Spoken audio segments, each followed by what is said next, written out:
This DVD, as you know, has been designed to describe in physiology across multiple areas of medicine how the brain and the body has been damaged by the processes that lead to what we now consider a type of stroke in the body, when small end blood vessels are temporarily and sometimes permanently blocked off when the blood starts to sludge. Blood will sludge in small blood vessels as a consequence of many things, including infectious diseases, including changes in viruses and some vaccines that you may receive, and more particularly some of the heavy metals, specifically aluminum in vaccines, is very contributory to the things that we will discuss in these videos. The slide right behind me here right now, this is basically the big problem in the world that we have. We are trying to control across the planet infectious diseases, and by doing so we realize as physicians and public health care practitioners that the only way you can control an infectious disease in the population is to get something that we call herd immunity. And herd immunity is a concept that means if you have 100 cows on a farm and you want to control an infectious disease in that cattle farm, the only way you will do that with vaccinations is if you get 95% of that cattle on that farm immunized. So infectious disease control using vaccinations will only work to protect the herd if you get 95% of that herd immunized. So the only way that vaccines will work as a public health measure is that they need a very high degree of uptake. And we say that generally meaning you need 95% uptake, meaning that the population as a whole, you must get 95% of the population immunized with a particular virus or bacteria or vaccination in order to ensure the rest of the herd will benefit from the herd immunity. Now that means we have a mandatory, universal, one-size-fits-all vaccination program that is put in place to try to achieve herd immunity, but at the expense of considering us all to be able to handle the same biologically active injections in our body. And that, unfortunately, as we will see in these videos, is not always the case. So right here basically is a young baby, and this is who we are trying to protect on this planet with the vaccine as we're currently deploying them. The pharmaceutical industry, there are various corporations involved in promoting the vaccination programs, and it's become an industry in and of itself. So much so that the vaccines and creating new vaccines has become such a lucrative market that to a certain extent, in many respects, the desire to find new products to give to people as a population from the vaccinations has exceeded the rationale for genuine need for many of the products out there in the market these days. And this also is contributing to the problem we now consider with too many vaccines too soon for individuals with no real appreciation of who can handle what, when, and why. This next slide here basically depicts the story and the situation we've arisen in. This is shackles on an individual's feet. In many places, especially in the United States, many states have mandatory vaccination laws, and in fact in some areas parents are actually being charged with child abuse for refusing to have their children vaccinated for legitimate concerns. Now, when the state mandates that each individual must have a vaccination in order to participate in society, this is the state imposing its will on the individual. And as you will find out here, some of the information that they've based the concerns upon is based on trying to achieve herd immunity, but also, unfortunately, the scientific evidence to demonstrate that these vaccines, as we're currently deploying them, are actually quite harmful in many respects to many individuals across the board.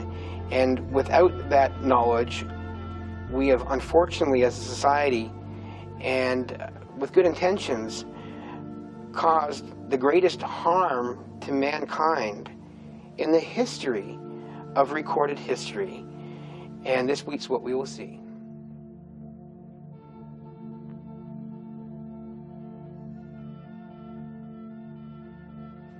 My background training is in this slide here. Very briefly, how I arrived at the point where I currently am at now to discuss issues on the brain and behavior and biology and medicine. My undergraduate training was a bachelor's degree in biological psychology. I went on and did a master's degree in child development and did a thesis in looking at language development in children. From there, I went on to a PhD in clinical neuropsychology. Did a subspecialization during that PhD in cognitive neuroscience, the ability to look at how the brain thinks, processes, stores, and retrieves information. As part of that training as well, my PhD thesis was in neurophysiology, electrophysiology, which is looking at how electrical recordings you can record from the top of the surface of the skull and figure out where activities are happening within the brain to generate those. And in my PhD comprehensive exams was on acquired brain injuries and post-concussion syndrome. Now, that wasn't really enough at my training at that point, because I still realized, even after that training and doing my clinical work in clinical neuropsychology, that I still couldn't make sense of the brain and behavioral disorders I was seeing.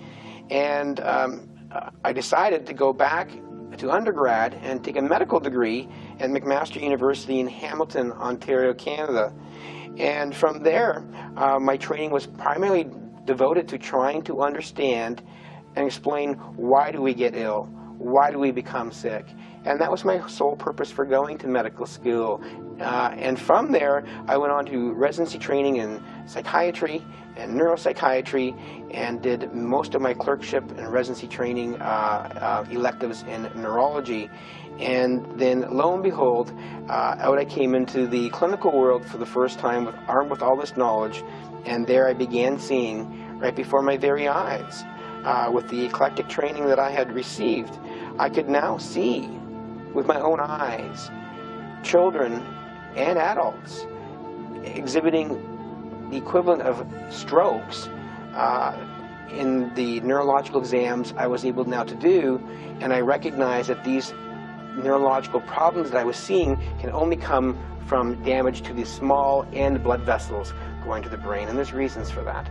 And with that knowledge, I also began to recognize that I was seeing these damages that were not there before an individual was vaccinated, and showing up shortly thereafter, and these individuals and children were having various problems with losing their language and becoming withdrawn and exhibiting stereotypical behaviors, and basically receiving a diagnosis of autism down the road, that it became A goes to B, B goes to C, and then a whole mechanism of injury emerged over that period of the last several years, which is where we are at right now.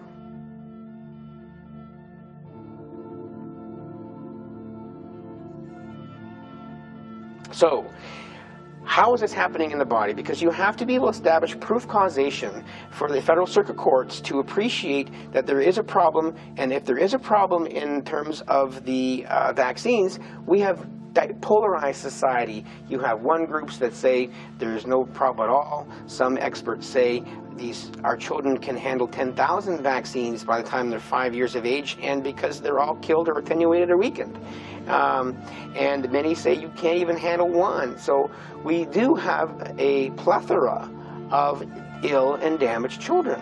Autism has risen exponentially. Learning disabilities have risen exponentially.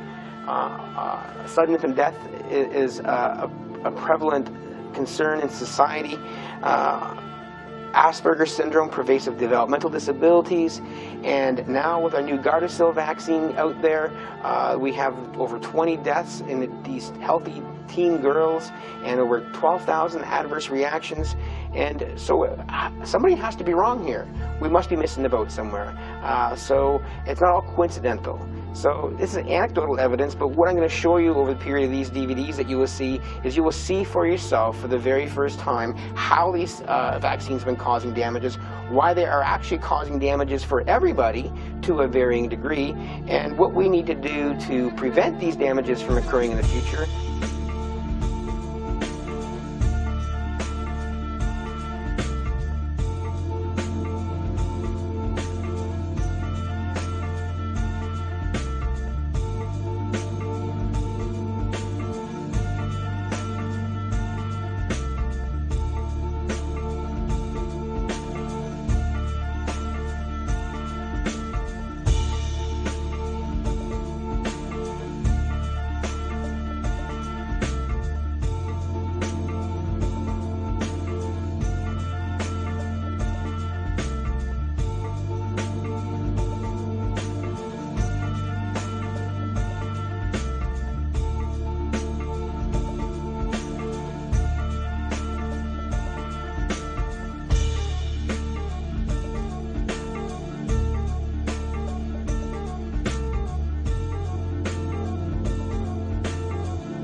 now, with the knowledge that you will receive from the videos you observe, and then you understand what's been going on, we now have rational means to go out and try and recover those who have been harmed in very profound and subtle ways from this one-size-fits-all universal vaccination program that we've put across the globe.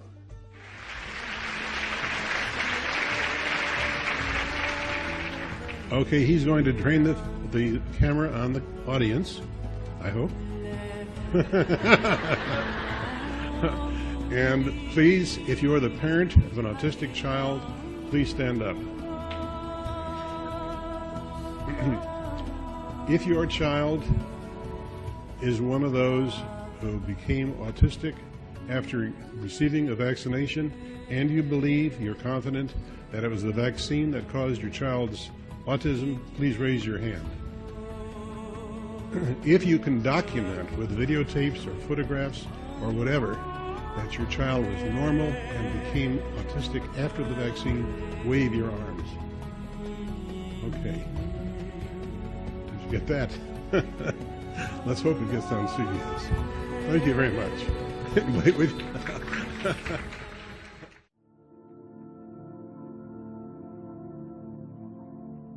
This slide shows three historical figures that are important. Right here is Christopher Columbus. Interesting having historically that when you come up with new theories or things that go against the popular notions or the grain or the zeitgeist, the sign of the times, you're usually frowned upon and you're looked at as a bit kind of crazy, and you're kind of ostracized from the larger population who thinks a certain way. Well, Columbus really thought the world was round, and although laughed at and scorned, eventually society came around to the point of actually saying, okay, the world is round and let's move on.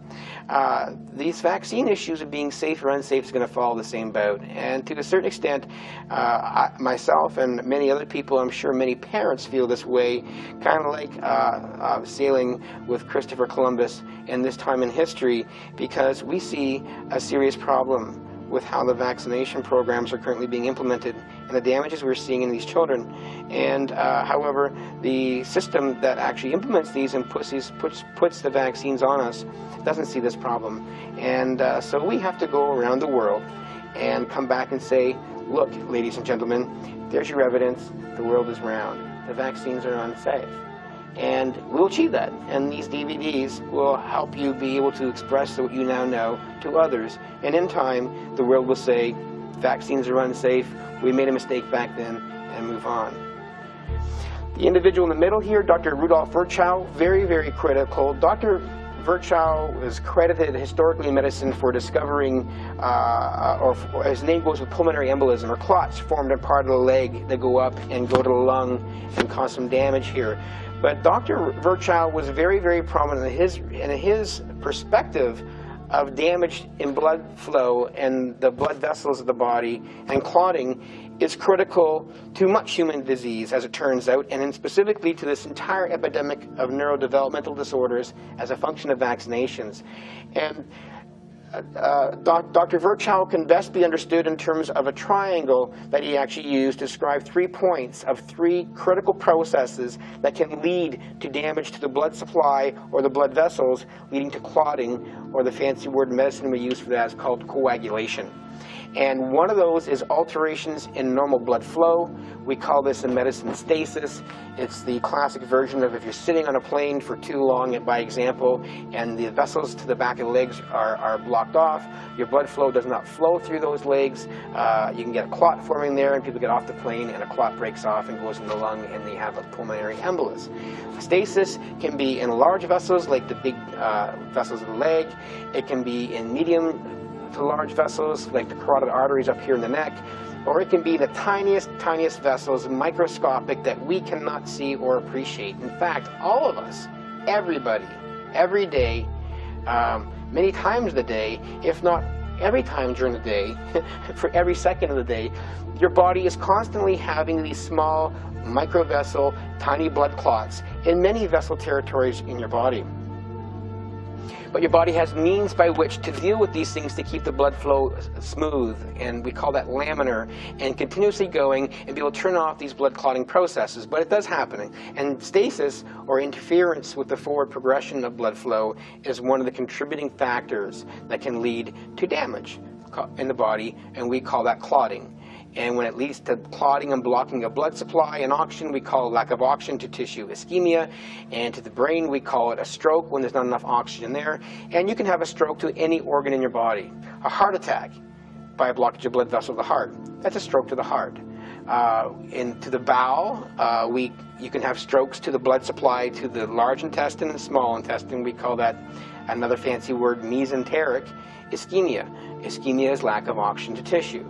You can have it to the kidneys, you can have it to the liver, you can have it to the skin, you can have it in any way, anywhere in your body where body parts are dependent upon blood flow, and every body part requires blood flow and oxygenation as a condition of maintaining life and doing functions that maintains health and wellness. Stasis is important. The other part of Virchow's triad, injuries to the inside lining of the blood vessels, we call that the vascular endothelium. Vascular is a fancy word, it means blood vessel, and endothelium is a fancy word we use to describe the cells that line all the insides of blood vessels, because blood vessels are not one solid tube.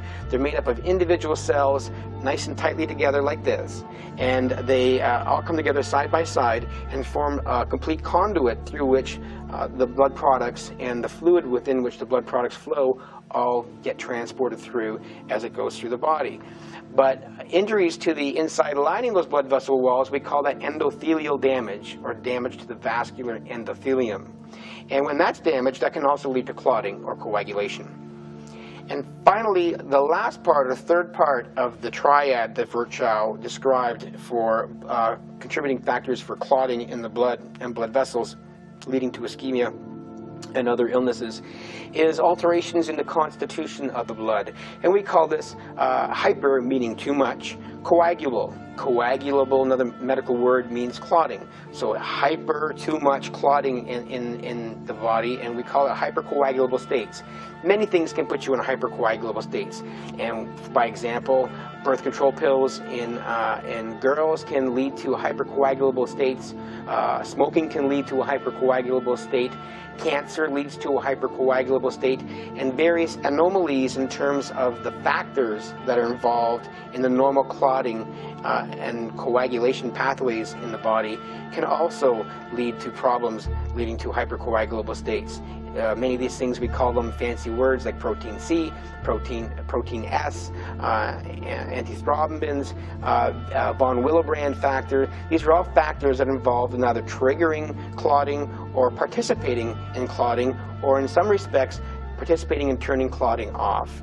So these three areas are critical to the clotting process. And the clotting process and coagulation is the simple explanation, and we'll see exactly why. I'll show you all the evidence for it in the clinical skills, as well as in looking to see for yourself as we show you the videos of live recordings of blood flowing through vessels, as well as showing you it getting sludged up and not forward flowing in everything from rats to gerbils to salamanders to cats, dogs, to humans. And you'll see that this problem is across the board, and there are multiple triggers to it. And there's one key area that we'll get to, and you'll understand how this is happening and how simple it is. We can actually change our environment and change our lifestyle and actually change our likelihood of going down this hypercoagulable state and blood sludging and autism spectrum, whether from vaccinations or other contributing factors in the environment. So Sir Isaac Newton, the last individual on the slide, Sir Isaac Newton holds a very prominent piece in the history of science. But more specifically, his contribution to this area which is not really recognized today in contemporary medicine.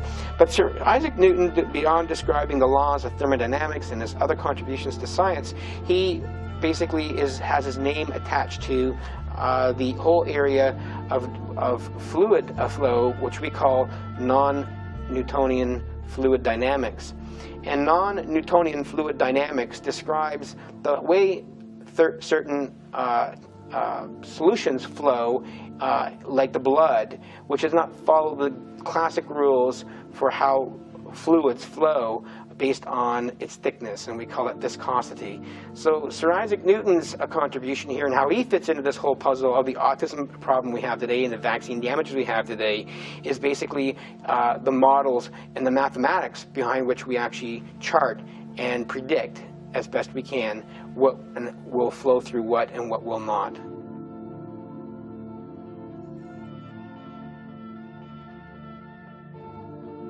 Okay, so now here we have to see what happens inside the blood vessels when the immune system gets stimulated. These series of slides here showing blood flow, you see the little white dots in each of the slide. Those are actually white blood cells. And the white blood cells are actually physically bigger than the smaller red blood cells which carry oxygen. So flowing through the fluid, the plasma, which is the water, the electrically charged water actually, in which things like red blood cells, which carry oxygen, white blood cells, which respond in the immune system to foreign things in the body, and the tiniest cells in there, the platelets, which participate in the first wave to go and create the first steps towards clots being formed to fix damage into the inside lining of the blood vessels.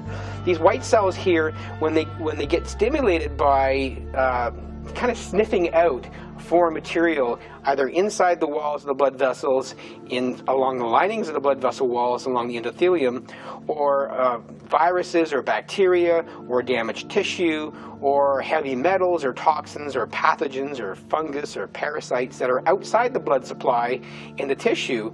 The white blood cells, which are normally flowing smoothly along the inside of the blood vessel walls, when they come to an area that's calling them to that area because of inflammation or damaged tissue, they stick down and roll along the inside blood vessel wall lining, as you see here.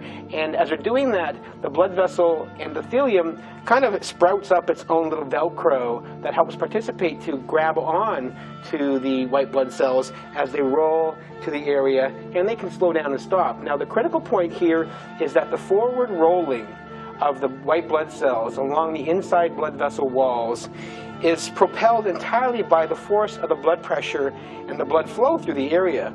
So a problem can emerge that if you decrease the blood flow through small blood vessels, then this rolling function of the white blood cells on the inside lining of the blood vessel walls can become stagnant, and they will not have the pressure behind them to keep them rolling forward, and you get kind of like a traffic jam, which can contribute to some of the problems we see leading to autism from vaccinations. This slide here is basically where I first came across, coming out of medical school, the patients I was seeing, and went back to the medical literature and tried to make sense of what I was seeing in terms of the facial structures and the facial asymmetries that only could be accounted for by stroke, and the medical histories of the patients I was seeing. I had a few schizophrenia patients, I had several autistic children, and a few children who had these neurological damages I saw in the facial structures becoming asymmetrical, only be accounted for by strokes. And went back to literature and trying to figure, well, what's going on here? How is this happening? And sure enough, that all led to my writing a manuscript back in 2001, which is up here, right here. And the picture you see on the manuscript here, the manuscript was called "A Microvascular Hypoxia, Low Oxygen Account for Neurodevelopmental Disorders and Psychosis," because those were the patients I was seeing. I submitted that manuscript to the College of Physicians and Surgeons of Ontario out of concern for public safety, that I was quite concerned that what I was seeing, that we may not be doing things completely right at this point in history. Fresh out of medical school, basically did what I thought I should do, is bring something I had concerns to, not only to the immediate supervisors that I had at the time, because I was a junior in the ranks of medicine. However, had all this background training before getting there at brain and behavioral disorders. So I did my due diligence, but unfortunately, like Christopher Columbus, you're scorned at, because that is such a crazy notion, Dr. Moulden. I heard that you would think that schizophrenia or autism and vaccines are dangerous and they're causing strokes. So I wrote it all and gave it to them. Unfortunately, they weren't really very receptive of it. And back in 2001, the sign of the times back then was not even looking as we are today of this problem we now see that truly exists with these vaccinations as they're currently implemented. So that was back in 2001, and unfortunately in the end, to where we are now today in the knowledge that I'm sharing with you now, it turns out unfortunately that model was actually correct. These are microvessel blockages of blood supply. This is lack of oxygen to tissue. These are the equivalent of strokes to the brain and to the bowel and to the liver and the kidneys, and we can now see it. And the thing is, unless you see it and you understand it, and you can walk away with your own understanding and be able to go say that to somebody else, and say it with conviction that you now have seen, you understand, you are aware, then you can impart that to someone else, because to change this system that we are all stuck in, including the physicians, it takes awareness of society as a whole, and awareness can only maintain its foothold and grounding and your conviction to what you say and what you believe is if you can see it yourself, understand it yourself, and come to your own conclusions. And by doing so, telling other people, sharing it with them, eventually we'll reach a critical mass where we'll say, oh, okay, so the world is around, and we'll go on about our business. But between now and then, the damages will keep occurring on atrocious numbers globally, and there will be no resources being put out there to go help, because no one thinks there's a problem to be helped at this point.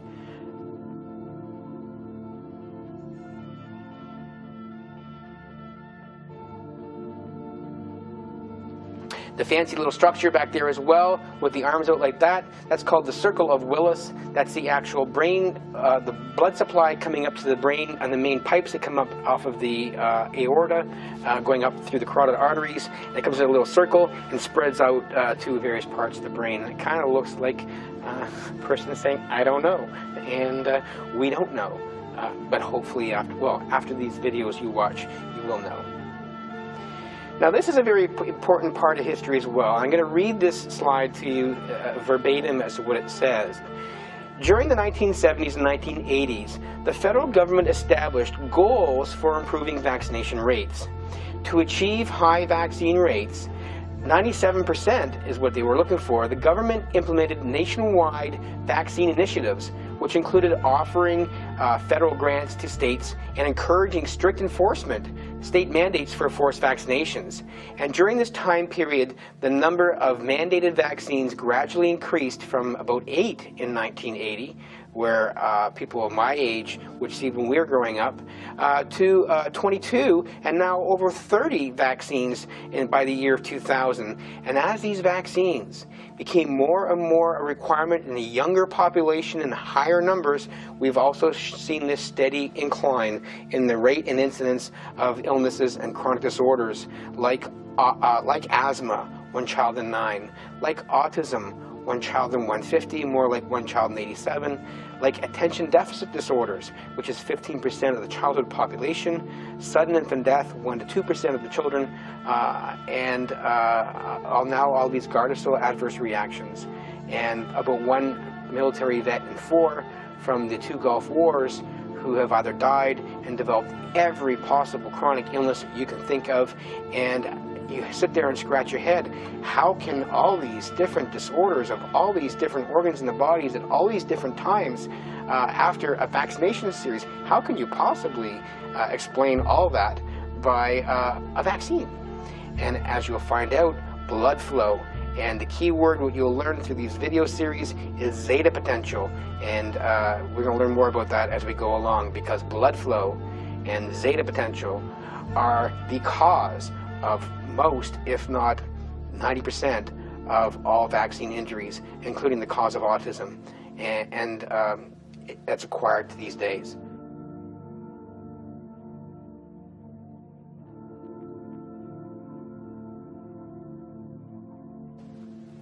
This slide is very important as well, and because the graph that you see there behind me, it goes through the timeline from 1970 to 1997 on the bottom of the slide.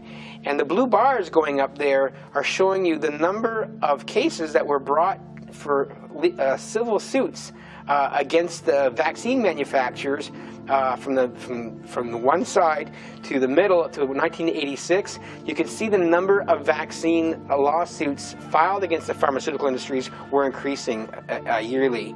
But a very remarkable thing happened in 1986 is that the vaccine manufacturers said, look, clearly to the public health departments, this is happening in the United States. They said, look, we are getting sued in civil litigation for all kinds of adverse effects from these vaccines. It's not profitable for us anymore. So we're not going to give you any more vaccines unless you give us some laws that say we can never be sued.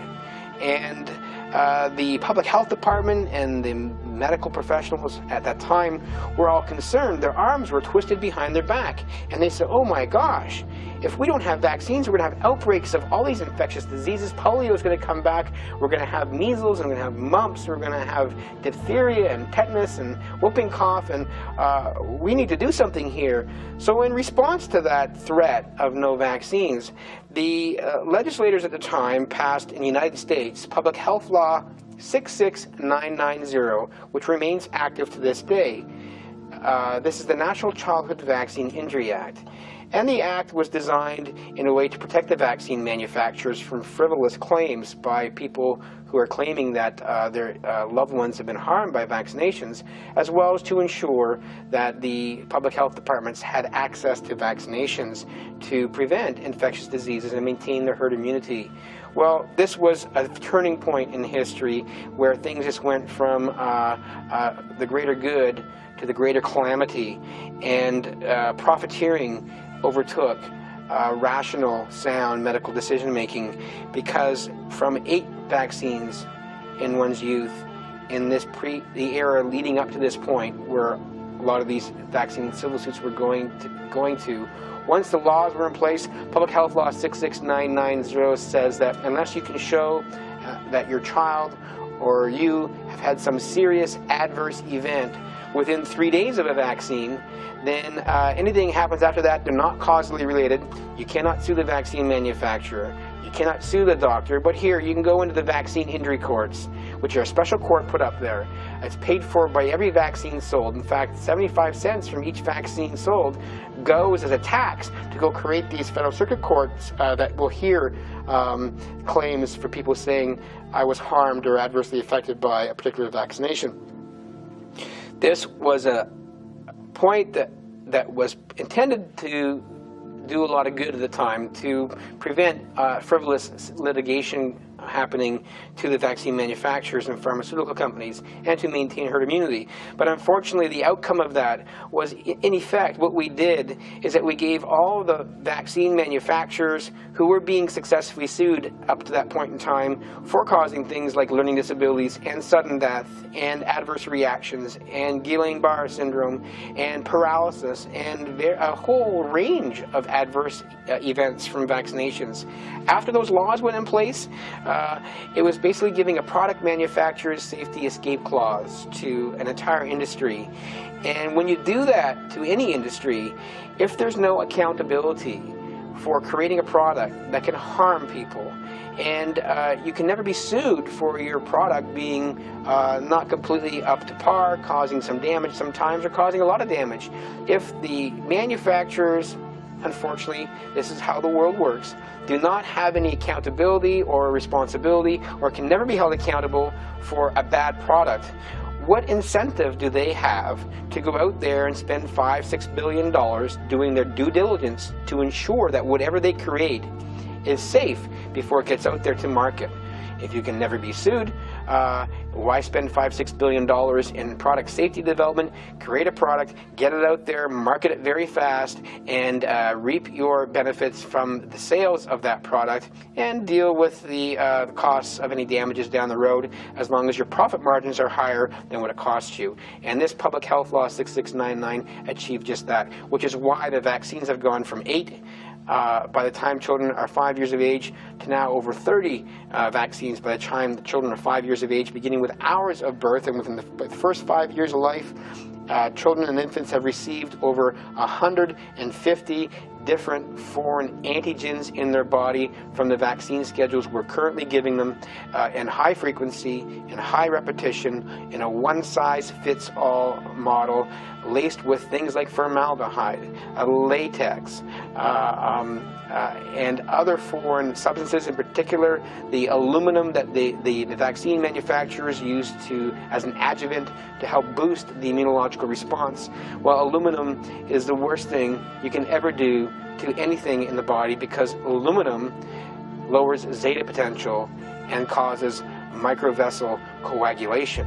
Aluminum combined with many other features, including dietary regimes, inherited genetics to a certain extent, diet as well, the amount of water you're drinking, your state of health and hydration at the time, multiple other factors all conspire to lead to an increased risk for blood clotting. But the bottom line is here, giving a product manufacturer an escape clause with no accountability was a huge error, and it exists to this day, and it leaves no incentive on the manufacturers to do their due diligence. And unfortunately, it was a good idea back in 1986 when it came in, but now where it is at now, because of the numbers of vaccines that have come on the market, because of the amount of monies involved in sales around the world that they're mandated, the pharmaceutical industry, much like the medical industry, and much like you as parents and families and consumers of these products, we're all in a catch-22,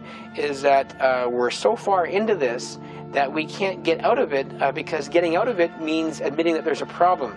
Admitting there's a problem, especially admitting there's a global problem with all these vaccines across the board for everybody, means that somebody's going to be accountable now financially for a very profound epidemic, and I mean epidemic, of all these illnesses and diseases and disorders, spanning the entire range of neurodevelopment disorders, and bowel disorders, and kidney disorders, and neurological disorders, and liver disorders, and bone marrow disorders, and immune system disorders across the board. All of these things are all related, including now dementia even in many of the elderly population, which is now 1 person in 13 over the age of 65, and 1 in 5 or 6 over the age of 85. These things are causally related to these vaccinations, and someone will have to be held accountable for that. And the only people who should be held accountable is the people who have profited off of it. We've made a mistake.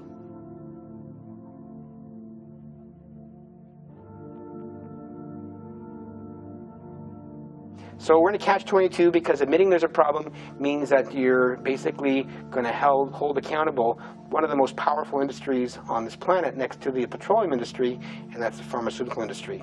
There's no malice here. There's no ill will. There's no vendetta. Ladies and gentlemen, the fact is we've done something very wrong here, and until we wake up and recognize it and admit we have to find some equitable means of moving forward, that it won't stop. And when the damages being caused outstrip the ability to go help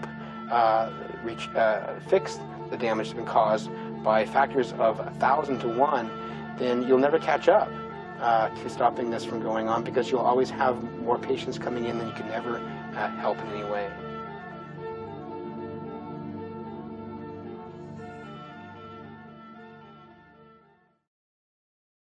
When were you and Margaret Hayden and Monsieur Lambert dismissed? On July 14th, 2004, because after, or even before, we were called before the Senate. I had received a gag order that I cannot speak anywhere about any subject without the permission of court. And so I challenged that. And Margaret Hayden also received an instruction not to speak about any matter to anybody, anywhere. So two of us challenged this under the Charter of Rights and Freedoms in the federal court. And we won. In September 2000, we won.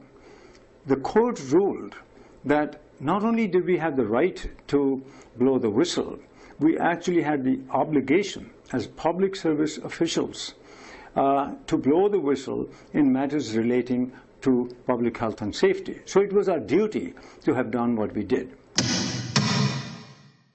But if you were carrying out your duty, why were you fired in 2004, 4 years after that ruling? Three of us, all three of us, were fired simultaneously on the same day, while all three of us were on stress leave because they were now pressuring us to pass other drugs of questionable safety. And we were saying pressure on us is coming from the Privy Council of Canada, which means a series of prime ministers, ministers, deputy ministers, the whole Privy Council. They were being lobbied by the companies, and they were pressuring us to pass drugs of questionable safety. That was the issue.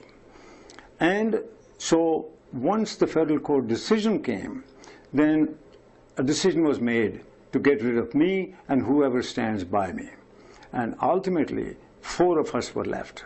At one time, 200 scientists from Health Canada wrote that what Health Canada was doing was dangerous. It should not be done. It would jeopardize public safety. Nobody paid any attention.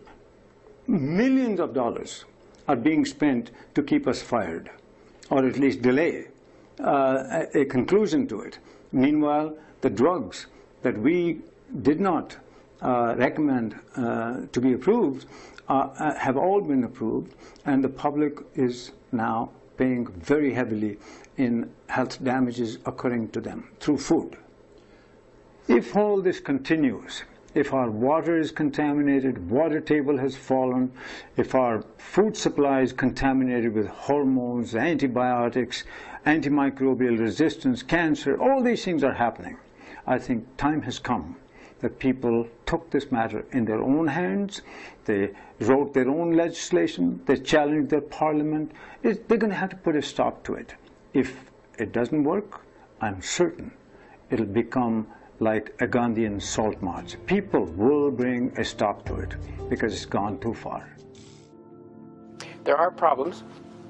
This is Dr. Shiv Chopra here in Canada. Dr. Chopra for 40 years was our Food and Drug Safety Advisor in Health Canada in Ottawa in Canada. And unfortunately, he as well, who was there for the past 40 years, has whistleblowed on many things that society puts out there. And he recognizes that, unfortunately, much of the system has been subverted by corporate interests who are more intent on maximizing profits rather than concern for public safety. Quite literally, word for word, his quotes are, the mentality is, the public good be damned. And so Dr. Chopra has said things, silicone breast implants not safe. He got overruled on that. Several antibiotics, including Revlor and Baytril, were not safe. They overruled him on that. And he said, and he looked at the original data that came in for licensure, that and it's written right here in the back of his book called Corrupt to the Core, referring to our Health Canada. He said, and I'm warning about the myth of the safe and effective use of vaccinations. It is a myth. And the fact that you can give vaccinations to an entire population and you don't see adverse events for 3 or 4 days, or you don't see greater significant differences in the incidence of autism between Group A and Group B, does not mean that the vaccines are not causally related. It simply means that the design of your studies may not be adequate enough, the frequency of adverse event may not be frequent enough, or that the confounding events that you cannot control for in your experimental design, and this is a core problem.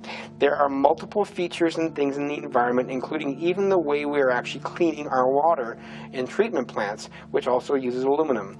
There are many things out here that leads to an additive effect, and all these additive adverse effects, including the vaccinations as they're currently constituted, leads to this problem of sludging of the blood and all of human disease that covers the entire range of pathology, from infancy to adulthood, and this has been known since the early 1930s, and all the evidence you'll see with your own eyes in these videos.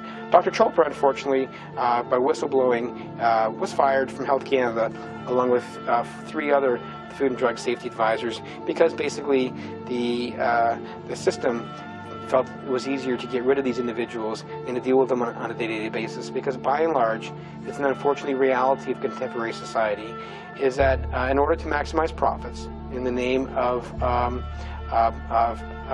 fair competition, the corporations, and by and large, have usurped much of the safety checks and balances in society, and if they want something done, they get it done. And vaccines is something that they get done. And a new product comes out, it's out to the market quick, market, and anything blocking your way there, it's kind of like a football game. We are kind of like the small A-League team, and you've got an NFL team, which is the big vaccine manufacturers, and they'll flatten the entire playing field, and they'll level the playing field and turn it all to their advantage. And unfortunately, advantage for that side is financial and profit, and the disadvantage on our side is our health and wellness.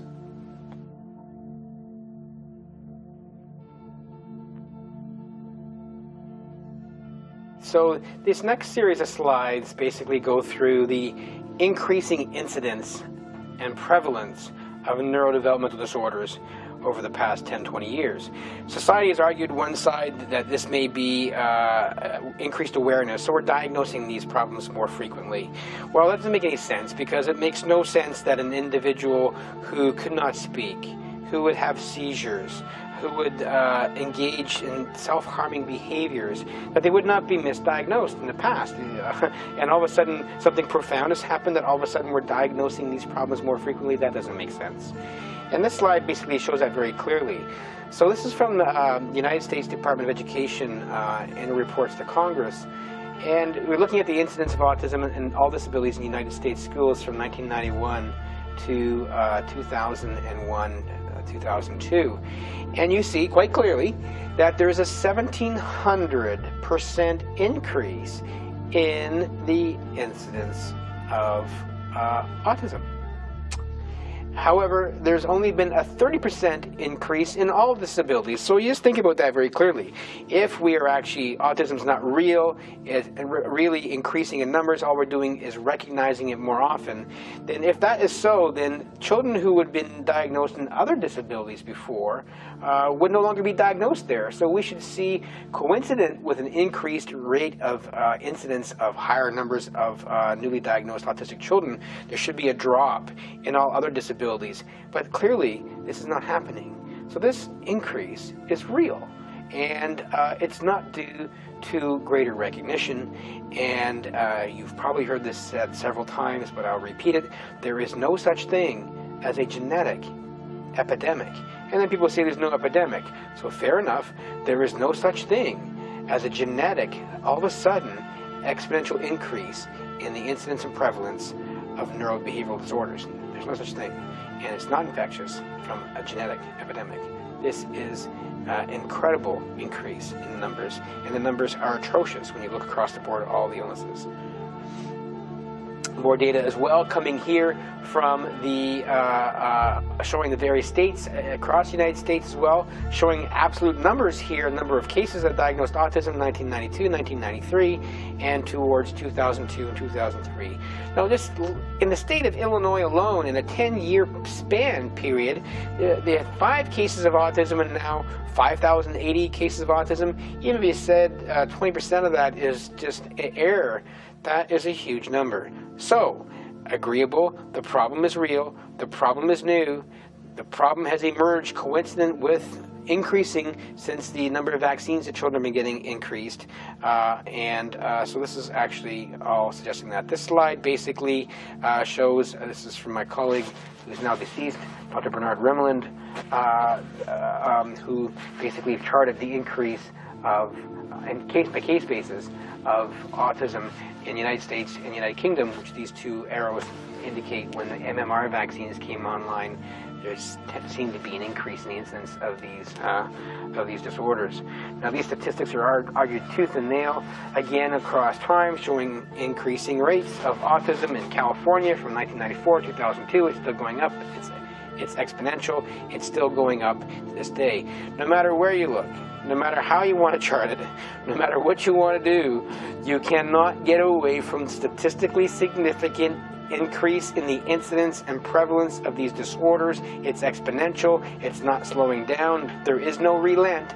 It's going up, and it's going to keep going up if we maintain the current course that we're actually following right now, which is the one-size-all-fits-all vaccination programs as a part of the problem. Now, here's a bigger problem that the world's going to have to deal with, because it's not just autism as an adverse effect from these vaccinations, the way we're doing it right now. Learning disabilities in general, whether you have problems with reading, with writing, with dyslexia, mathematics, specific learning disabilities, including attention deficit disorder, attention deficit hyperactivity disorders, which now represents about 12 to 15% of the childhood population, and this is a problem you carry for life.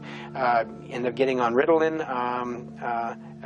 Some people sell you products that make you sick, and then sell you products to treat the adverse effects of the products they sold you that made you sick.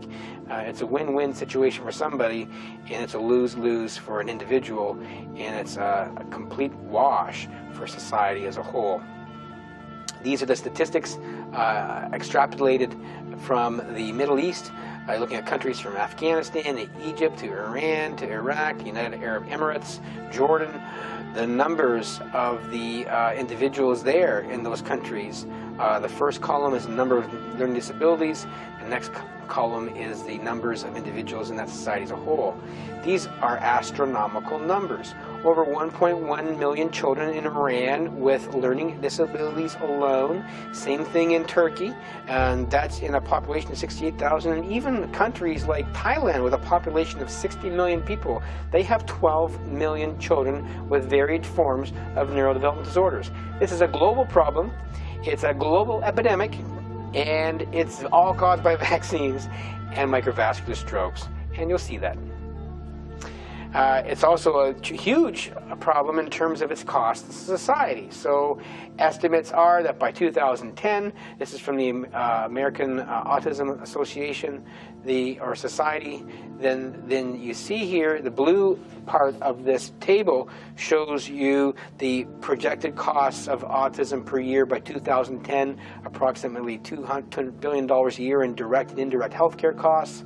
Extrapolating the increasing rise, it's been forecasted almost as $400 billion a year in the United States alone. This is a global problem. You translate those numbers onto a global scale. There's nothing else more profound at our interest right now in contemporary society. Global problem, children, exponentially increasing, lifelong disabilities, and these types of dollar figures attached to it. There is nothing else in today's society, in the history of mankind, that we need to be focusing our attention on than this area right here, and get this solved. It is decimating populations and generations, and it is profiting nobody but those involved in healthcare. And this is about wellness care, and there is a way to help wellness achieve its benefits without these types of dollars and figures.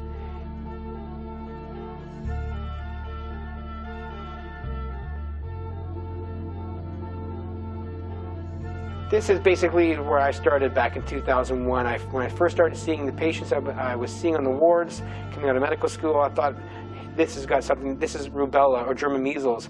Well, this is the work that came out of that, partly related to the manuscript submitted to the College of Physicians and Surgeons of Ontario. So for a few years, I thought I was just chasing German measles, but it just didn't stack up to the evidence, going back and forth to the patients, back and forth to medical literature, back and forth to multiple libraries, getting multiple articles, trying to put the whole puzzle together. I spent more of my time learning in these areas that I didn't learn in medical school, that I realized it covered multiple different areas of knowledge that I had to go learn to try to make sense and figure out what's going on here. But by doing so, and taking the time to do that, with the background training and years of education that I had in the brain and behavior areas, now armed with the ability to go seek out the medical literature and self-teach as you're going along and problem solve and make predictions of what has to be true and not true to fit what you're seeing before you have that knowledge. And when that happens to you a couple hundred times, that you actually can advance predict that our knowledge in this area of medicine cannot be correct because it doesn't fit with this clinical data. And you do that repetitively, it's kind of like building a bridge with each piece of knowledge you get. And eventually these two posts, you see this post lines up with that post, and autism and stroke, and all these pieces in between have to be fitted together. And this is kind of an analogy to the autism puzzle piece that we're all trying to figure out. And eventually this bridge was built, and the answers are in zeta and blood sludging, which we've called mass. And initially I thought I was chasing German measles. However, it turned out not to be so. This is one of the first cases I saw. This is a young child being held by her mother. You look at the corners of the cheeks of this young girl. She has the classic sort of features there of a childhood disease. In this case, it has a lot to look like rubella does that. German measles does do that. In fact, she was found this was German measles, or looked like German measles. And the mother was pregnant at this time. So unfortunately, rubella, or German measles, will cross the placenta and infect an unborn child, even if the mother, however, the unborn fetus can be adversely affected. And in this case, this was another example of several other I'd come across where here I had a mother who was pregnant, who was exposed to German measles during the time of her first trimester pregnancy, and ended up giving birth to a child who was later diagnosed with autism. And this, again, the slide here as well, also showing this young girl here as well. I've called her name is Baby C. She's on the outside slide and the inside slide, and in the middle part slide you see another girl who also has rubella on the corner of her cheek, and this is a child who comes from the dockets of the Centers for Disease Control. And you see the similarities between Baby C and the classic features here. And this now actually puts it together, and the final result is that because the young boy at the bottom part here, wearing the black t-shirt and the baseball cap, that's Norman. And he was actually in his mother's womb when she was exposed to German measles during her first trimester of pregnancy, and he developed autism early in his life. But the interesting thing about Norman is that here he is here again, the slides on the slide of Norman as an adult. The slides from younger years are not actually him. Norman had what we call in medicine a transcortical motor aphasia. Fancy words meaning he had impairments with his language. He could not speak to some degrees. He could repeat things being said to him in simple forms, but he could not produce any meaningful speech, no fluent, productive speech. And he had the ability to comprehend. Intact comprehension, intact repetition to a varying degree, no speech output. You can only create that behavioral syndrome in the human brain by damaging the small blood vessels. And we realize that is because the areas for speech production are in what we call watershed areas of the brain. And watershed is a critical term to understand here, because watersheds are in all body parts. Watersheds are areas of blood supply to an area of tissue where you have two different main blood vessels coming in the area to provide oxygen and blood flow to that area. But the watershed areas are the areas between those vascular territories, so that if you block off blood flow to some area, one of the blood vessels, that the whole watershed area is an area most likely to be damaged because it doesn't have collateral circulation coming in to that same area to pick up the slack. So watersheds are critical to blood flow. They're most susceptible to decreased blood flow, and the damages you see, like a transcortical motor aphasia in a young boy like Norman, who had this history of this prenatal exposure to rubella, was very interesting to me, because you have to ask yourself a question as an inquisitive physician. How does a child at 1.5, 2 years of age give the behavioral profile of someone who has had a stroke. And that's where my work started back in 2001 with a bunch of cases like this, because the neurological and neurobehavioral profiles I've seen could only be accounted for by strokes based on the knowledge of the watershed vascular territories of the brain and the functions that they control. Angels among us. There are angels among us. If we could but see how much they could tell us, if they could speak, but their silence is deafening, and hope flees away for the angels among us. No dreams for the future, no rescue in sight, and no one had answers, though try as they might. But the angels among us, though trapped in their minds, they love us, they feel us, they're tender and kind. Oh, the angels among us, angels among us. But we fight the good fight every day of our lives, for autism calls us, the cure is in sight, and together we listen, seek answers to find, for the angels among us. So we'll take up the cause, and we'll never sleep, for parents of angels get tired and weak. Who will join in this battle for the gateways of God?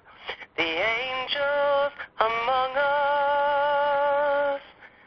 Care for the angels among us. The angels among us.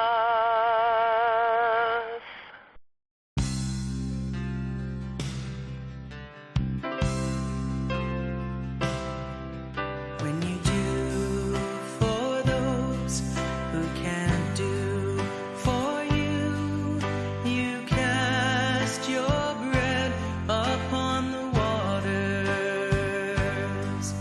and you will find after many days it all comes back to you. So give yourself away, cast out with hope for the harvest to come. Give yourself away, though you may never see how God works in mystery. So give yourself away.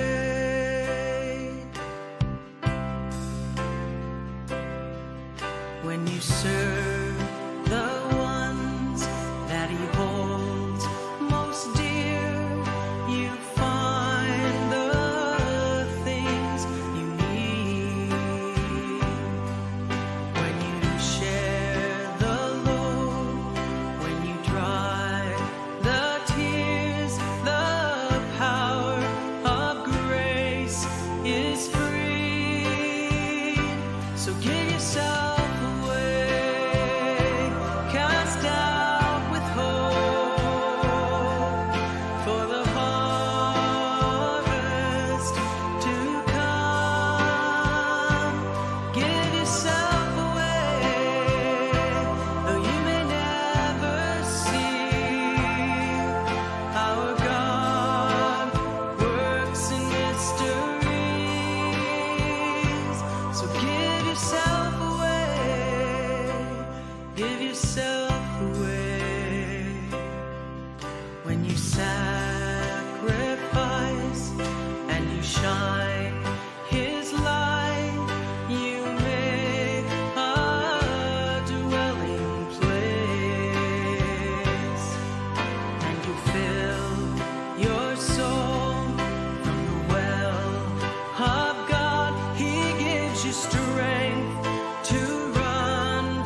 Here is a slide from a child who died of congenital rubella syndrome, prenatal exposure to rubella, and this actually is a cross-section through a blood vessel. Blood vessels should be single lines of single cells lined in a row, lining the inside walls of the blood vessel. But in response to stimulation to inflammation, and in the case of prenatal German measles, this causes a type of immune intolerance that leads to these changes in blood vessels what we can see sometimes when the person actually dies. And this is from an autopsy case from a child who died from congenital rubella.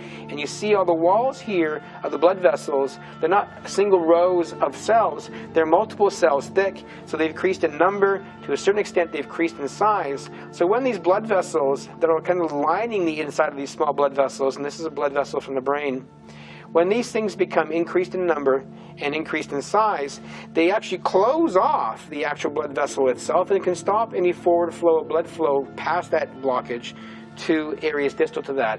That creates the situation for a stroke, and that is how German measles was causing damage. But the question was it really German measles, the virus, that was causing this damage, or was it some response in the body to a foreign stimulus like a virus? German measles just happens to be one of them that leads to this problem. And this closing of the blood vessels is critical. Why it happens has been unknown to medicine, but we now believe we've got this nailed down, and it's also the cause of autism. This slide here is a picture of a young child who eventually died of being exposed to German measles or congenital rubella. But if you look very carefully, look at the corner of the mouth. The corner of the mouth is actually dropping down a little bit. It's drooping on the corner. That is what you see when you cause damage, a stroke, to specific areas of the brain that leads to this problem of impairment of the nerve that controls the lower half of the face. We call it a seventh cranial nerve, or a seventh nerve of the brain, palsy or weakness or partial paralysis. And the reason why that happens is that when you block off blood flow to areas of the brain controlling the tracts or providing oxygen blood flow to tracts that come down from the motor areas at the top of the brain down through the middle part of the brain and out to control the muscle controls of the muscles here, that if you cause lack of blood supply to any part of that whole tract system there, you will actually lose the nervous system input to this area, and it becomes paralyzed and a bit weak in subtle ways to profound ways, to acute ways to permanent ways. And these children being exposed to German measles before vaccines came online, because this is back in the 1960s, these children were actually having these problems. Looking at their brains, you see all these areas, and those who've died of small blood vessel strokes. And somehow the prenatal exposure to the virus was causing this problem, and no one could really figure out why. So we figured, well, our solution here, if it's causing problems and damage to the brain or the body and killing them, well, then let's just get a vaccine for it and go vaccinate everybody for it, and we'll get rid of the problem that way, assuming that the damages that we're seeing in the body and the brain were coming from the virus itself, which, as it turns out, is an erroneous assumption and part of our problem of where we are today.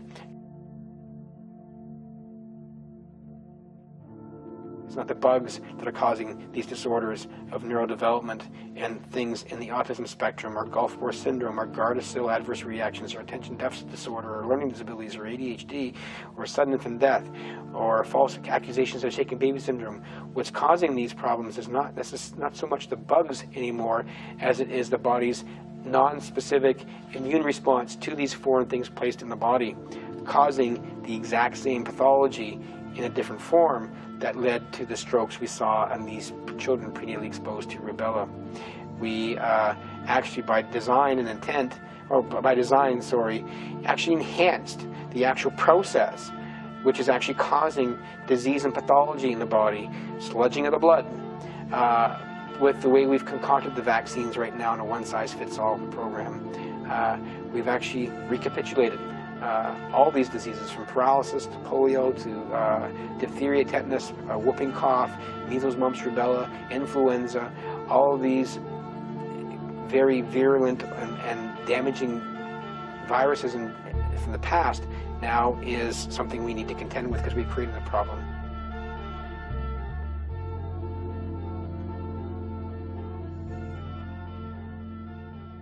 So here we have this young child who's got the drooping in the corner of the face. We see the stroke in the area of the brain that actually goes along with that. And the area of the brain that's actually being damaged to cause this lower drooping in the side of the corner of the mouth is called the posterior internal capsule. And the cross-section of the brain in this slide, and the arrows pointing to the mouth as well as down to the brain, is basically showing you exactly where the lesion is to account for this drop in the corner of the mouth, up high in the brain. Now, this was leaving me in the situation of, okay, I've got schizophrenic patients, I've got autistic children, and they all are showing similar features that suggest there's a blood clotting, blood sludging problem. This is 2001, 2002.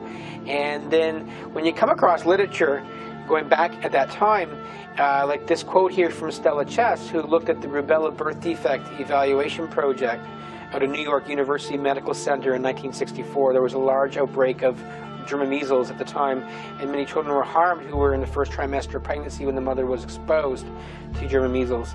And Stella Chess found that there was a large increase in the number of children with autism or autism spectrum developmental disorders who were prenatally exposed to rubella. And we have found the literature shown as well similar sort of prenatal exposures are predictive of future onset of schizophrenia as well.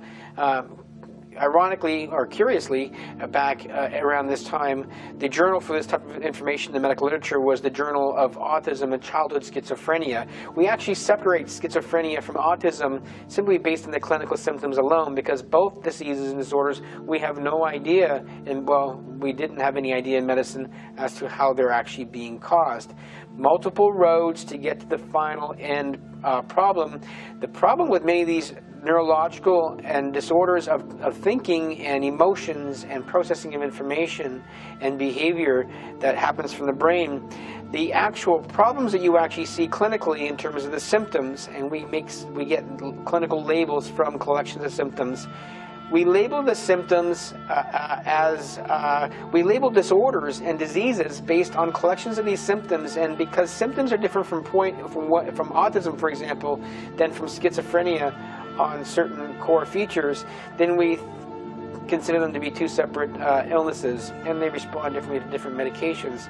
But the bottom line is all of these disorders across the brain, behavior, emotion, process of information, they exist on a continuum from mild to moderate to severe.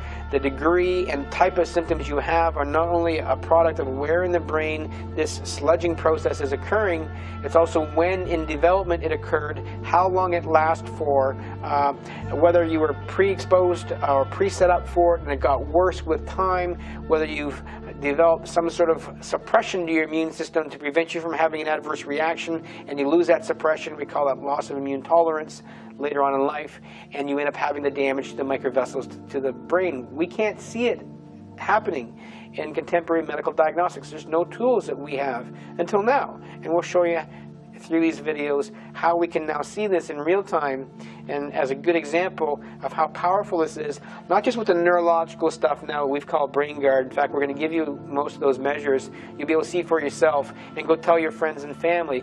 Go look for this. You see the eye turning in, the corner of the mouth going down, the eyelids becoming out of sync when they're blinking. You can't see it with your naked eye. Put it to a camera and slow it down, you will. And this is not there before vaccine, there afterwards. And oh, by the way, you can go and get this microscope looking at the corner of the eye, and you actually see the clotting actually happening. Wasn't there a day before vaccines, is there now. And also developing autism or at risk for sudden death. That's where we're at right now. We're beyond the speculation. It's proof causation.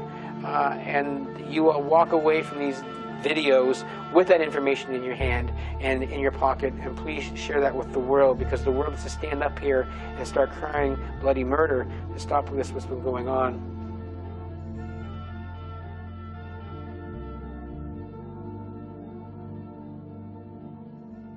This slide here is a big zoomed in look here. You have to appreciate that in your body You have 600,000 miles of capillaries, and capillaries are the smallest end blood vessels. And this is a capillary here, and capillaries are so tiny that the red blood cells, which carry oxygen to the tissue and drop it off, have to bend down and squeeze and can only go through the capillaries in single file. Now keep in mind that the white blood cells are structurally bigger than the red blood cells, and that gets important later on in this video series where we'll show you why this is a problem in terms of causing the strokes and the blood sludging we're talking about. But here, as you see, the red blood cells are going through the capillary single files. 600,000 miles of capillaries in your body. In fact, 95% of the blood vessels in your body, 95%, are capillaries. The smallest, tiniest ones, microscopic, we cannot see them with anything that medical diagnostics have. You can't go to your doctor, go to the emergency department, go to the family practice unit, or go anywhere where they're going to look at you and say, oh yeah, your capillaries are blocked. We can't see it. It's silent. So we don't see it, we don't know what's going on. And worse than that, because you can have silent damages happening from this blood sludging problem right before your eyes, and you don't even know what's actually happening, but it's causing profound disease and setup for disease and brain damage here and now to your child, and possibly leading to sudden infant death. But when you know this process exists and that we are blind to it as parents, physicians, scientists, and society as a whole, it becomes a concern. And the concern now, when you recognize it's there, it's a concern that can be addressed and dealt with. Capillaries, although they represent 95% of the blood vessels in the body, they only have about 5% of the whole circulating blood at any given time. Single file stuff. Red blood cells squeeze and go through. This slide here now is basically, we're looking at we have a video of this, we'll show it to you. But what happens here is, if you're looking very carefully, this is going through the concept of viscosity. Because viscosity, or the thickness of the blood, is a function of the amount of blood cells in that area of blood at a time. And we call that the hematocrit. And hematocrit is the principal contributor to the thickness of the blood, and thickness of the blood is one of the contributors to sludging and slowing down blood flow, and to a certain extent can actually stop blood flow to some areas in the capillary networks. So this slide basically is looking at the vessels in the cremasteric muscle, in a muscle that actually is having blood flow come through it, and in one area the hematocrit's higher and the other one is not. This basically demonstrates the Farias effect, because when you have branches of blood vessels coming off, like you see here, the plasma, the fluid within which the red blood cells are actually being carried along through the blood vessels, the plasma gets skimmed off to one side, to one of the branches here, and if the red blood cells are going the other way, by and large you have an increase in hematocrit, or an increase in thickness or viscosity, all the same idea, and that area is itself, based by structural design of the branch in the blood vessel at the capillaries, more susceptible to anything else that can actually lead to increased thickness or slowing of blood flow and increased likelihood of blood sludging and lack of oxygen delivery and strokes. This slide here basically is looking at about 9 children or infants, all who died from prenatal exposure. Again, I'm just using congenital rubella or German measles as an example, but all 9 of these infants who were exposed to this infectious disease show evidence when they died in every organ, across every organ system in the body, of damage to the small blood vessels and causing clotting, ischemia, strokes, and coagulation. Every organ. This tells you one bug, every organ, lack of oxygen, stroke-like phenomena, generic problem across the board. Is this a problem just with prenatal exposure to German measles? No, it's a problem with all foreign things entering your body, whether it's polio, paralysis, tetanus, measles, mumps, rubella, mercury, aluminum, fluoride, all of these things, even dietary substances. Now we know the mechanism is here relative to causing this problem of blood clotting. All of these things individually, collectively, or in summation can actually cause these problems that we now call autism.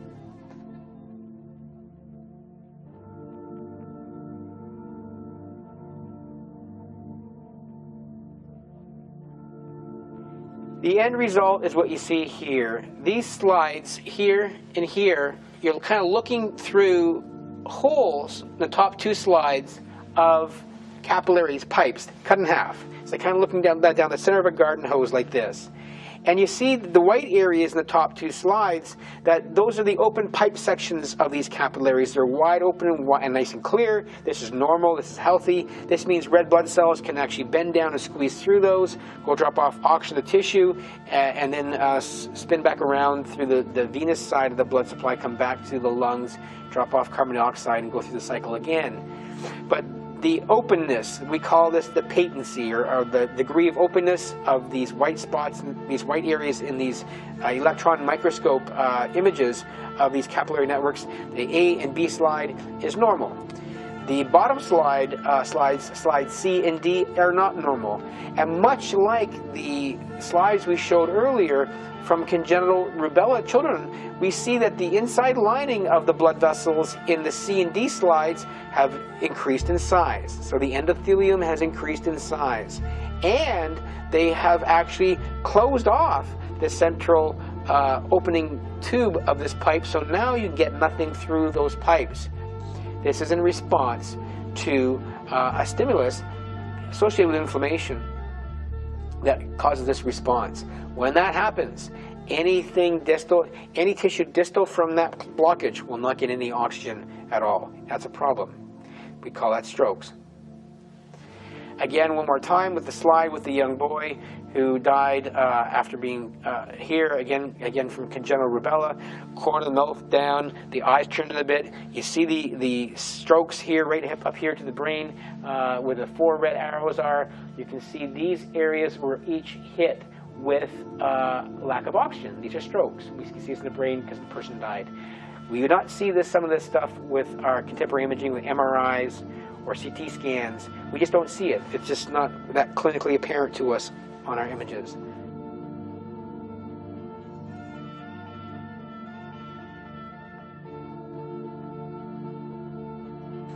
So here we go on an idea. It's important to understand how blood flow works going to the brain.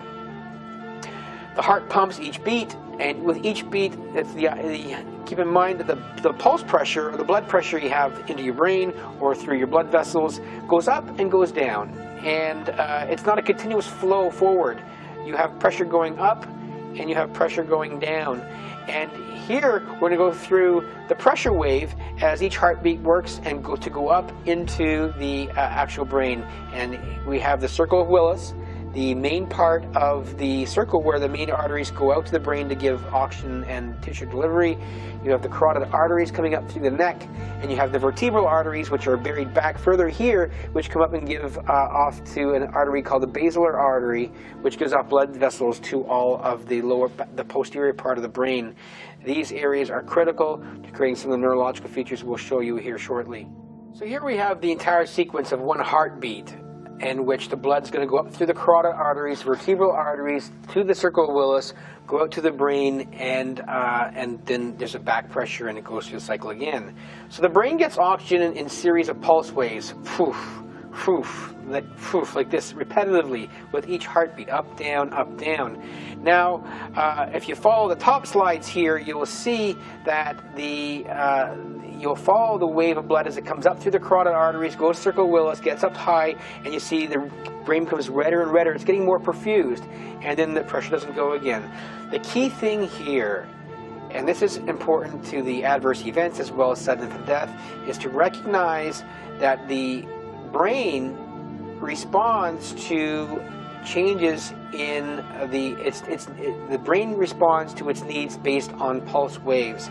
The brain's big blood vessels and some smaller blood vessels down the arterioles, they respond to pressure in the inside blood vessel walls.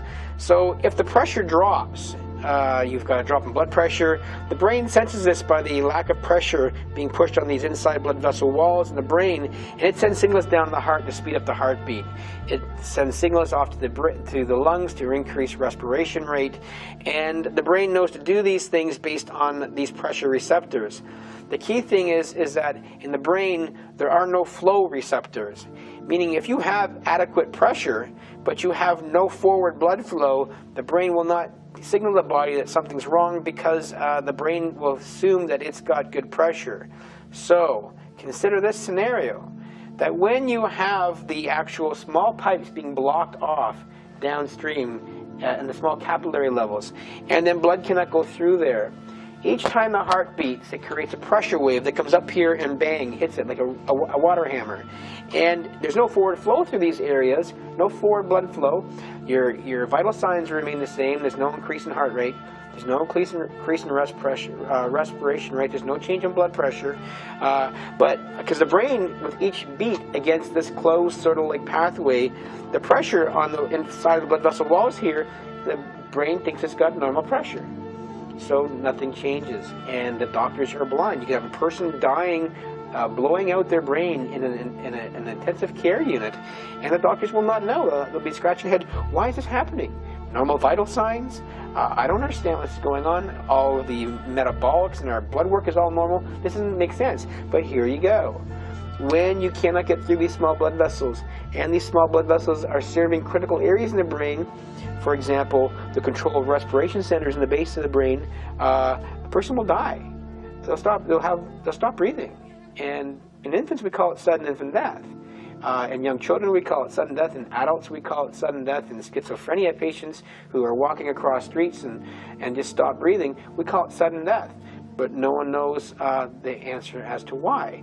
And the reason is the brain determines its needs based on pressure receptors, not flow receptors. And the problem with the adverse response to coagulation and clotting and blood sludging and zeta potential, which we will get to, is a problem with blocking off these small blood vessels and forward flow through many areas of tissue.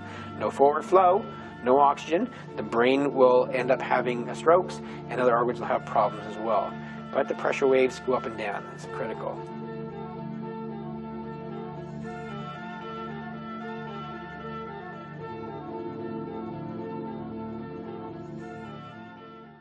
A stroke infarction occurs when blood is prevented from reaching a certain area of brain tissue, resulting in neural damage to the brain.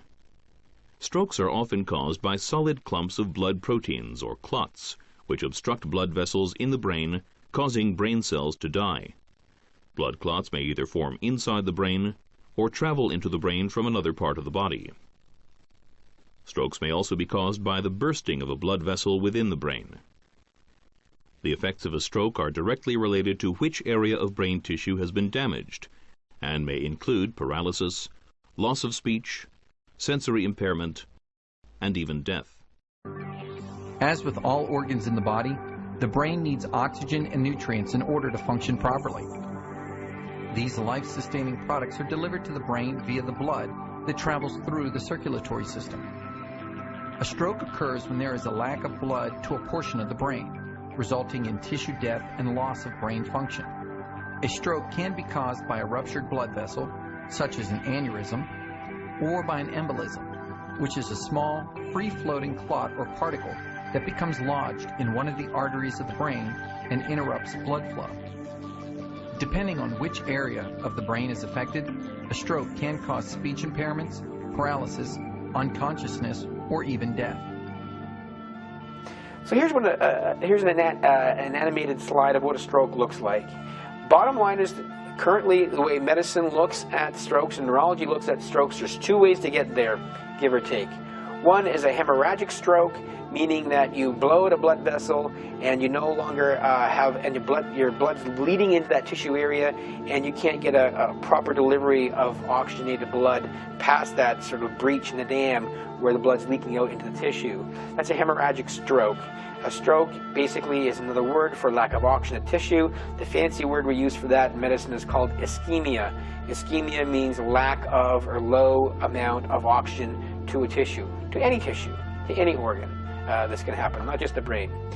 And then the other means by which we recognize strokes as occurring in adults relative to the brain, or anywhere else for that matter, is an embolic stroke, meaning that a small clot can form somewhere in a blood vessel further on in the body. It breaks off. It goes up through a series of blood vessels that get smaller and smaller and smaller. Eventually it gets to a point where it's reached a blood vessel that's too small for it to fit through. It plugs it up nicely there, and then beyond that block, that tissue is not getting any oxygen. That's an embolic stroke, usually from cholesterol, a piece of a blood clot itself from somewhere else, and other factors. And the other type of stroke we recognize is something called a thrombotic stroke, a thrombogenic. Big fancy words again, but basically that's just that classic hardening of the arteries. When the blood vessel inside linings, we call them the endothelium, become damaged, they expose factors that actually lead to blood clotting at that area and causing coagulation and clotting at that area to try to fix that damage, and in so doing you can create a blood clot there, which again blocks off tissue and no oxygen going underneath there. So you have a hemorrhagic stroke, you have a embolic stroke, and you have a thrombogenic stroke or thrombotic stroke. That's what we understand in strokes. And to a certain extent we know what to do to try to help prevent them when that's happened in many people. But the part we don't realize at this point in medicine that there's a whole other category in class of stroke. Well, it was known. We unfortunately got lost in the history of medicine. We just got lost. It was profound discoveries in the 1930s and 40s, representing over 16-20 years of research, direct observation and experimental, looking at a totally different means by which strokes can occur. And again, it came to the sludging of the blood. And you'll see all that here. And that's the cause of autism, I'm afraid. And you'll see that too. So this whole sludging side is a fourth category of stroke, which we don't recognize yet in medicine, because medicine, we don't see it. It doesn't exist. We call things we don't see quackery or charlatans. But calling things quackery or charlatans because you cannot see it, although you can see symptoms and evidence of it, it basically is it's arrogance on our part, because we are putting more faith in the tools that we have as if they have the resolution and ability to see anything and everything. And if we can't see anything and everything, then anything and everything we can't see does not exist is our assumption. Anyone talks about it must be crazy. And parents of these neurodevelopmental disordered and disabled children are not crazy. They see the problem, they recognize the problem, they see the temporal sequence between cause and effect. They know the problem is there, that the medical system hasn't got the resolution or technology to observe it, does not negate what the parents and have seen themselves and what the children are going through themselves. The bottom line is a fourth category of stroke. We've called it mass, and a fifth category of that's called zeta, and more times than not, they can be interactive together, and we'll get to that. Here's another cross-section of the brain as well. The pipes, the red pipes coming up are the blood vessels, again, coming up into it.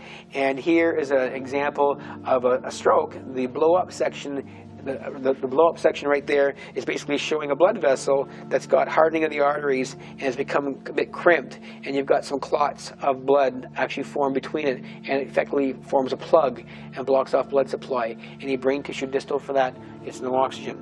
Keep in mind, though, what's going on here. This stroking process can happen in every organ, in every caliber, big, small, medium, to the tiniest blood vessels through the body.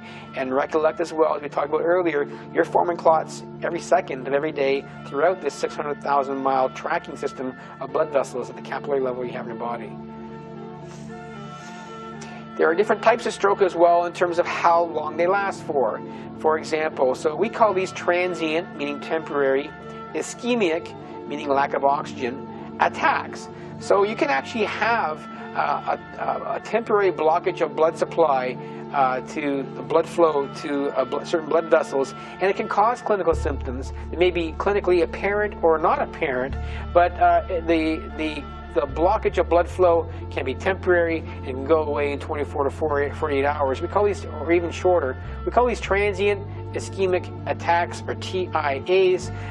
They are strokes, however, that the vessels clear up the blood flow and oxygenation to the area is restored, the function can return. So you can have people sometimes with complete paralysis of one half of their body, or of their hand, or dropping the corner of the mouth, or their eye turning in, or their face becoming numb, or they're losing their speech.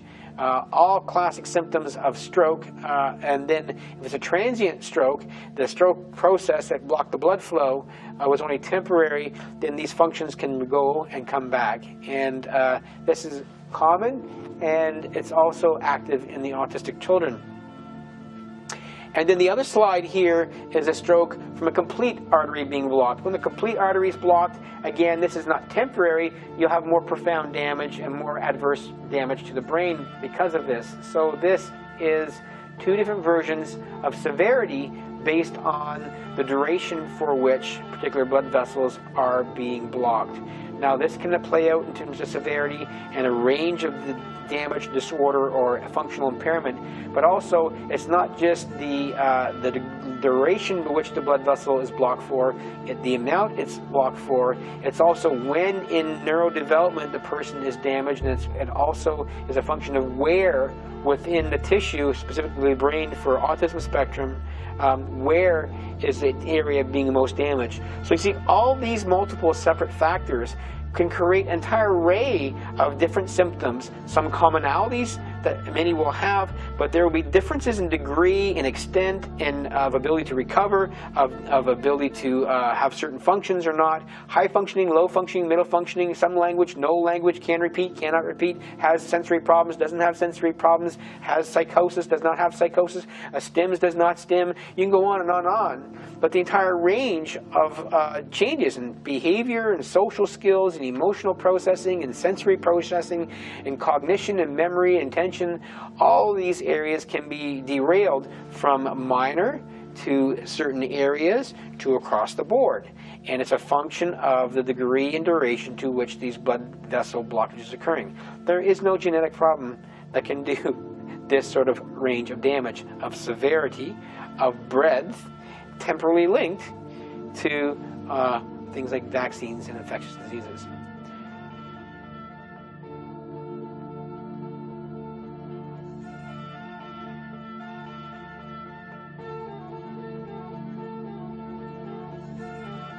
This is classic strokes in adult patients. Every one of these individuals in these 4 slides here have had an ischemic stroke causing facial paralysis.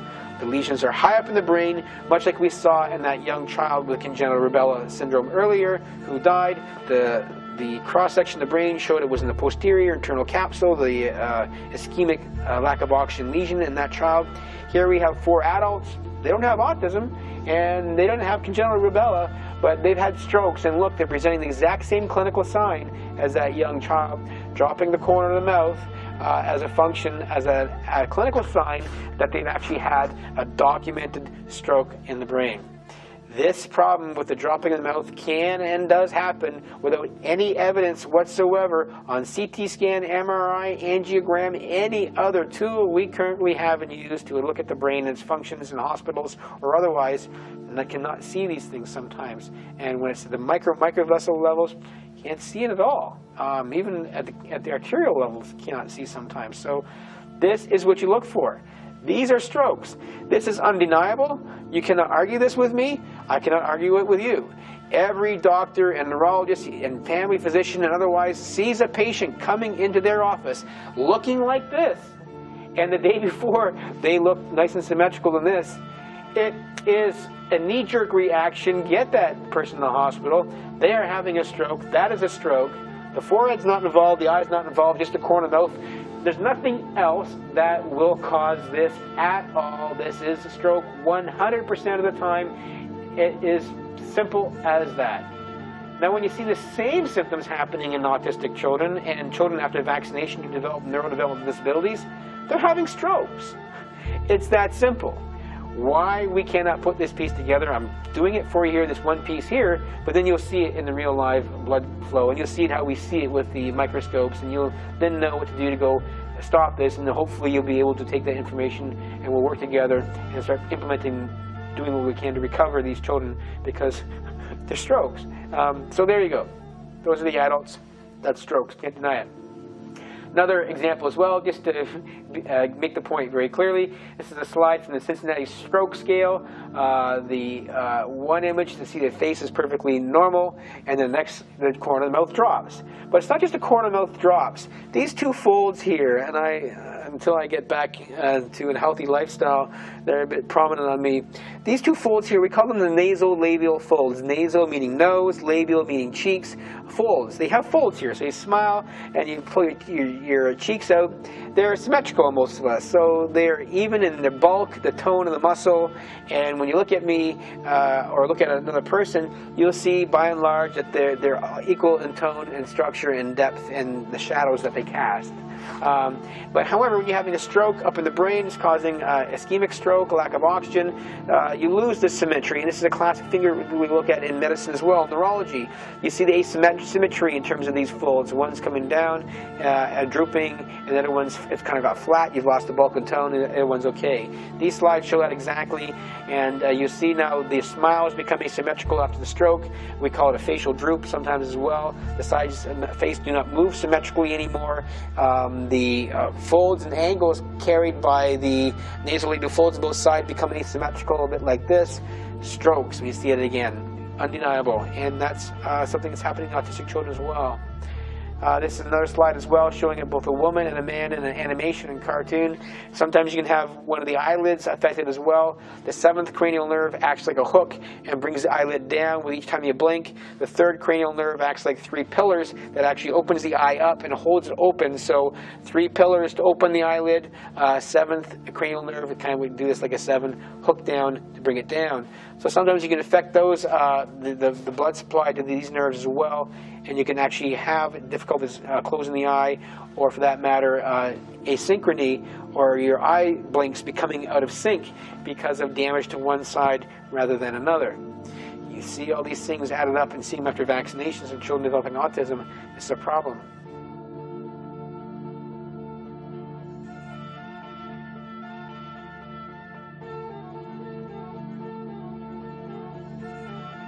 This is another slide again as well, showing the difference between a hemorrhagic stroke, which is a broken blood vessel, losing oxygen, losing blood flow and red blood cells. When that comes out of the blood vessel, there's not enough pressure going downstream. You have a stroke, lack of oxygen. And the other picture back here is showing the clotting happening from emboli. It just goes down there and plugs it up, like sticking a Q-tip in your ear. You plug it up and nothing can get past there. All right, so here's an example of this different series of blood vessels that we have from going from a larger to a smaller to a smaller to a smaller.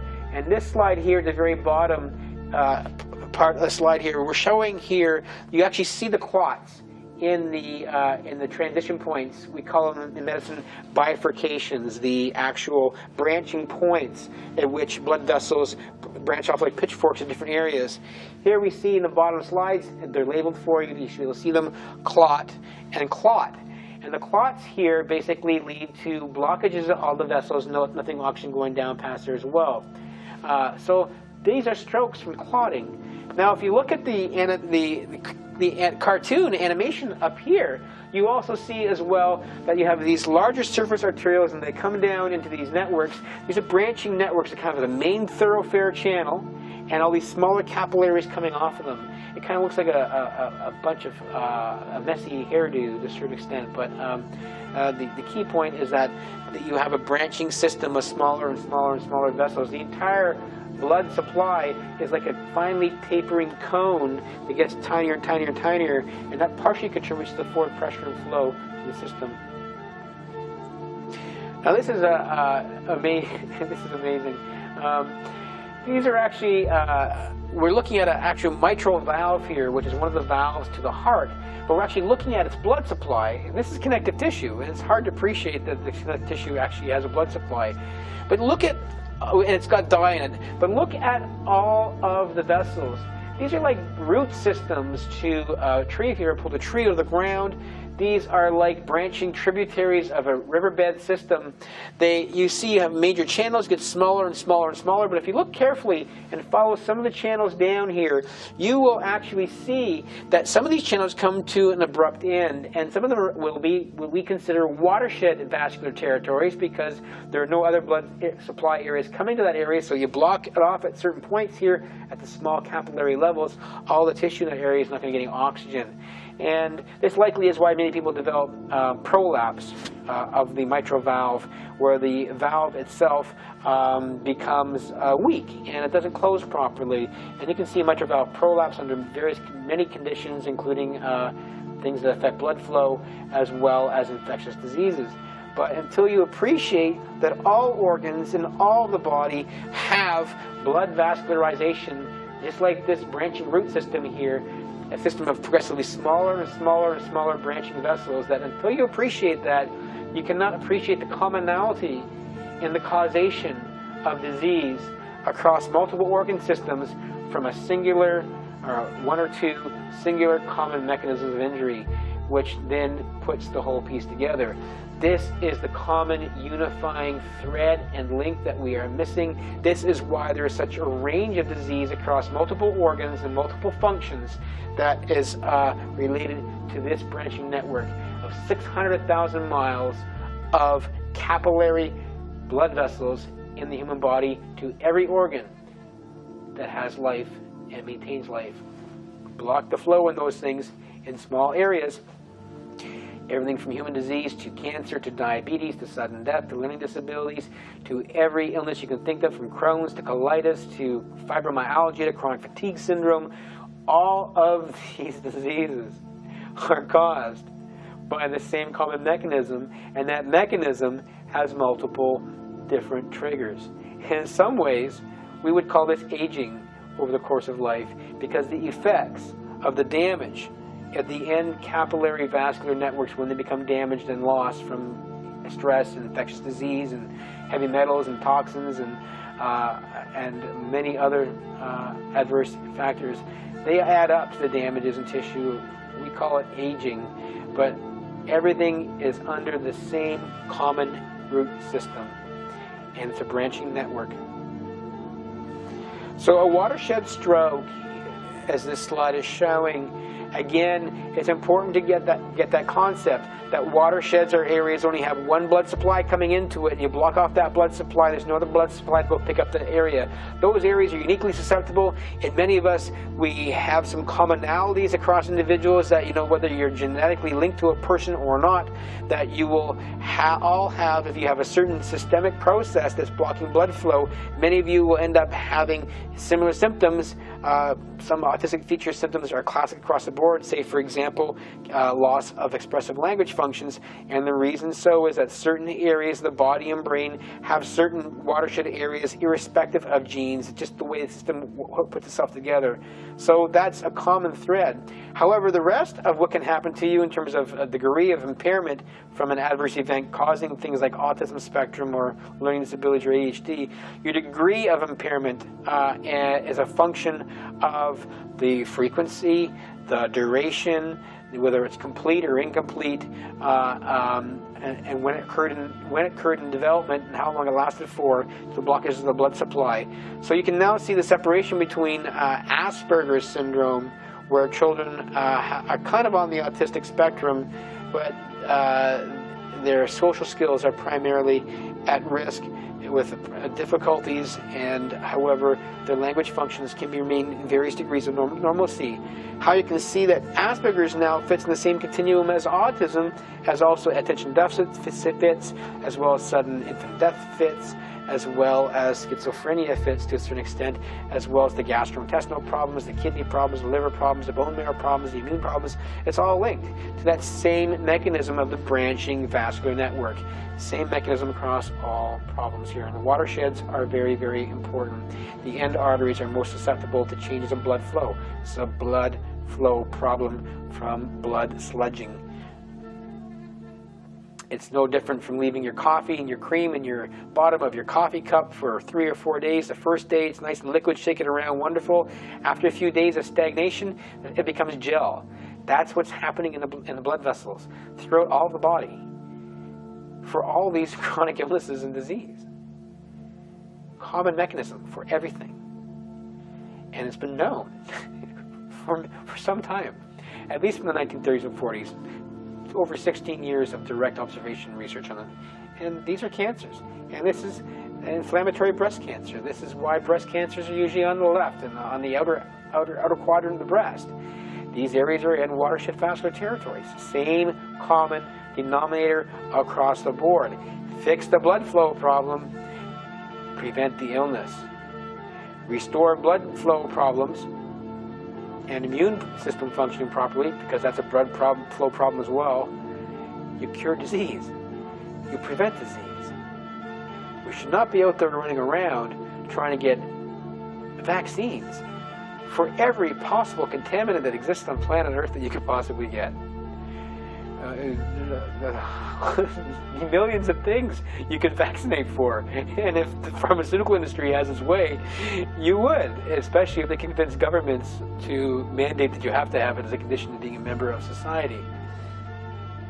But when all bugs and all viruses and all bacteria and all parasites and all heavy metals and all of these toxic or foreign substances placed in your body, or even prenatal infectious diseases, if they all cause the same problem in the body and physiology, irrespective of the disease that comes out, if they all cause disease by the same problem in the body, they're causing strokes, then why are we wasting our time vaccinating for all these different things, which all, irrespective of what they do to the body, end up having the same common mechanism of injury in the body across the board when you get exposed? Why don't we just go out there and say, let's deal with the cause of disease and get out of the clouds and stop giving prevention for all these different things individually? Well, you can have all these things collectively, as long as you control the means in the body by which these things, irrespectively are going to cause disease and damage. And this is colloidal chemistry, this is blood flow, this is coagulation, this is clotting, this is zeta potential, we will discuss. And this is a non-specific immune response to immune hyperstimulation. And this is a whole series of events that is contemporarily caused, by and large, most prevalently by the high prevalence of vaccines. But vaccines are neither necessary nor sufficient for this problem to occur.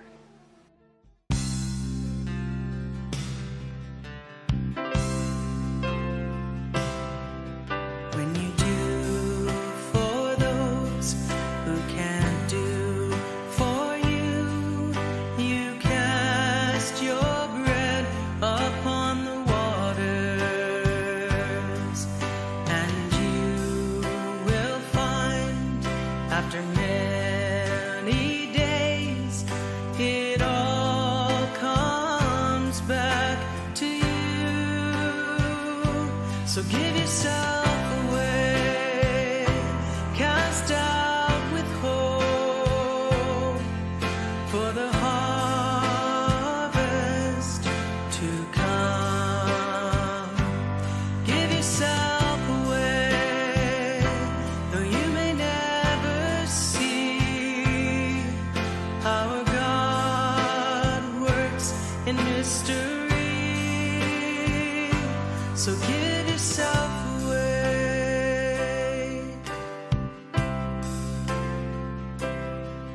When you serve the ones that He holds most dear, you find the things you need. When you share the load, when you dry the tears, the power of grace is free. So give yourself away.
yourself away, cast out with hope for the harvest to come. Oh, give yourself away, though you may never see how God works in mystery. Give yourself away.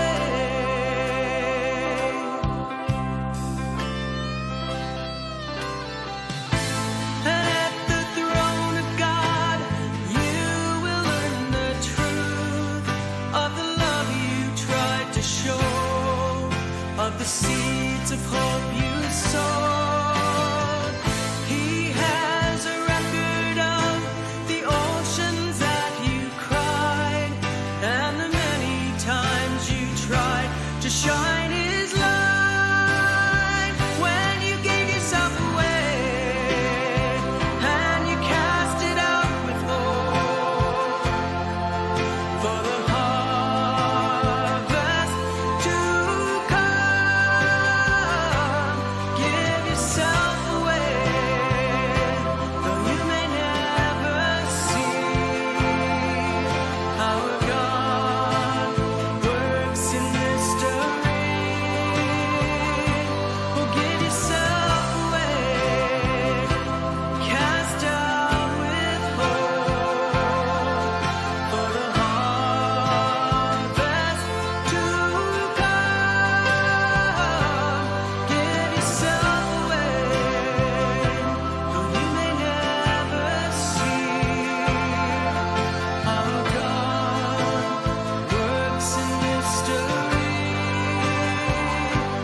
Give yourself away, give yourself away, give yourself away, give yourself away.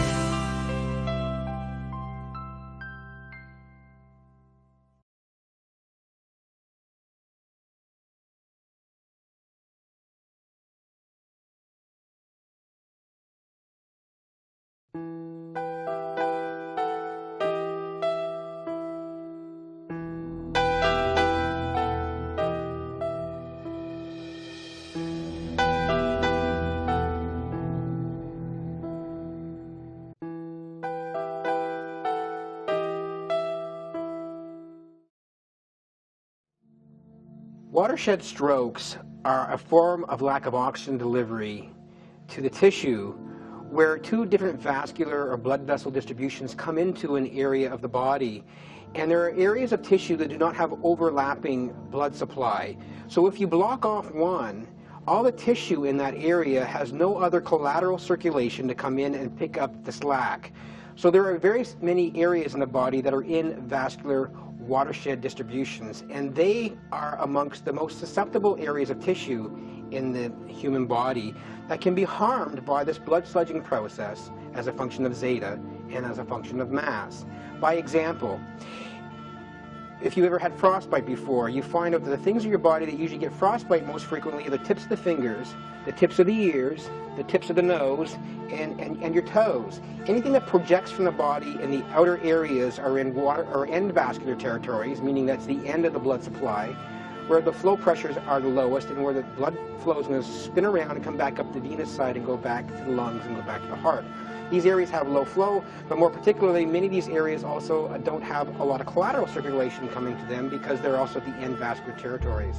And even in emergency medicine, when we give special injections to take away pain, we sometimes use a drug called epinephrine, which causes blood vessels to actually constrict very tightly.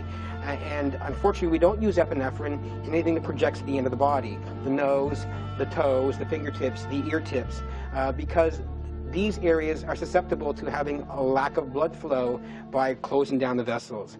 Now, the same process is happening in response to the zeta and mass, and the watershed vascular areas are most importantly and most critically adversely affected.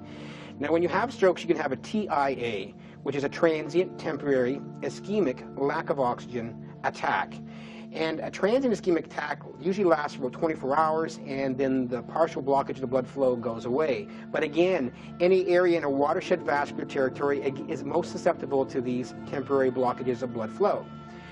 And we also have something in neurology called a RIND, or a RIND, R-I-N-D, and that is called a reversible ischemia, again, the word meaning lack of oxygen delivery, neurological deficit. And that is something, again, that emerges generally from lack of blood flow or lack of use of oxygenation or low oxygen content in the body. And the neurological damage can be temporary, and then it comes back. Reversible ischemic attack, transient ischemic attack, and these things can become permanent, which is a complete stroke. And it can be large vessels or microvessels. And again, the microvessels, you have 600,000 miles of these throughout the whole body, which is 95% of the blood vessels in the body. We cannot see them. They're microscopic. And when things are happening down there, you can have adversity to every organ system in the body. So that will be important information to know. Now, this next slide here is just showing you on both sides here these colored areas of the brain. I put this in for you to get appreciation that the colored areas were created by a tissue doctor who was looking under a microscope and found that different areas of the human brain have different cellular structures. And he coded these areas, the system, by coding the different cellular structures in terms of their arrangement or in terms of the cell types or in these areas. As a man by the name of Brodmann. So we call it the Brodmann classification system. So Brodmann's classification breaks down the brain into differences in cells across the whole 3-pound breadth of this brain that we have.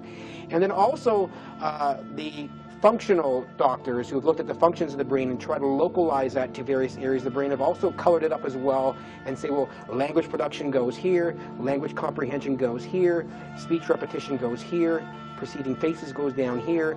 And so you can functionally localize a map of the brain, or you can map the brain out in terms of its cells. But the critical thing is understand that although the brain is one homogeneous mass, a 3-pound gelatinous mass in your brain, you could actually put your hand in and you wouldn't feel anything because there's no pain receptors in the brain. We don't do that, but by analogy. So when things are happening to the brain substance itself, it gives off no pain sensation, so your body doesn't know things are happening there. So like a heart attack, when you have lack of blood flow to the heart, you get a lot of pain there because the lack of oxygen creates chemicals that signal pain receptors, and your brain says there's something wrong. And that pain we usually deal with morphine, but the brain, when there's no blood flow to some of the areas of the brain, there are no pain receptors there to signal the body that something's wrong. We're kind of blind to it, not only externally from medical devices and tools to see in technology adversity here from ischemia or lack of blood flow and oxygen, but also your body is unknowing that this is actually going on, so you have no idea that you're actually having a lack of oxygen to the brain when this actually happens.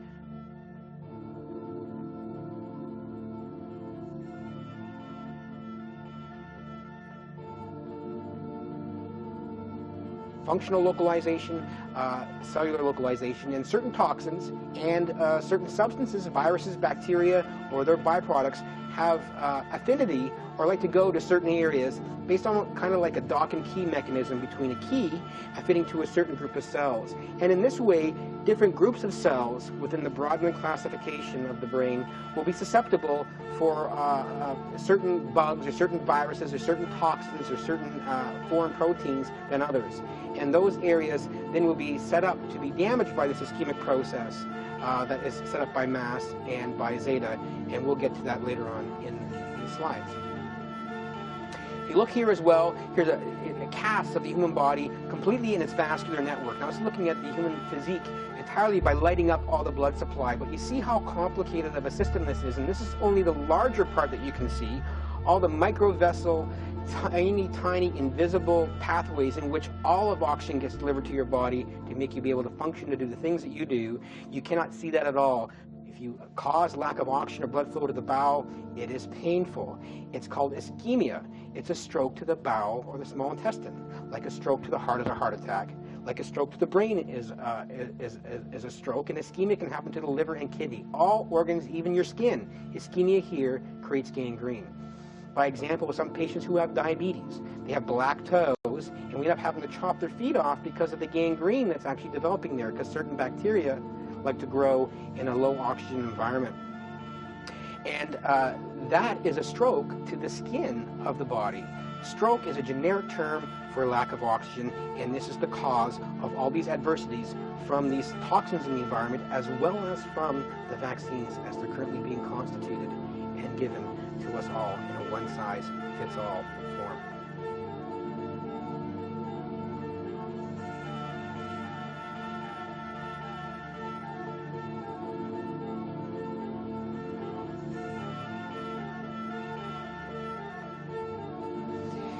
This slide here is the key blood vessel coming up to the brainstem. This is critical to much of the features neurologically we're going to get into that we see as a function of the sludging process in response to the toxins we're putting in our body, specifically the vaccines, specifically the cause of autism spectrum and neurodevelopmental disorders. This is called the basilar artery. And the basilar artery is a single large pipe coming up through the bottom of the brainstem, down in the back of the brain. It's fed from two vessels coming off of the aorta called the vertebral arteries. And they come up here and form into one vessel, and this major pipe comes up here and sends small little fingers off there that goes out and perfuses all the back part of the brain. It's called the posterior or back circulation. And many of the controls of all the nerves that control your facial structure in terms of its sensation, in terms of its motor functions, in terms of moving things from A to B, and much of your senses from hearing and balance and taste are all served by 12 nerves. We call them the 12 cranial nerves. And how we are actually being able to show now that, wait a minute, ladies and gentlemen, we have a serious global problem with the way we're using the vaccines as we're currently doing. Many of these cranial nerves are being adversely affected in subtle ways, which we're going to show you through the rest of this video series in this section of what we do. And a lot of those features are coming from blockages of blood sludge in these small vessels and arteries, watershed areas in the brainstem coming off the pipes from the basilar artery. There's one more cast as well. You can basically see this is letting up an entire vascular network. It's art, actually, and it is complicated. And you can see why it can be random to a certain extent of what areas are hurt for some individuals, but the bottom line, watersheds and vascular territories, no collateral circulation, these areas are critical for being adversely affected. Here we have now, just looking at the brain, blood flow coming into it. In the bottom part, on the right side, you see blood flow coming up to the outer part of the brain. On the slide next to it, you see clots being formed there, and the clots have actually blocked off blood supply, and this becomes a problem for oxygen delivery. And this way we can see it, large vessels, many times you cannot. Again, one more look at, we're now looking at sort of blood supply to the area of the brain. These are the major vessels coming off this circle of Willis. You have the anterior cerebral arteries going to the front of the brain. You have the middle cerebral arteries going towards more of the middle parts of the brain, and you have the posterior circulation from the basilar artery giving oxygen to the back of the brain and down deep in the brainstem. Now that area is critical for all things that we keep us alive. We call it vegetative functions, but respiration, heart rate, blood pressure are all controlled in these areas in the brainstem. And we'll get to this and we'll show you a few cases that all these children of sudden infant death, they suddenly stop breathing in their sleep. Unfortunately, this is a mast and zeta problem in the blood supply in the posterior circulation, leading to sludging, poor forward blood flow. And when you knock off both the left and right side areas of the brain controlling respiration, the person just stopped having central drive for breathing, and they die. And that is the cause of these problems, but it's also the cause of autism and neurodevelopmental disorders and much of human disease, which we'll get to in the rest of these slides.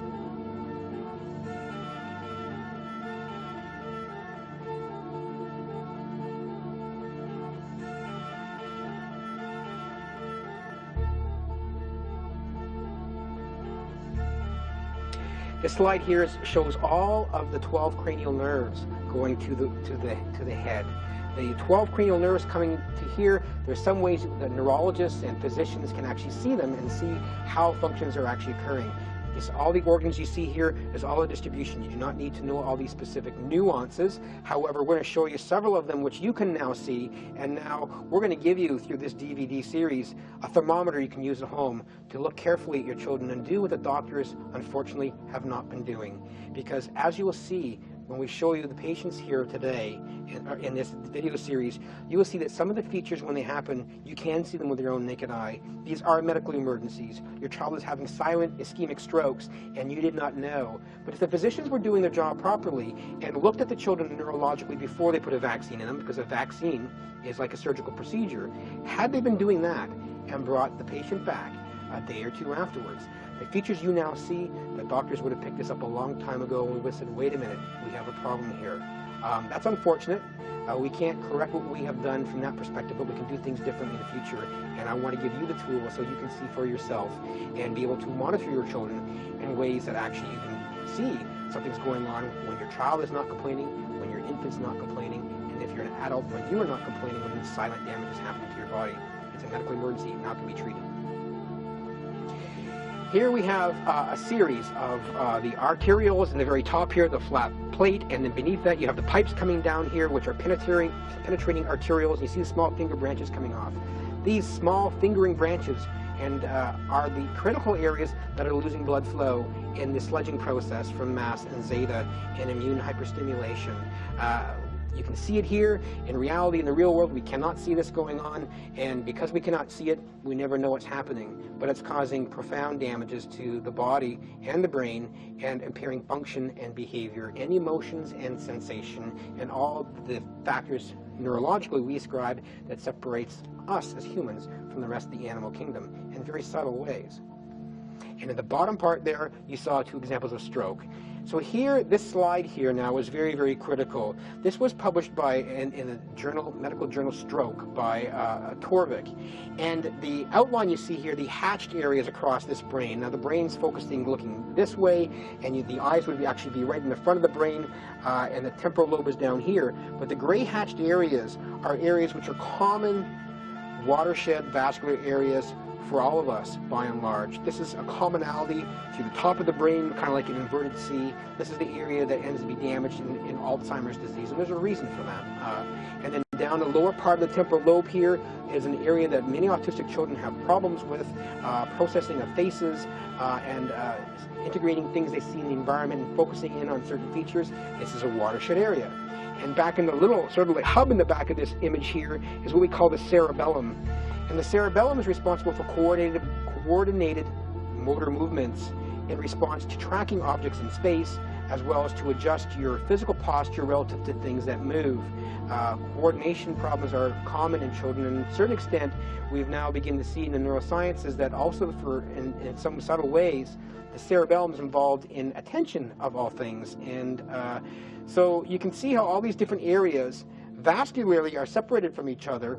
There's some commonalities, however, at the individual level, there will be individual differences and variations. And because of those individual differences in the blood watershed areas and vascular territories, and the degree of collateral circulation to various areas, you can get a whole range of no deficit to profound deficit, and everything in between fits in the same pathological model of causation. So, whether you have attention deficit disorder, a specific learning disability, autism spectrum, Asperger's, social problems, memory problems, attention problems, concentration, sensory, the whole gamut of range of possible problems, as well as range of severity of the symptoms you have, is a function not only of the vascular networks, but also the pathological process happening, when it happens in development, how long it lasts for, whether it's reversible or irreversible, waxing or waning, or permanent or non-permanent, and how long it lasted. Those are a huge number of variables that is difficult to predict in any way that we use science for. Science cannot predict things in a consistent way, in replicable ways, when the very thing it's trying to measure, we call these dependent measures, varies by so many multivariates. We cannot control for it. And that's why we find nothing, because we don't really know what to define as our measuring point, which is why a lot of this has been difficult for us to find. This slide here describes transcortical motor aphasia. A famous neuropsychologist first published work on this stuff, and we realized that a transcortical motor aphasia, big fancy neurological terms, is due to a stroke. But more specifically, Norman Geschwind, the first to really report where the areas in the brain are responsible for this and why it was happening. This is something we see in all these autistic children, by and large, in varied degrees. One is speech production is gone. They've lost the ability to make meaningful, expressive speech. but comprehension's intact. You can ask these autistic children to do a task for you, and they comprehend you, and they follow through with it. But however, there's another area here in the temporal lobe called the repetition area, and the repetition area, sometimes these children, individuals, can repeat back to you almost echo-like format, parrot, if you will. They can repeat back exactly what they heard. However, they cannot make that sentence on their own, by their own volition. And this is called a transcortical motor aphasia. When you lose speech production, you retain comprehension, and you retain varying degrees of speech repetition. Now, the only way you can ever create that behavioral syndrome in the human brain is by damaging the small blood supply. Because up here, the speech production areas are in a watershed vascular area, which is exactly what Torvik's article describes, and other neurologists and behavioral neurologists and neuroscientists have confirmed that this is going on. So if you damage the microvascular watershed areas in the front of the brain here, you lose speech production. But you retain speech comprehension, and you retain, to a certain extent, repetition sometimes. There's no other way to cause this. So if you see this syndrome in an individual, you cannot say genes cause this, bad genes. You cannot say anything else cause this. The only way you will commonly cause this, by and large, human brain is messing around with the blood supply, bar none. So, to conclude, autistic children seem to have some problem with blood supply based on the behavioral syndromes we see. That's the power of neuropsychology, that's the power of functional localization, and that's the power of integrating these two together. There are some exceptions, but not when you put a lot of people together. So now we're focusing on blood supply. We recognize that.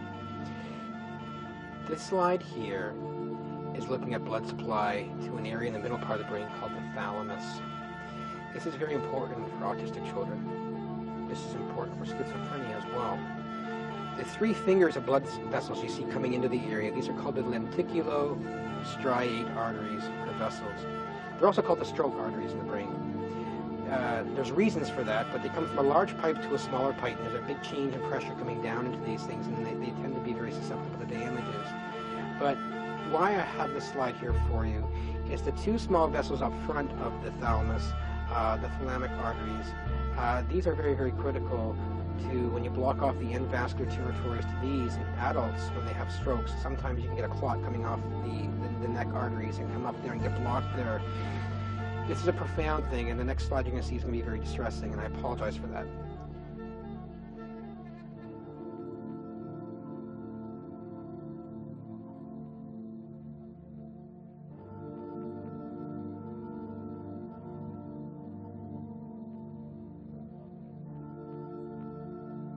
When these vessels are blocked off at the end vascular territories in adults, it creates something called a thalamic pain syndrome, or it's also called a central pain syndrome.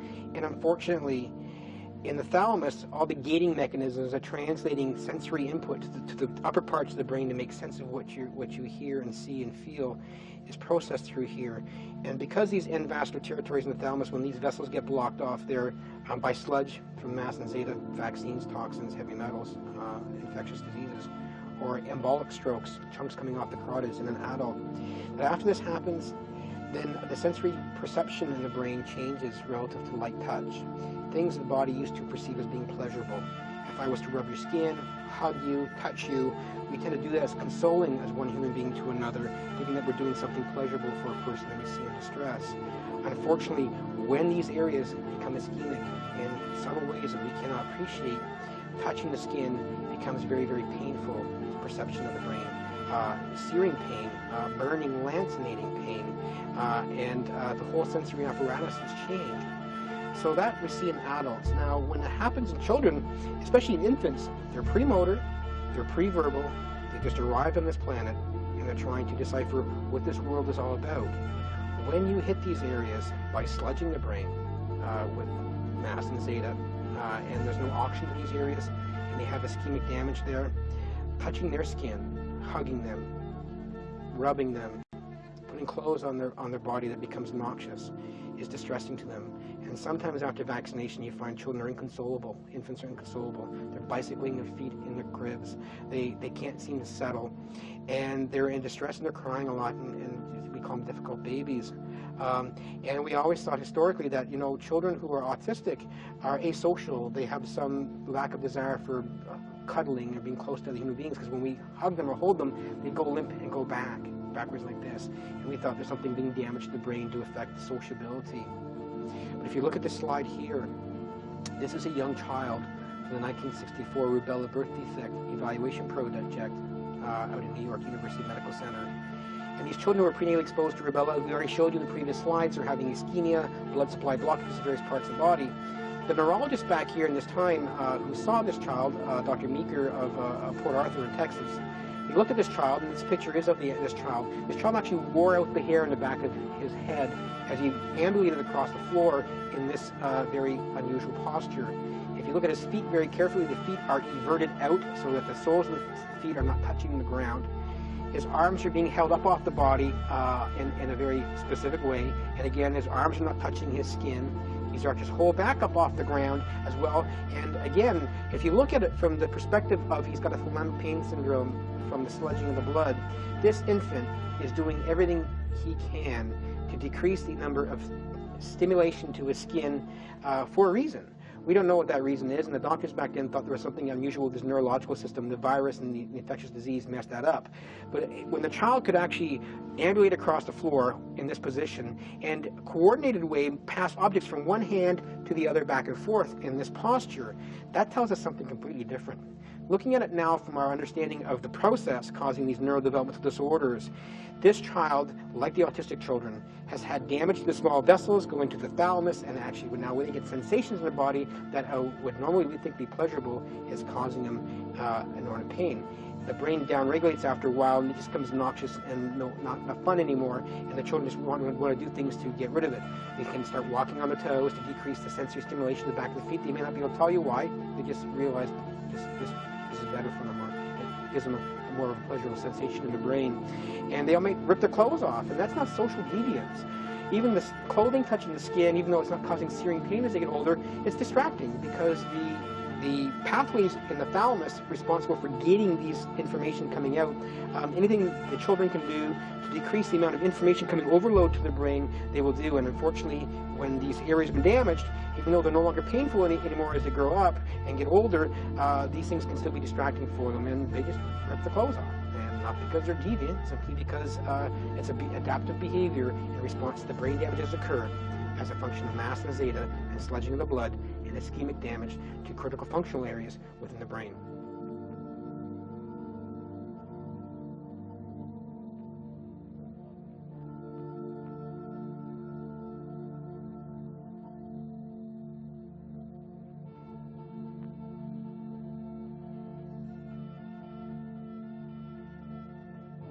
Now, how do we put mast and zeta and the sludging blood into perspective of what you can now see for yourself? And I'll say this to you, you can see for yourself, because you can see a bunch of people from autism, learning disabilities, attention deficit disorder, sudden infant death, Gardasil death and adverse reaction, Gulf War syndrome, and even people who are actually exposed to infectious diseases before we put them in needles, and mandated we all have to have them.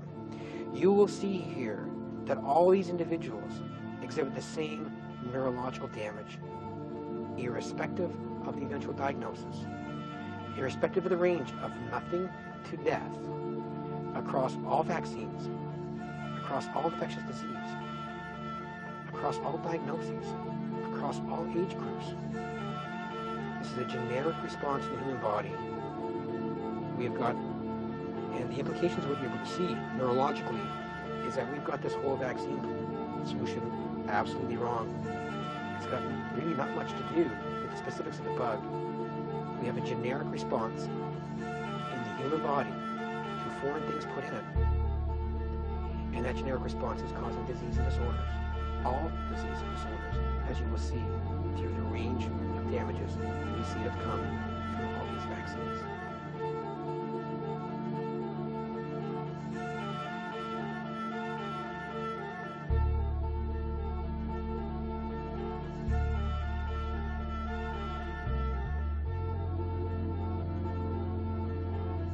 This child here is showing you the eyes. The eyes are very critical to your ability to see neurologically, the 12 cranial nerves to the eyes, because you have 3 cranial nerves actually controlling the eyes.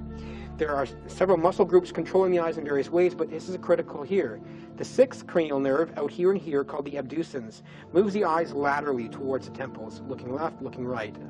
So outside here, the 6th cranial nerve moves the left eye out this way, and the 6th cranial nerve moves the right eye out this way. The 4th cranial nerve moves the eyes down and in towards the nose, looking down towards the floor, kind of cross-eyed looking down. And all other movements of the eyes are the 3rd cranial nerve. Something very, very important to recognize here neurologically is that the controls for the 6 nerves, looking left and looking right, are in an end watershed vascular territory in the brainstem, meaning that if you decrease flow, going through blood flow through the brainstem, coming off that basilar artery, anything that decreases flow, the vessels furthest from that flow source are the first ones to dry up like a riverbed and not get proper flow from them, and they don't get any oxygen. And unfortunately, the nerves controlling the sides, eye looking left, eye looking right, they're in exactly that kind of vascular territory. So anything that sludges down the blood flow, decreases blood flow through this area at a local level, then these areas are most susceptible to being harmed first.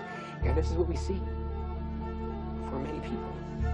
You'll be able to see it in your own children as a function of vaccination within hours and days, and exists there to this day. All vaccines. The 6 nerves are being affected.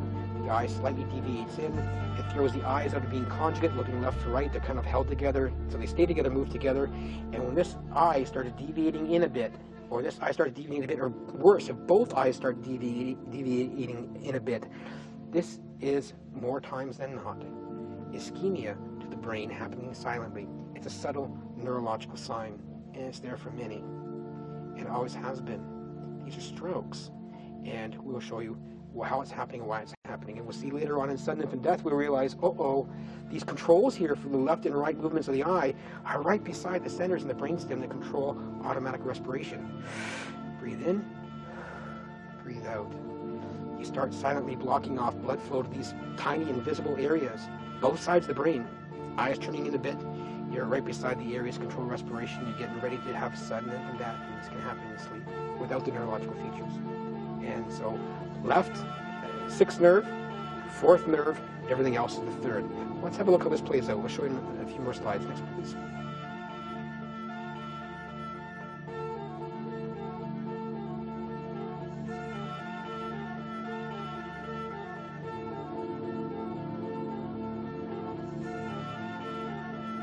This is how we test the eye movements as neurologists. We get you to follow our finger, move it left, move it right. We generally go an H pattern, up, down, cross, up, down. And you follow the finger and you actually move the eyes through all cardinal gauges. Now it's important to look at how the eyes are moving, together or not together. Can they go through all the different ranges of gaze? And when you go through that H pattern, you actually go through all cardinal movements of all these 3 nerves of the eyes. And the slide beside here basically shows you that the 3rd nerve going to the middle parts of the eyes, pulling it in, and the 6th nerve on the outside, they act like yolks that actually hold the eyes together when you move them. Kind of like yolks you have for ox. So if the eye moves left, or you pull the oxen left, because they're both yoked together, they go together at tandem. They work together. And that's set up that way neurologically, where the nerves fire down here and contracts the muscles turn things together. They're supposed to be together. You want your eyes to be together because you won't be seeing left and right. We're not lizards. We can't look in 3 different directions at once and confuse our brain. Everything will look blurry and wouldn't make sense to us. However, when you start damaging subtly by lack of oxygen to the core neurological mechanisms of the brain that can maintain the yokeness, the muscles are still intact. However, the neural inputs coming to the 3rd and the 6th cranial nerve on the inside and the outside are not equally of the same strength. And what happens is that the stronger muscle, the 3rd in this case, which has not been damaged, is overpowering the outside muscle of the eye, and it's actually pulling the eye inward. So you can even see this in transitions of gazes, which happens very subtly. And you can see this now at home with your own cameras. Put a camera on your child after vaccination, you'll see more times than not that if you slow it down and you follow the transition of eye gaze from one extreme to another, you see that one eye may start getting in faster than the other. It was not there before the child got vaccinated. These are ischemic strokes. Here is an example now of an adult who's had severe, complete damage to the sixth cranial nerve. And you look, they're looking straight at you, everything seems okay, that's the top slide. But you look at the bottom, and that the person is trying to look off to the right.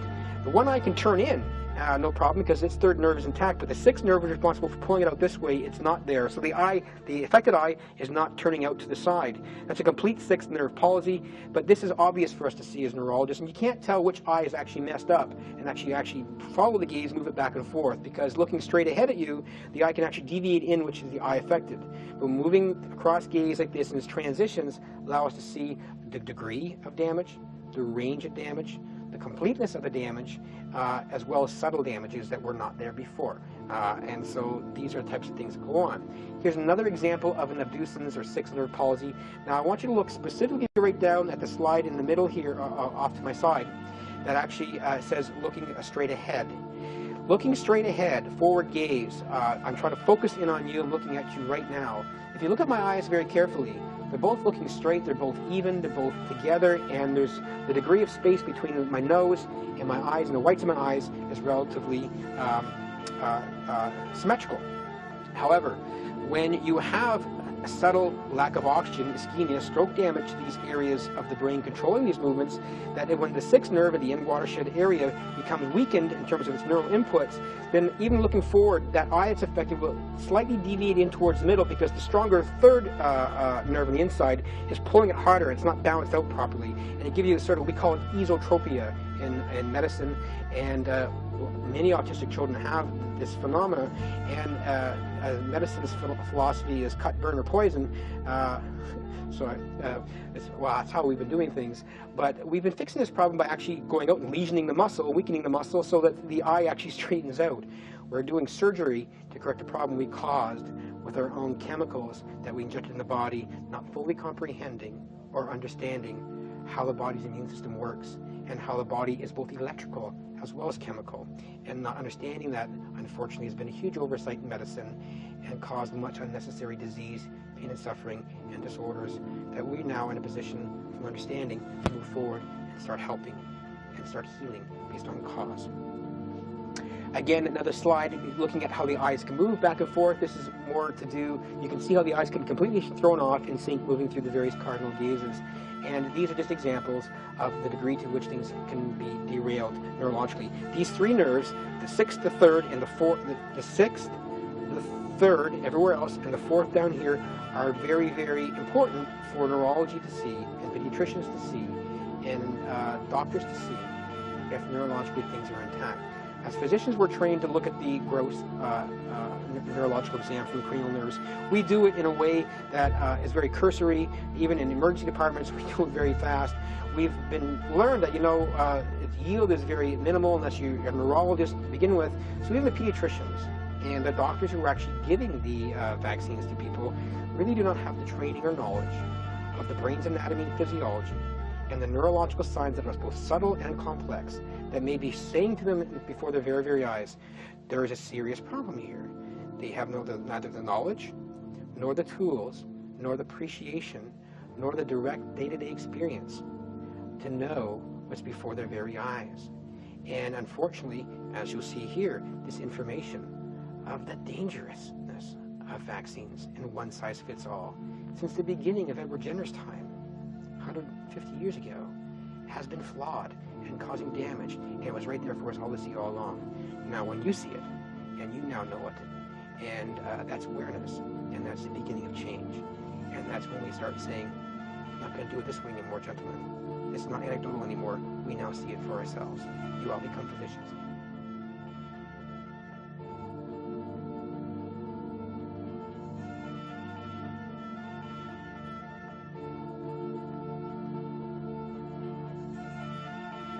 This slide is very, very important. This slide is from the North American Neuro-Ophthalmology Society, which is neurological ophthalmology, meaning eyes, and it basically describes the various causes we accept in medicine for both a third, a fourth, and a sixth cranial nerve. The Roman numerals at top, third, fourth, sixth. Now look at the percentages here. These are the things that we know and accept. Mainstream medicine, we all say this is what causes these problems. Sixth cranial nerve outside, eye turning in. Third cranial nerve, problems moving other ways, conjugate movements being thrown off, and fourth cranial nerve, problems moving the eyes down and in. any of these problems, what are their main causes? Well, we say other for things we have no idea. But we have specific things that we go into and we talk about. We say, look, the very top of this causal mechanism to create these small, subtle palsies we call in neurology, which basically subtle neurological signs, they're showing these features of these nerves being thrown off, is strokes. We call it vasculopathy or pathological changes to the blood supply, strokes. And then a category above that, unknown, well, it's likely most of those are strokes too. That when you look at this, when you see a child who's 3 months old, or 6 months old, or 18 months old shortly after his measles, mumps, rubella vaccination, or dies of sudden infant death after vaccine, and they're showing these subtle cranial nerve palsies, eye turning in, becoming disconjugate, dropping in the corner of the mouth, which is a seventh cranial nerve problem we'll get to in a second. These features are only created by ischemic vascular damage.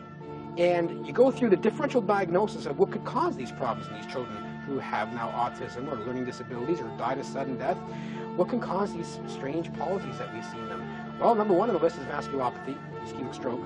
Top one, probably ischemic stroke as well. But you go through, well, it's not going to be an aneurysm, because we see that in our angiograms. We know it's not an aneurysm. And we know it's not a tumor. We didn't see a tumor there either. And we know it's not syphilis. This is a sexually transmitted disease. And we know it's not multiple sclerosis in these children. So what are you left with? The clinical signs are there. The neuropsychological profile of transcortical monophagia is there as well. Vascular, vascular, vascular, and temporally linked. Vaccine, boom, it's there. You see it for yourself. It's proof causation. Do not let them tell you any differently. You will find no neurologist or no physician and no pediatrician and no Paul Offits of the world will be able to stand you and look in the eye and say, Dr. Moulden, and your knowledge is incorrect, because they'll be flying in the face of hardwired core knowledge in medicine that is irrefutable. There is no other way to cause these problems in the sequences we see but by damaging the blood supply, when that's time linked to the giving of a vaccine. And we see it for all these people, all diseases, post-vaccination or toxin, proof causation. This slide is more details going through how the palsies occur. The bottom line is these are ischemic stroke causing most of these palsies. And when you have several palsies developing, the eye turning in, the eyes becoming out of sync, up and down in vertical gaze, the corner of the mouth dropping, differences in transition of gaze back and forth, the eyelid drooping, and things you cannot see. We'll show you this today. All of these features tell you this is not just one area of the brain or the body. These are multiple vascular areas being hit by a sequential process that's very fast. All these parameters are core in neurology to figure out what the possible pathological mechanism be that's causing these damages. Nothing else has the temporal sequence. These are strokes. Nothing else causes it. These are strokes. These are strokes to end vascular territories in multiple vascular distributions. That means it's not just in the brain, ladies and gentlemen. It's throughout the whole body, silently or clinically apparent. And these are medical emergencies that we've been causing for all. Here now we get into the next clinical neurological sign that you all need to know, because you will now see it when you look for it subtly and carefully.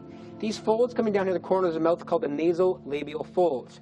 This is classic adult neurology. Go ask your doctor. If you go in there one day, your face is nice and symmetrical, these folds are nice and smooth, and then all of a sudden they're not. They're asymmetrical. One's dropping than the other one. That's only caused by a stroke again. That's the seventh cranial nerve. And so there are various signs that we can actually see that in the facial structure just by looking at a person. You don't need science. You don't need statistics. You don't need randomized, double-blind, controlled placebo trials to see what's before your very eyes. They cannot lie to you and say this is not real, because unless you say it's science can now convince you what you see with your own eyes is not true, then it can never happen. You will see it for yourself. I will show it to you here today. You'll go back in your children's photographs and videos through their course of life and temporally link that with the time they got vaccinated. You'll say, oh my gosh, that happened to our children too. It's happened to all of you. The slide that we just showed you is basically, by and large, Bell's palsy. But there, the forehead comes out of sync, as well as the lower face comes out of sync. And that's because the outside nerve, the nerve outside the brain, has been damaged. Damaging the nerve to the seventh cranial nerve to outside the brain drops the corner of the mouth and takes away the wrinkles on top of the forehead. However, so now here's a slide of a baby who's having damage to the nerve outside the brain, where it's affecting both the corner of the mouth as well as the forehead and eye. So the eye cannot completely close here, and the corner of the mouth is down.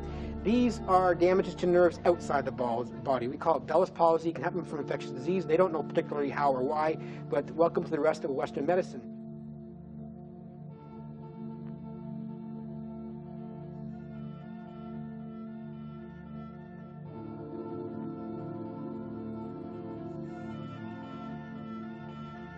We don't know how or why many of these diseases you get occur, but we give you drugs to treat them anyway. And unfortunately, in many respects, sadly, the way the drugs are being constituted, sometimes they cause more harm than good as well.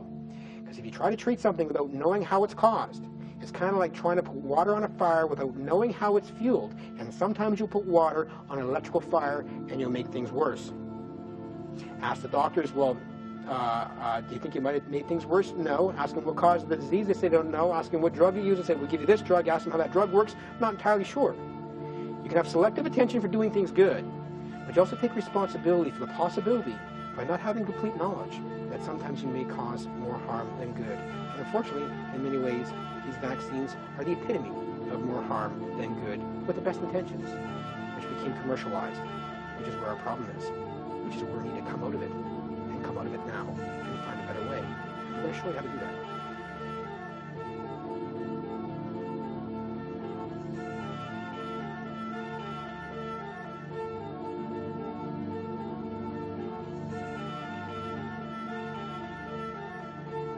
Here is the magical elixir that now will open up your eyes to say, wait a minute, this is brain damage, ladies and gentlemen, from all these things for all of us. It's going on for everybody.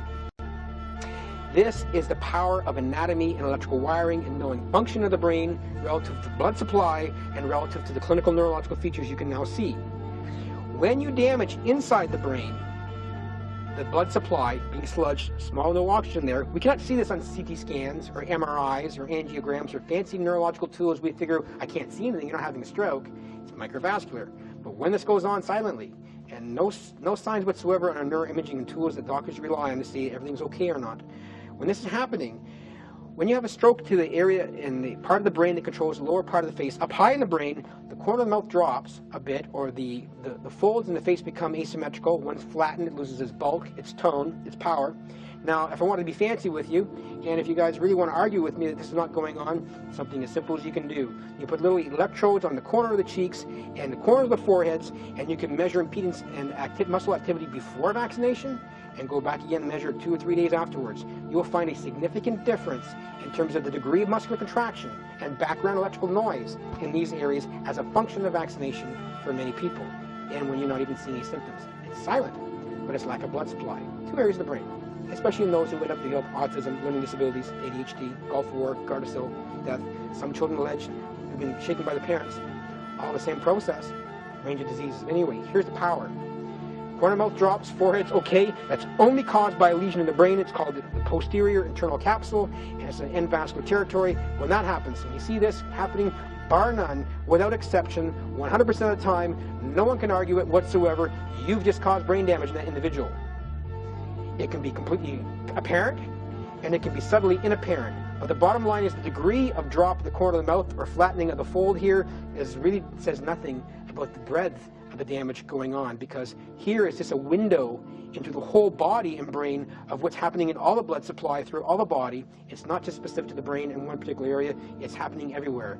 And we see this happening. We also now know, we are sludging the blood up in multiple areas, causing ischemia and lack of oxygen, and functional derailments and damaged tissue and organ impairments, and disease and disorder. That's not genetic, that's acquired. See this drop. You will see it in a bunch of the slides I show you today, subtly happening. Stroke, stroke, stroke. You'll see it profoundly, you'll see it subtly. All autistic children, neurodevelopmental disorders, ADHD, adverse effects from hepatitis A, hepatitis B vaccine, influenza, anthrax, Gardasil, all of it. DTP, MMR, all of it. Because it's a generic response in the body to foreign stuff put in it as a function of mass in the zeta. And to a certain extent, water. But that's our first step of helping you. We'll get to that. So this slide makes it very, very clear. I'm pointing out exactly where in the brain. The black arrow here now shows you where the lesion is. Very tiny lesion to the descending tract, which goes down and crosses over to get to the corner of the mouth on the opposite side of the body. A little lesion here, or a big lesion. you're going to drop that corner of the mouth. And it could be dropping, or you can smile, and you can see an asymmetry, and with the smile is not symmetrical. You see the lips will be slightly off in terms of the smile. All these subtle features, from profound to imperceptible, they are there. And if you blow up the face very large and look at before and after, the individual becomes their own case control. Johnny did not have these neurological damages before on day 1. We vaccinated him. Johnny now has them now on day 2 or 3, and 6 months later he's diagnosed with autism, or 3 days or 9 days later he stops breathing. That's proof causation again. This is no different from actually taking an x-ray of your arm, no broken bone. I take a baseball bat and I hit it, and I take another x-ray. The bone's broken. Therefore, I conclude, baseball bats to arms in babies or others breaks bones. Proof causation. If I look at your neurological functions, like the arm, I hit it with a needle. Before it was normal. Hit it with a needle, then now it's broken. Same conclusion, ladies and gentlemen. The vaccine caused that problem. And we know the problem will only be caused by blood sludging, which we now see. You'll be able to see that too. The doctors will be able to see it as well. Big problems. Those who have caused this problem for you are responsible for it. Those who have profited off this problem for the world will have to come to the rescue to help fix the problem. They've made all the resources from it. They're trillion-dollar industries. We made a mistake. Those who made the mistake should be held accountable because we need the resources of everything they've taken. Not just causing these disorders and diseases, blaming you for the problems, putting some parents in jail, accusing them of actually harming their children when really their products did, and then selling you products for profit to treat symptoms of the thing that they caused. That's not humanity from my books, and I'm sure there are very humane people out there, including the Gates Foundation, who will come forward and do what's right for their fellow man to fix what we've done to each other. This is a stroke. All right, next slide, and we'll see where we're going here. So this is more detailed what's going on. Look at the bottom line here. This is called upper motor neuron lesion, meaning it's up in the brain, dropping the corner of the mouth, subtly making asymmetrical folds here, and these are only caused by strokes, by and large. And it's an upper motor neuron lesion, means in the brain, it's not out in the periphery. We're causing brain damage. Number 1 cause, result of a stroke. Google it, look it up. Everything I'm telling you, you can go find on your own. I'm just putting it together for you so you can put the pieces together yourself and stand up for your rights and your health freedom and your health and wellness. This is another way we tend to look at the 7th cranial nerve. We ask our patients to puff out their cheeks like a fish. And when they're symmetrical and the cheeks come out no problem, well, we see that symmetry, this is normal. The 7th cranial nerve seems to be intact. Again, some people who have actually had damage to nerves, you can actually have dropping here, or one cheek won't puff out properly, or there'll be subtle flattening of the muscle of the tone. No different when you have an adult has a stroke on one side. You lose the tone in the muscles of your arm and your leg, and it becomes a little bit weaker and not well formed, and we feel the bulk and the tone of the muscles. It tells us the degree which nervous system is attached to that. And when you cut off the nerves or neural input to the area by trauma or by vascular damage or by ischemia, then the bulk and tone slowly disintegrate over time. They become less and becomes flabby, and one arm is larger than the other because it's getting the constant neural input. The facial muscles are no different. And you find over time, several years later, that these individuals who had these subtle damages, that you can see, if looking very carefully, that you'll see that one side is flatter than the other because the muscle tone here has actually flattened out because the inputs coming here is not as strong as the other corner of the cheek. No different from one eye turning in compared to the other because the neural inputs to the muscle here is not as strong as the other muscles elsewhere. These are signs that we see.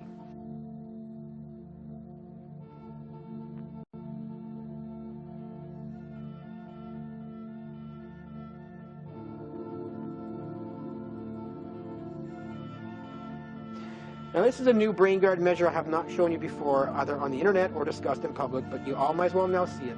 Sometimes you may find that your children, those who've been injured by vaccines, including many of the Gulf War vets, or some of them anyway, they tend to tilt their heads left or right.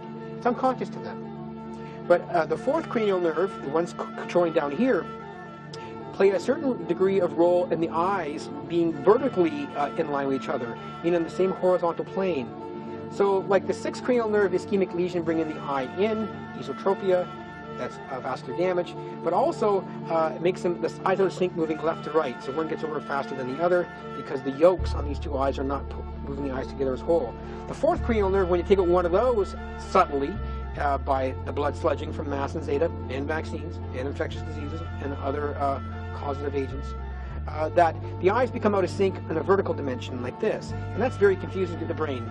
You get double vision, you may not even have double vision, but the bottom line is when they do come out of sync, it affects the way the brain's processing the information. So a way to compensate for that when these things subtly come out of vertical dimension, especially when moving, is a person tends to cock the eye a bit. So when they're looking straight ahead, you may see one eye elevated compared to the other, and when the person looks left or they look right, they can either enhance the degree of the vertical displacement or bring it back in line. But how these individuals try to fix this problem is that they tip their head away from the side of the lesion, and that certainly helps the eyes line up for the visual input coming to the eye. So you see, looking subtly, you will see many of these people, and you'll see in the videos we'll show you of the Gulf War vets as well as autistic children, that you see them turning their head just a bit every now and then. It's unconscious to them. But they're doing it for a reason. It's unconscious control to actually try to align the vertical gaze, especially when they switch and actually focus in on something. You'll see it in the videos, their eyes are off, they're off kilter. And even if you catch it, snap the picture, and you can now do this at home as well with all these little cameras that we all have, just like this.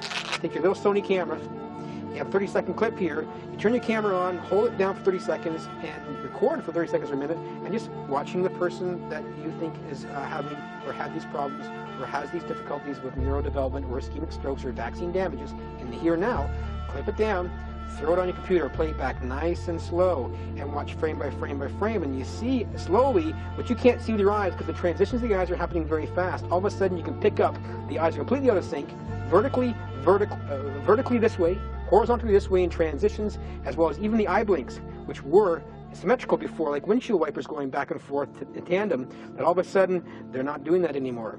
Those are vascular damages. These are strokes from vaccines. Same analogy as with the X-ray. Arm's not broken, baseball bat broken, neurologically intact, vaccine neurologically not intact. One of the tools to see it for yourself now. Very simple, you all have it. Proof causation.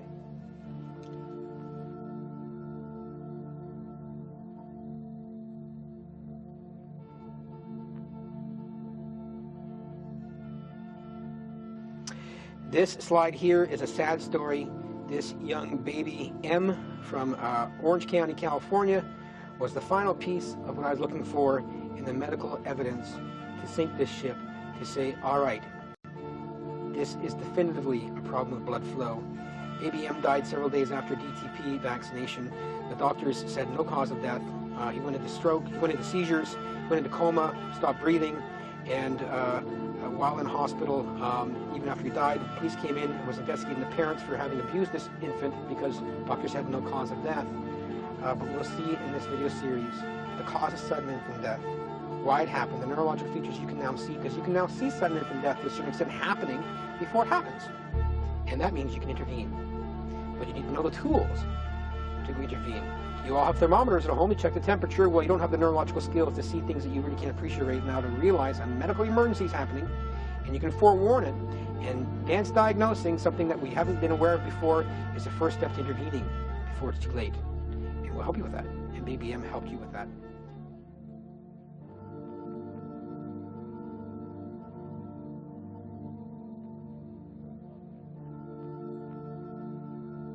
This here now is basically, we're getting into the parts of the blood supply. The blood, your body's 80% water, and in the blood of the body you have formed cells. Red blood cells, which carry oxygen, white blood cells, which respond to infections and foreign things in your body, and platelets, the smallest of all these foreign products. And platelets are involved, by and large, in healing up holes and damages.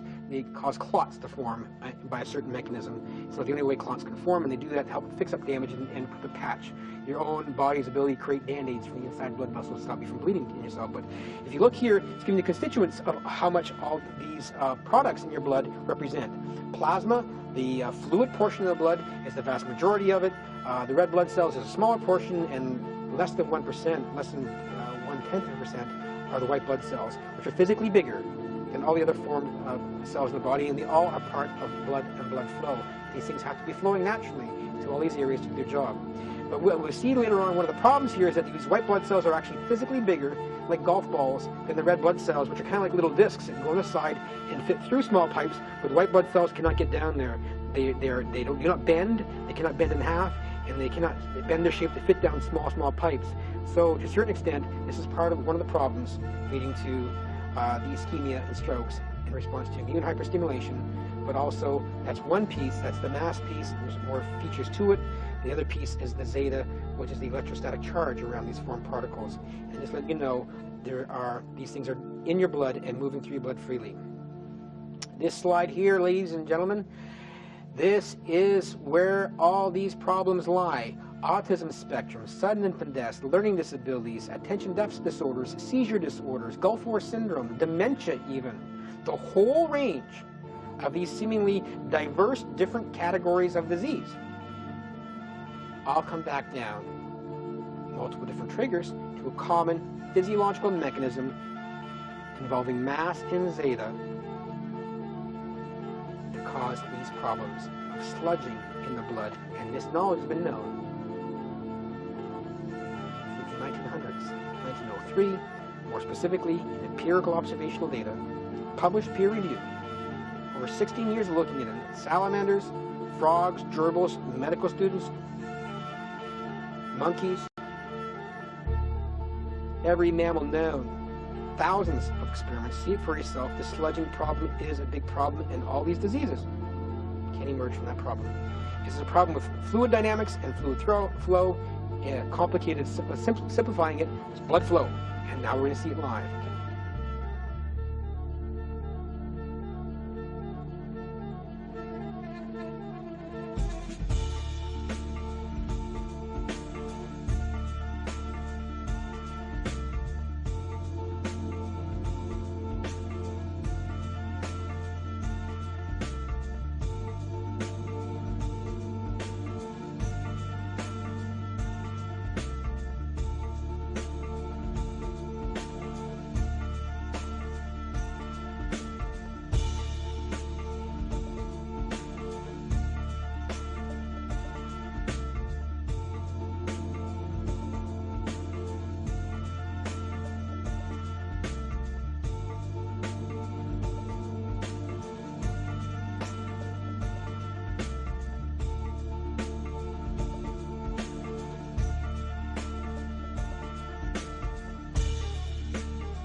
This slide here basically is looking at a white blood cell. Now this is looking inside the blood vessel walls themselves.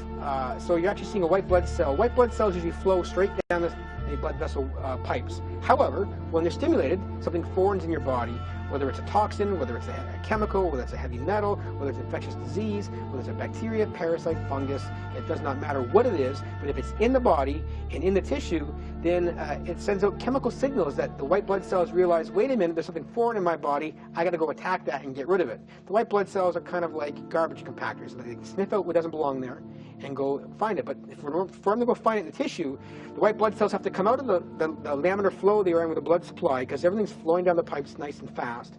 They have to break out of that blood supply and slow down, put the brakes on, and start rolling along the inside walls of the blood vessel walls.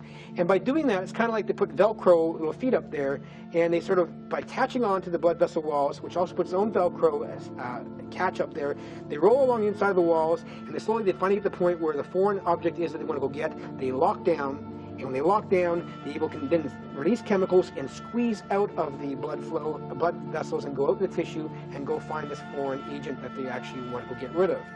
This whole rolling process is the white blood cells can do this rolling as a function of the blood flow behind them. Start slowing down the blood flow by having too many white blood cells there.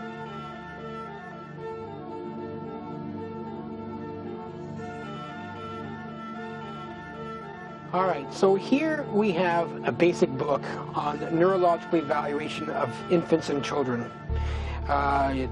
See what the book is. If you don't want to take my word for what I'm telling you, go get the book and see that these things we're talking about in terms of the neurological damages to the human brain that we're seeing after vaccinations, all vaccines are standard core neurological features.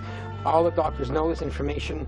Unfortunately, some of the symptoms and features were subtle and difficult to pick up. But again, this is more powerful than the population-based statistics that we use in science to say something is good or bad for you. The population-based method goes out there and takes 1,000 people in one group and gives it 1,000 people drug A.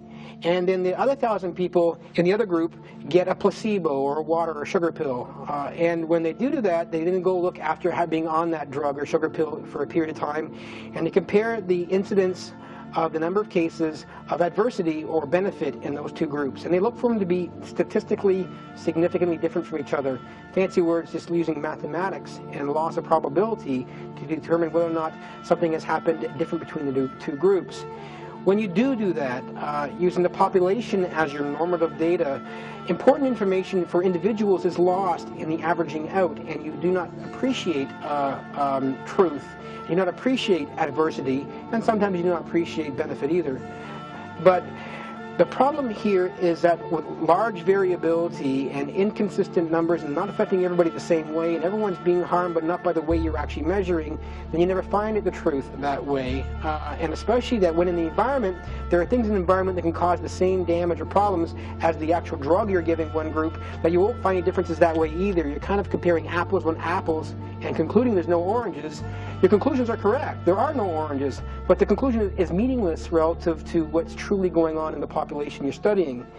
The more powerful way to look at events that happen bad or good as a function of things we give to individuals or withhold from them is to use the individual as their own case control. And in science we call that a within subjects design.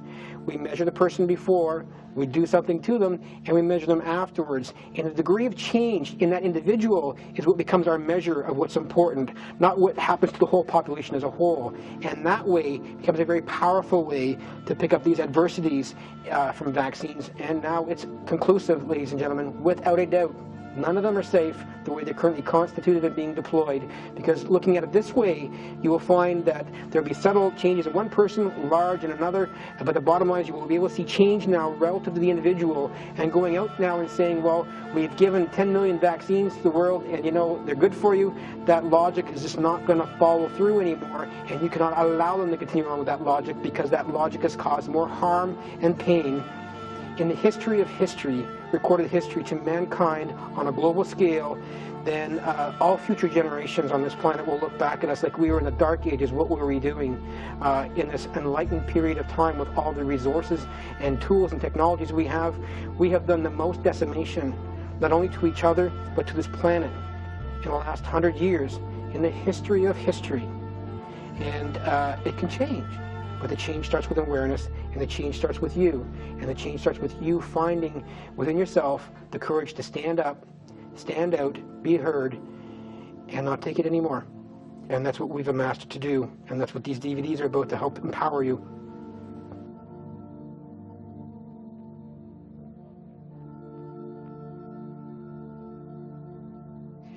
So here's a quick slide of where we started when we first came out with our information. We were giving a couple of our neurological signs of this brain damage happening from vaccines, from this blood sludging and ischemia, this microvessel strokes.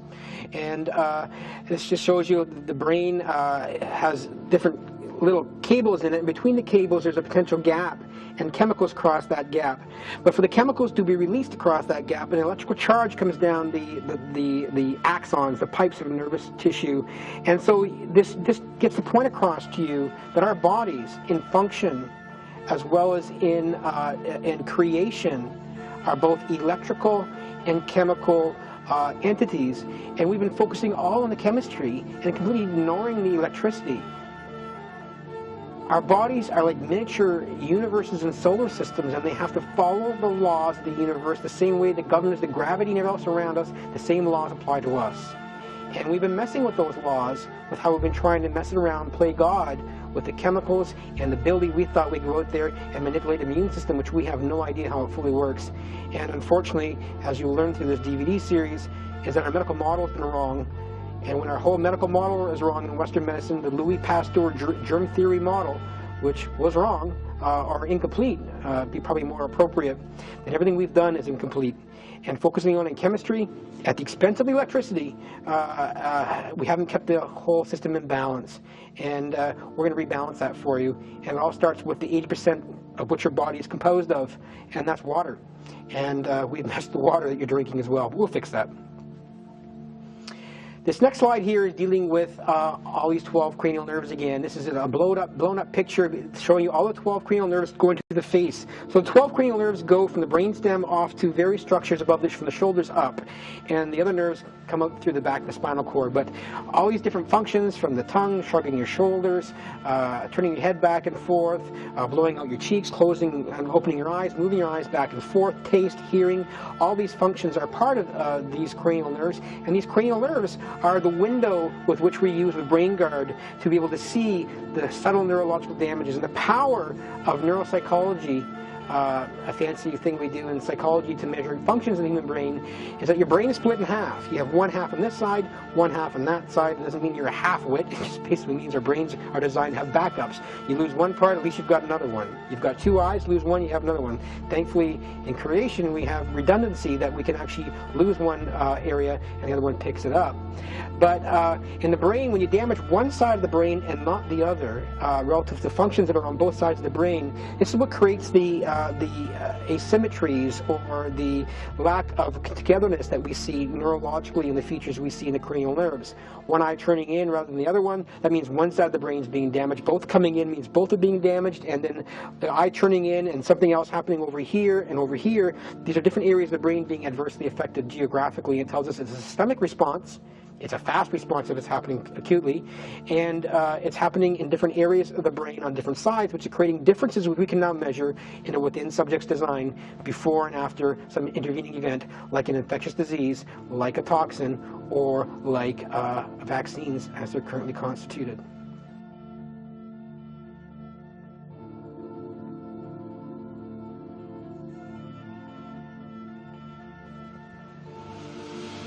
This is a microcirculation unit.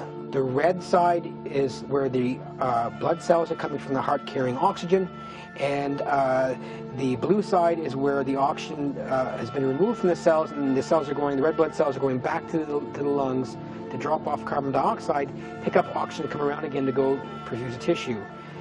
You have, I say this again, this is very, very important, these numbers. You have 600,000 miles of microcirculation unit capillary beds in the body. These are the critical areas for dropping off oxygen and keeping you alive on this planet. If you are interfering with flow of blood and blood cells through these microcirculation units. You are interfering with oxygenation and toxin removal from the body. It's acid-base balances in very small areas, and we call that the pH, or potentia hydrogen. It's basically how we measure acid-base balances in the body. We cannot see this in a peripheral blood sample we do from your arm in the doctor's offices, because what's happening here is not a reflection of what's happening down here. These capillary beds represent 95% of the blood vessels in your body. They only contain 5% of the circulating blood at any given time. 95% of the blood is outside of these areas, and these areas are the crucial areas for life function and sustaining health and wellness.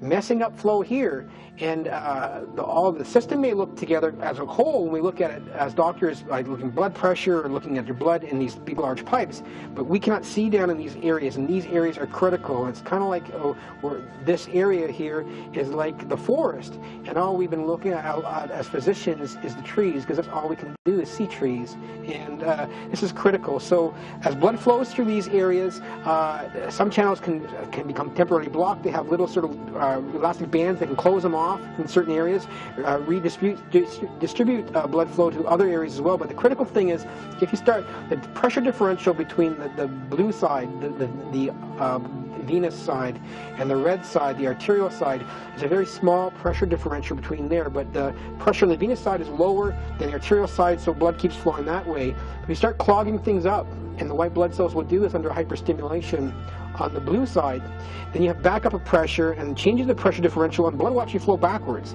And that means you're not getting any oxygen to tissue. And for the brain, that's very, very critical, because the brain can only go 4 minutes without oxygen before you start having irreparable damage that impairs function.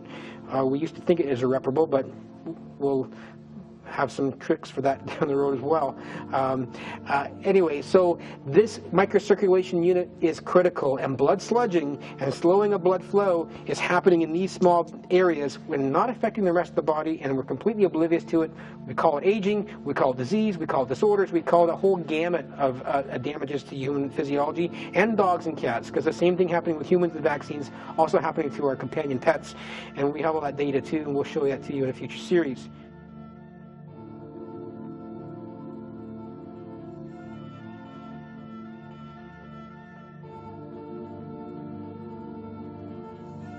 So the damage caused to the brain from the sludging process leading to autism and Asperger's and ADHD and sudden death, we've called it mass disconnection syndromes. And disconnection syndrome is when the various tracks in the body are actually like cables, like Christmas light cables. They're spanning through all over the place, so the brain has cables going within it on one side, between the two hemispheres this way, going down to the nerves of the face, going down to the nerves of the body, and going up the other way. These long cables, they are the conduits through which electrical charge is passed down to let the electrical chemical signals go to make you move, think, process information, connect with the world, speak, touch, taste, hear, have your balance, know where you are in space, track things in the environment. All these functions, including the functions of walking, talking, sitting, standing, development, if you will, all these functions are critical to unfolding based on these connected cables. When you have small blood sludging in some of these small blood vessels, you have not having any oxygen to some of these small cable areas. You get little nicks on these cables, kind of like short wiring much of the lights for your Christmas lights, and you have lights not lighting up the way they're supposed to in the right sequence they're supposed to do. Some will not light up at all, and some of them you can't get the signal down to them, and by example, not being able to speak after a stroke in an adult or these autistic children, the cables are disconnected because the small areas of, we say it in medicine called anoxia, which is a fancy word of saying no oxygen. The no oxygen to that area has changed its acid-base balance, it's changed its oxygenation, and the tissue doesn't have the oxygen to form its functions, and you have little cuts in the cables, and they cannot perform their function. You're basically cut off from the rest of an integrated way of working in the world, which is autism and many of these different disorders. Tissue can die, tissue can degenerate, tissue cannot form, and in this cases, areas can be disconnected from each other, which is pretty much of the symptoms we see in the autism spectrum and neurodevelopmental community. We've called it the mass maze, and mass maze basically means the mass anoxia spectra syndromes, which is mass, and anoxia means lack of oxygen, and maze is, we call that mass anoxia, lack of oxygen, zeta encephalopathies, and zeta is another piece of the problem here in terms of the electrostatic charge of particles in your body. They're very critical as a function of what we put into our body and what we're exposed to in the environment. And there's ways we can go expose our body in our water we drink as well as the environment to fix this problem so we're not likely to sludge in response to all these things we're exposed to now in contemporary society.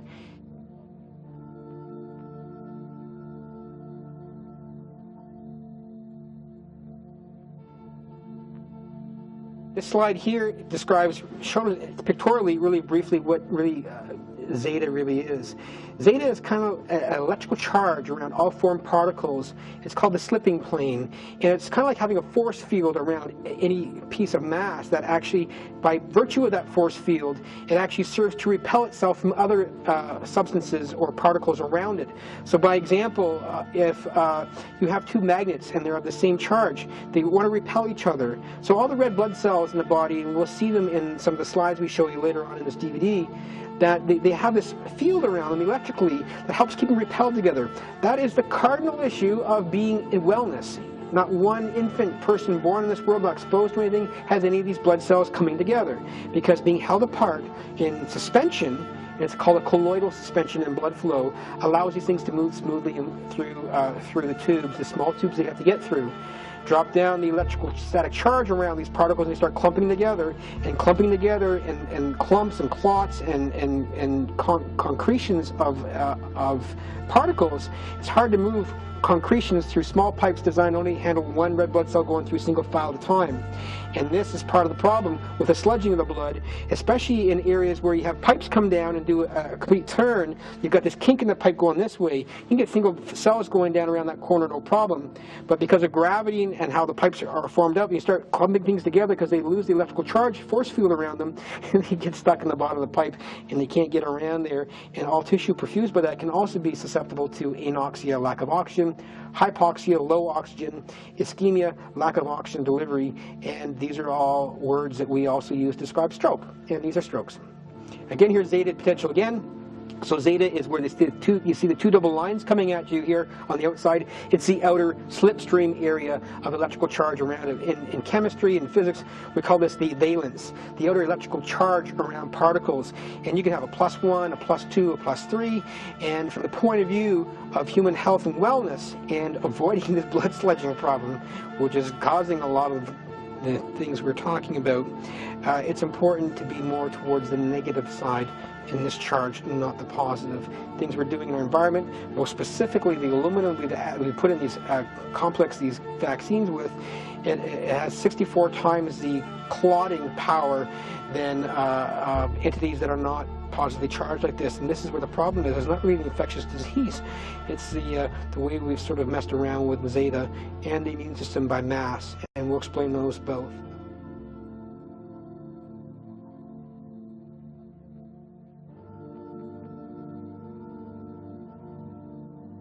This next slide here as well is just basically ripping apart one blood vessel, so you see what it looks like. The inside parts have the inside lining of it, and the individual cells come together like scales on a fish. They create a solid inner structure, like the inside of a garden hose. All the inside cells coming together, they lock up, and they create a formed solid structure. Well, potentially solid. There are potential spaces between cells, kind of like the scales on a fish. And these create tubes through which everything can flow, including the plasma.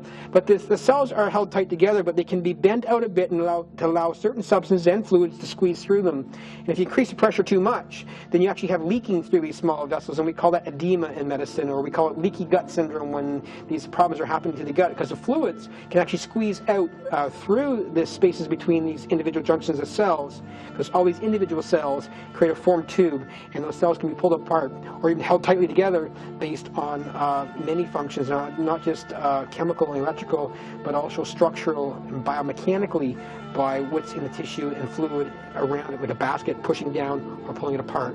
And when I punch you in the arm and the tissue's got to repair itself. The vessels become a little bit more open and let the white blood cells get out of the area, and fluid spills in the area. You have that swelling. Well, swelling doesn't just happen on your arm. It happens in any damaged tissue. It's part of the repair process. And the repair process for healing, unfortunately, for all of us, has been derailed as a function of all these things we've been exposed to in the environment, including, unfortunately, the vaccines as currently created. And when you do that and you damage different organ systems, you impair the body's ability to go heal itself, because the repair mechanisms rely on signals that have to be in a certain harmony. And if the harmony is not there, it requires all organs to be working in concert together, then we cannot fix and heal tissue the way our bodies were created to do. And that's what we're calling disease these days, and that's what we're giving drugs to go fix symptoms. Symptoms do nothing. Get down to the cause. You find the root cause, common denominator for everything, take care of that, all this other stuff goes away.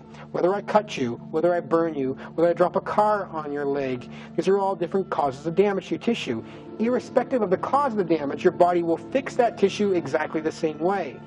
And it just stands to reason that irrespective of the trigger that caused damage to our bodies, that we're having disease and disorder, there must be some common mechanism of tissue repair, and there may be some common mechanism of causing disease. And we believe we've got that understood now in terms of mass and zeta as two critical parts that we've missed in Western medicine. And now that we find there's a common denominator, and no matter what the trigger is for many diseases that actually is leading to disease, it's a one-stop shop there as well to prevent, give or take. However, to fix the damage already done is more of a complicated process to do, because you're dealing with fixing the whole multi-system. But knowing what the cause is gives you the idea for rational interventions and recovery and targeted treatments, looking at the whole system as a whole. And we're going to get to that. And in the new year, we're going to start seeing how we can recover some of these people who cannot speak and have all these health problems, and see if we can't do it the right way. And none of this involves pharmaceuticals. Surprisingly, naturally, it can be done when you know it's a natural problem.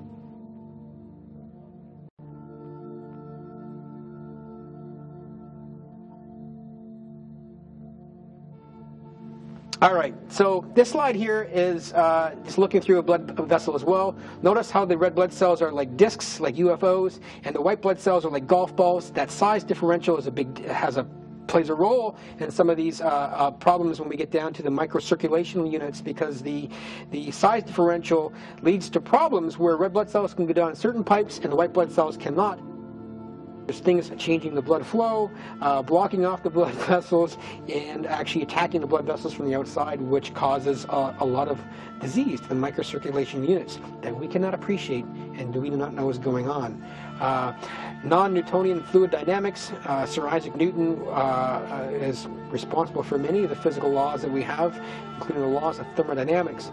But Sir Isaac Newton got his name attached to non-Newtonian fluid dynamics because fluid, like the blood, does not follow the same principles in thickness, we call it viscosity, that most fluids do. And its rules and mathematics and laws describing it are not as predictable as a Newtonian fluid. So this is just a fancy name we use to pay reverence to this individual who has described for us that blood flow and things that are fluid-like, that don't have a constant viscosity, operate under certain principles different from what we normally consider. This slide is important as well, because here we have cut a blood vessel in half and we're looking at the center pipe. The center pipe of blood vessels is called the lumen, and that's where everything flows through.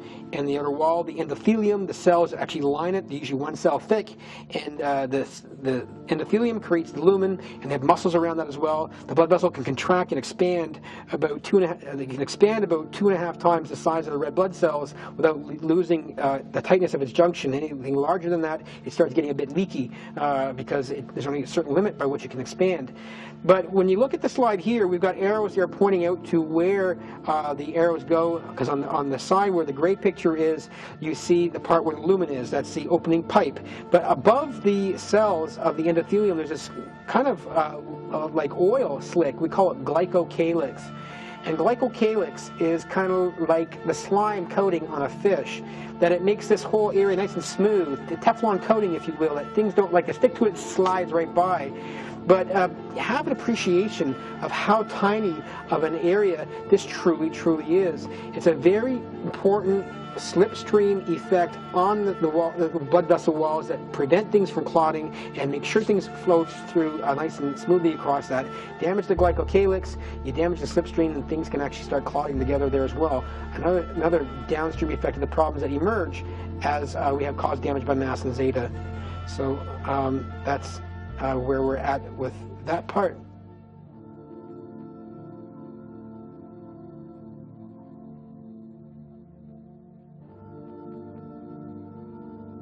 Here we have a picture of zeta. All right, so here we see two pictures of high zeta and low zeta, and we used the charge by example.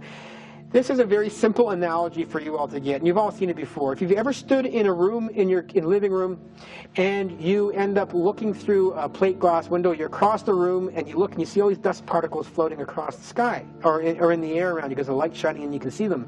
But they're all in suspension and they're all individual particles separate from each other. And the reason why they're in suspension separate from each other is that they all have a zeta potential, an electrostatic charge around them that keeps them apart. They repel each other. But if you get down close to the floor, and when you get down real close to the floor has calcium in it. Calcium has a positive charge associated with it, and the dust particles come together down there, and they create little dust bunnies on the floor because they're being brought together. And this is basically the simple concept, the law of the universe that governs anything from solar systems to movement of fluids in our bodies to dust particles in your living room, that the more negative the charge between particles, the more they're held apart from each other. The less negative they are, the more they come together. We call it coming together, coagulation, concretion, clotting, and things coming together in blood flow in small pipes designed to only have one cell come through there at a time. It has to squeeze through and get down through there. This will not go through. There is no blood flow through those areas. Those areas do not get oxygen the way they're supposed to. You end up having tissue damage and changing everything. And it becomes a snowball effect because certain functions are lost, behaviorally or psychologically, or the functions of various organs like the liver, the kidneys, the bowel, pancreas, and other vital organs in your body to maintain our health and wellness. Positive, negative charge. It's called zeta potential. And there's a way to make things more negative, and we actually now have deciphered how to do this. And part of our ability to go help recover all these people who have been harmed, including the children and those who are having other diseases, including cholesterol problems, high blood pressure, it all comes back to controlling the colloidal stability in the blood flow. Bar none for everybody. And the water we're currently drinking, the way it's currently constituted, is contributing to the problem. Our foods contributing to the problem. The canned foods, the way they're canned, contributing to the problem. So we're going to educate you of all these things, and you decide whether or not you want to be a sludge of blood person or you want to be a free-flowing person. And that's basically what it comes down to. Free flow, no disease. Sludge blood, you're in the whole realm of everything we have diagnosed in Western medicine, don't know what causes it. This is the cause, bar none.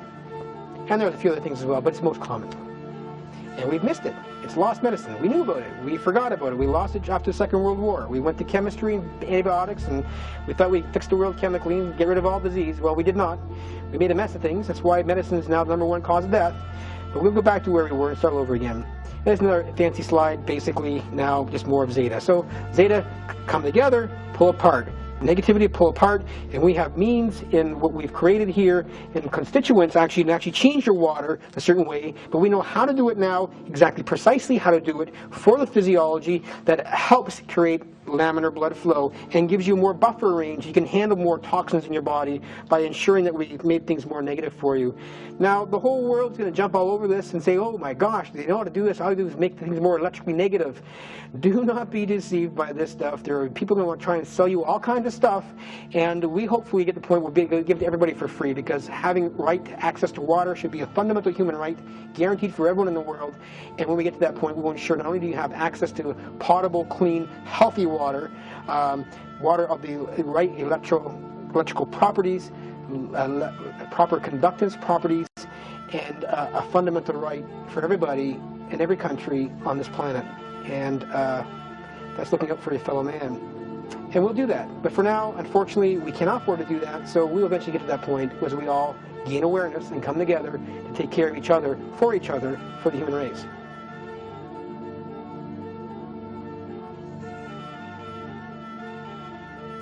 This slide, complicated slide, but we'll get to it later. Basically, this slide is now showing you, by and large, the problem going on in the blood flow. These three slides together, 1, 2, and 3, these are looking at the blood flow through microcirculation units. On the one side we have the arterial side, on the other side of each slide we have the venous side, and all the white connecting tracks between there are all the capillary beds. In the very first slide, we're looking at a slide of fluorescently labeled water, plasma, going through there. You see the plasma goes through every pipe, and that's why you see all these lines lit up all across this area between the arterial and venous side of the microcirculation units. That makes sense because fluid, there's no substance to it, just water, will go through every pipe there. In the middle slide in these three slides, we've only radio labeled fluorescently the red blood cells, which have size and mass. They're smaller than white blood cells, but they do have mass, so they can't go through every pipe. They're too big. But they go through most of the pipes. And so what you see lit up in the middle part of the slide is all the pipes the red blood cells can go through. But if you look carefully, you see there are many pipes that the red blood cells cannot go through that water can go through. That's because the red blood cells are bigger than water, and they can only squeeze down certain size pipes. And then you go to the final slide, and this is critical. You see that the white blood cells, because the last slide is only lighting up the white blood cells, and now we see, the white blood cells, because they're bigger, can only go down the center pipes, the thoroughfares, and all the channels outside of the main thoroughfares, the white blood cells cannot go down. So water goes through everything. Red blood cells goes through many things, but not as much as water, and white blood cells only goes down through the center pipes. That's good. The white blood cells just have to get to general areas, squeeze out, and go attack something foreign in your body. But here's the problem.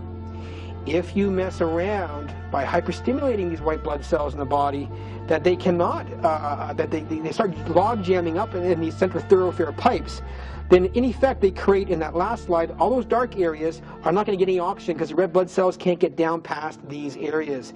And that's one of the processes that's leading to causing the sludging and poor blood flow and human disease in response to infections and response to low zeta. And infectious diseases can achieve both. But again, the size differential is important. Locking the white blood cells down in these pipes is important. Changing the blood pressure, back up a flow, no forward flow, and leading to lack of oxygen, strokes, microvessel strokes, human disease.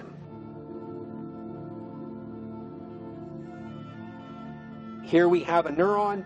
Basically, a neuron is a fancy word we use to say what all the nerves of the brain and nervous system are.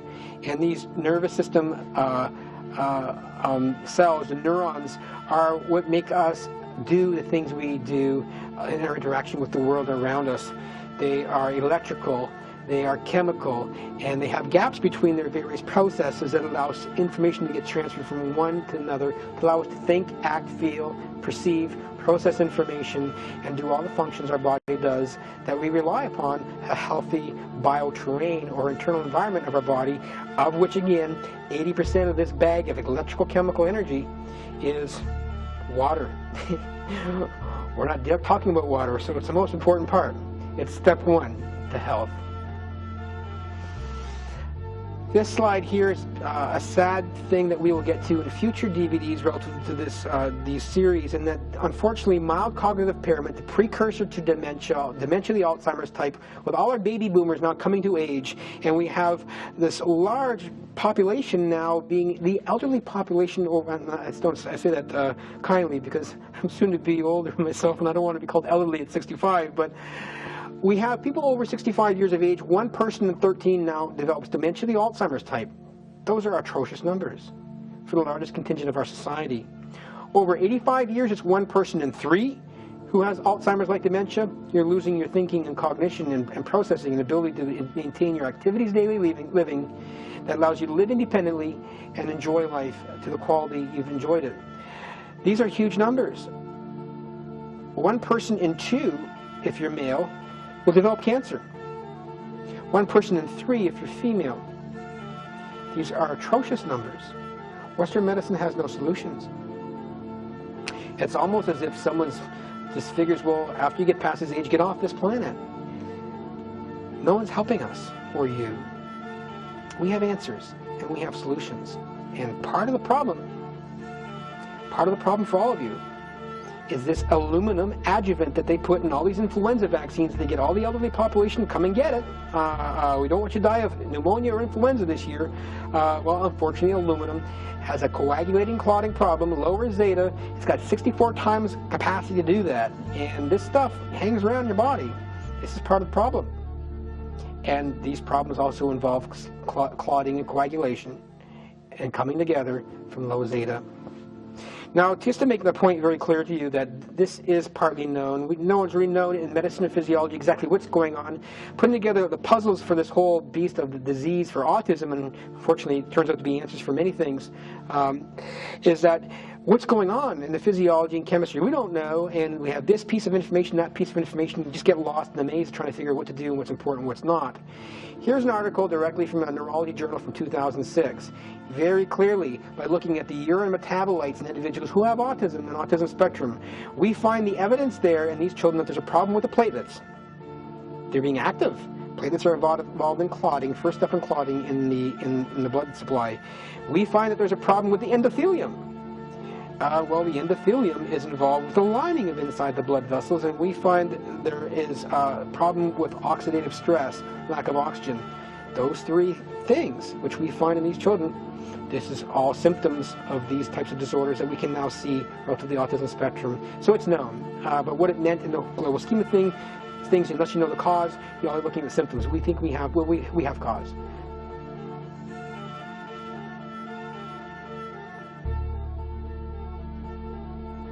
So this is where we are at with this, and this whole slide here is a complicated pathway for all of the clotting mechanisms in the body. You don't need to know all these things, it's not necessary, but just keep in mind that when you form clots in your body, and we're getting clots after Gardasil, we're getting clots after anthrax, we're getting clots after DTP, we're getting clots from all these different infectious disease, toxins otherwise, the whole process is clotting and sludging of blood. We all clot every day in our blood. It happens all the time, but your cells in the endothelium lining the blood vessels have the ability to turn these clots off very, very fast. And this is different pathways in the body. They have different activators. And you see when you have different proteins and factors that all the individual steps along the way that need to activate or deactivate them. And these can sometimes be nutritionally based, that you can deplete certain nutritional or vitamins, like vitamin K in particular, or vitamin C. You can now see how the whole system can be thrown out of whack and derailment by simply nutritional problems, problems within the body, foreign things in the body, and it becomes a whole cycle here that you really can't figure out where the chicken or the egg came from.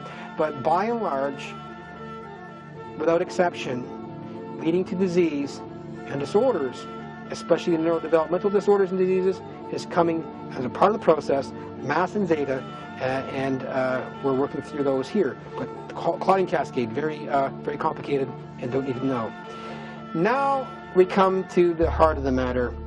You all need to walk away, run away from what you see here, screaming from the end of your streets, saying, I am mad, and I'm not going to take it anymore.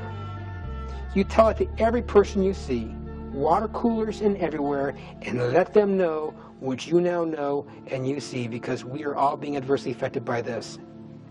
We've been through this already. 7th cranial nerve, dropping of the corner mouth. Then we see when the nerve is happening outside the brain, it's actually the forehead and the side of the mouth actually affected. And then we see here, I'm giving you a few children to say, this is normal. There is no damage here. So these children, you look at their eyes and you look at their smiles, and you see that everything looks to be fairly in line with them. Everything looks normal. Now we start showing you things asymmetrical. First slide here.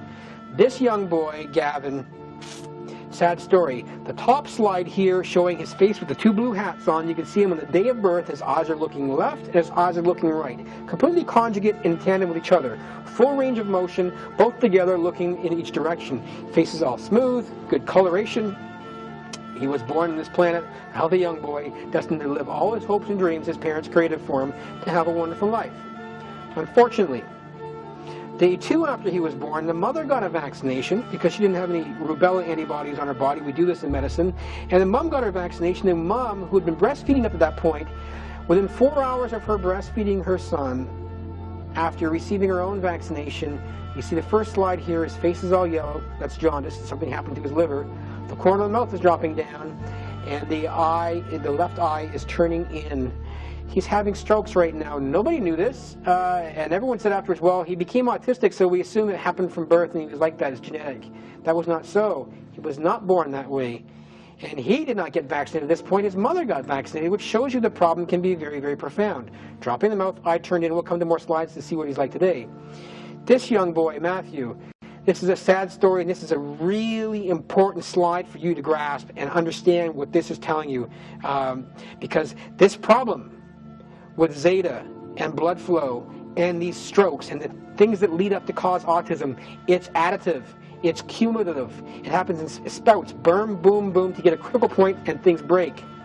The very first slide, the top corner, is Matthew, young, healthy-looking boy. Cheeks are nice and smooth, and they're symmetrical nasolabial folds. Eyes are nice and even. The slide beside that again, nice, smooth nasolabial folds. Eyes are nice and normal. The third slide in with the blue and red writing above it. Look carefully. No one knew anything was going wrong with him at this point. However, look very carefully. You see the right cheek is flattened out compared to the left. This is after a vaccination. We know this retrospectively. We don't know it. We didn't know at the time. Parents didn't know anything was going on. He wasn't complaining about anything. The doctors didn't know anything going on. He didn't go to the doctor. Life goes on as normal. Didn't know that anything was happening. So he had a stroke right there, and nobody knew. Medical emergency.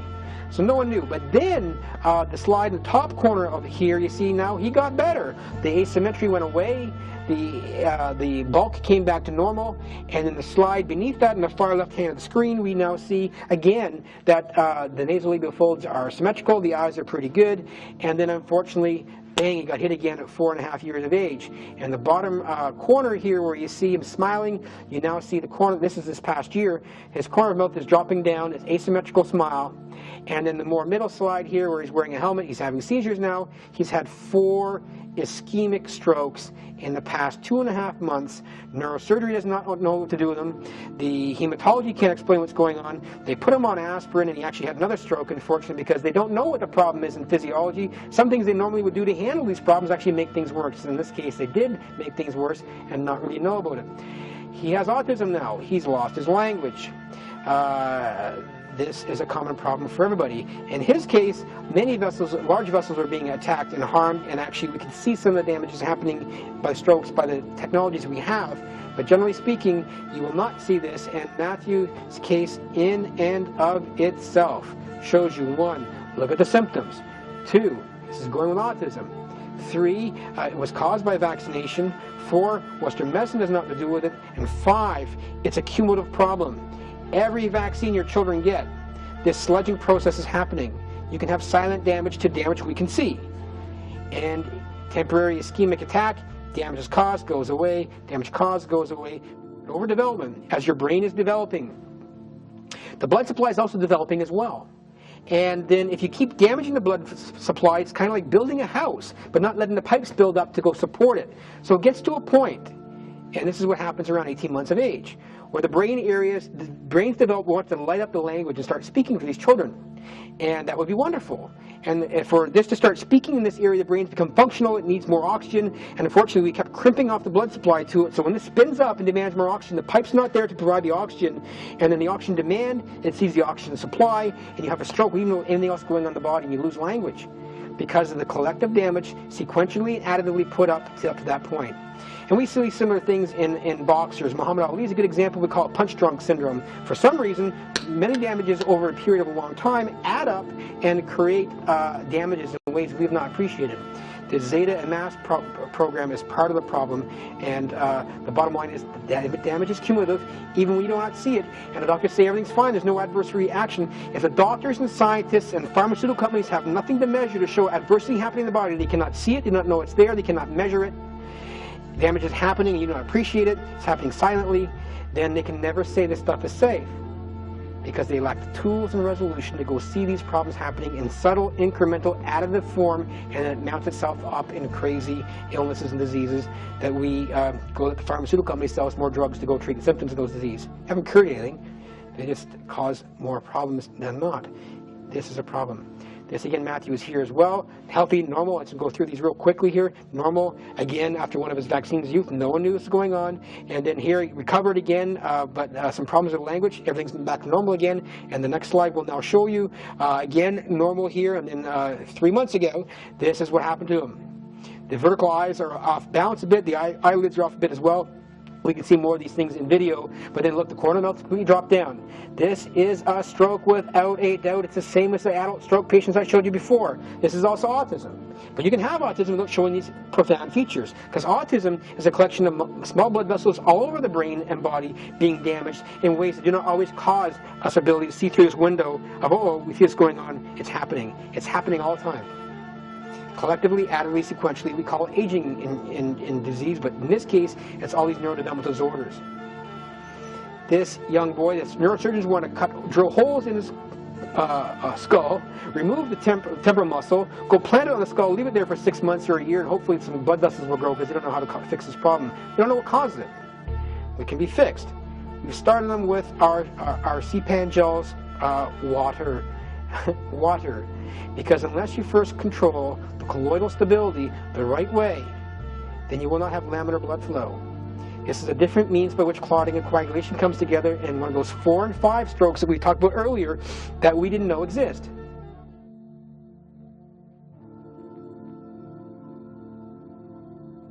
Water, water, water is the most important. Not any water, not tap water, the water properly constituted. And we know how to do that now. And we will make it available for everybody very shortly here. It'll be available on our site. We'll want to give it freely to the world. And we'll show you the tools you need to make sure the water you're drinking is safe for you on the zeta potential side of this equation. And there's a few things that are not easily readily done. The bottom line is we're doing it wrong. Unless you control the water and control the colloidal stability, you're going to be leading to problems. Matthew, one of the first people we're going to try and recover, and we think we'll be able to do it. And that would be a miracle that we look forward to sharing with everybody. This is Sanji as well. Measles, mumps, rubella, and autism. Well, funny this. Now have a quick look at the face here. What's going on here? Right cheek is nice and normal Balkan tone. Left cheek down. Forehead, eye okay. Ladies and gentlemen, this is a stroke, bar none, 100% of the time. You cannot argue this with me. You cannot argue this. This is cause. This is all these children. Let's have another look. This young boy from Canada, the slide on the right, the pre-vaccine photo shows his face, nice and smooth, great smile. The slide on the opposite side, look at the corner of the mouth, drop down. Now autistic after vaccination at 5 years of age. Language is impaired, social skills impaired, learning disabilities, attention problems. They say it's coincidence, it's going to happen anyway. I think not. These were strokes. Parents didn't even take him to the doctor. They didn't realize this meant anything, or the doctor saw him and let it go by. Some strange problem. He lost his language and skills and cognitive functions and attention and learning skills from this vaccine in a silent way, which you can now see.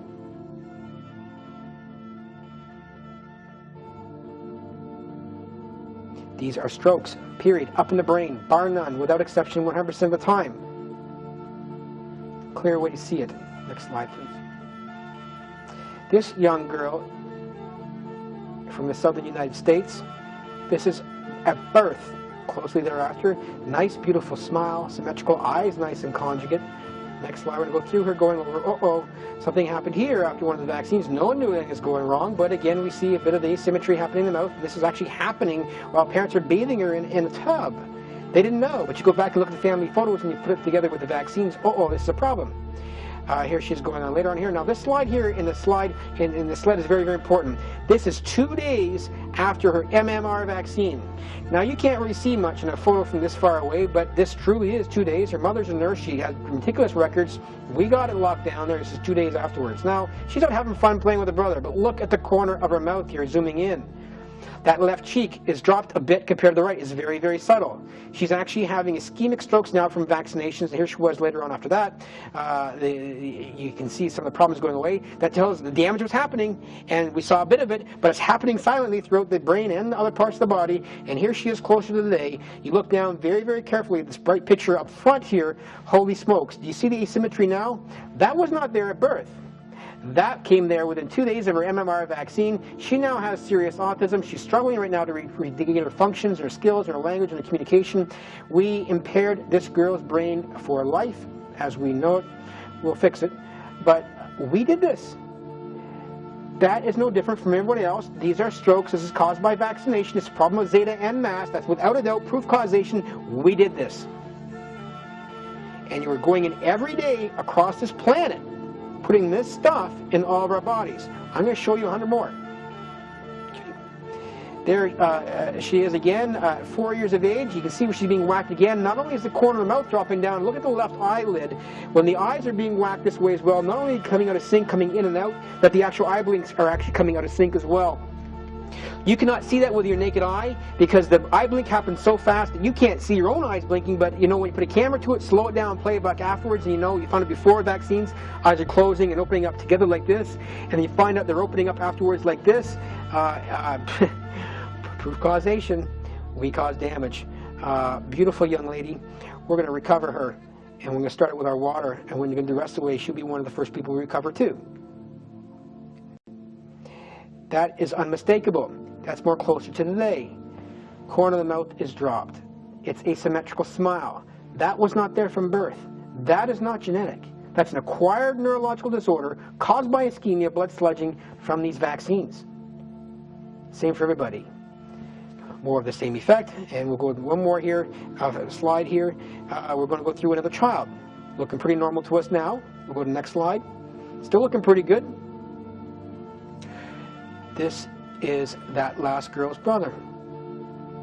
This is after DTP. Vaccination. Mouth, smile, very subtle, asymmetrical.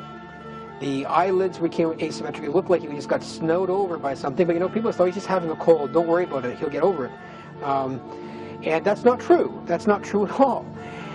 Transient ischemic attacks cause brain damage, permanent there. Well, permanent in the way we understand it right now, but perhaps not permanent after all. And we've caused this damage. And he now has learning disabilities. He has speech impediments. He has attention problems to this day. All traced back to the original neurological damage. Now here we have another child coming up here. Now so watch these slides coming up. Look at the eye, turned in. Corner of the mouth, asymmetrical. This is autism. This is vaccine damage, no different from anyone else.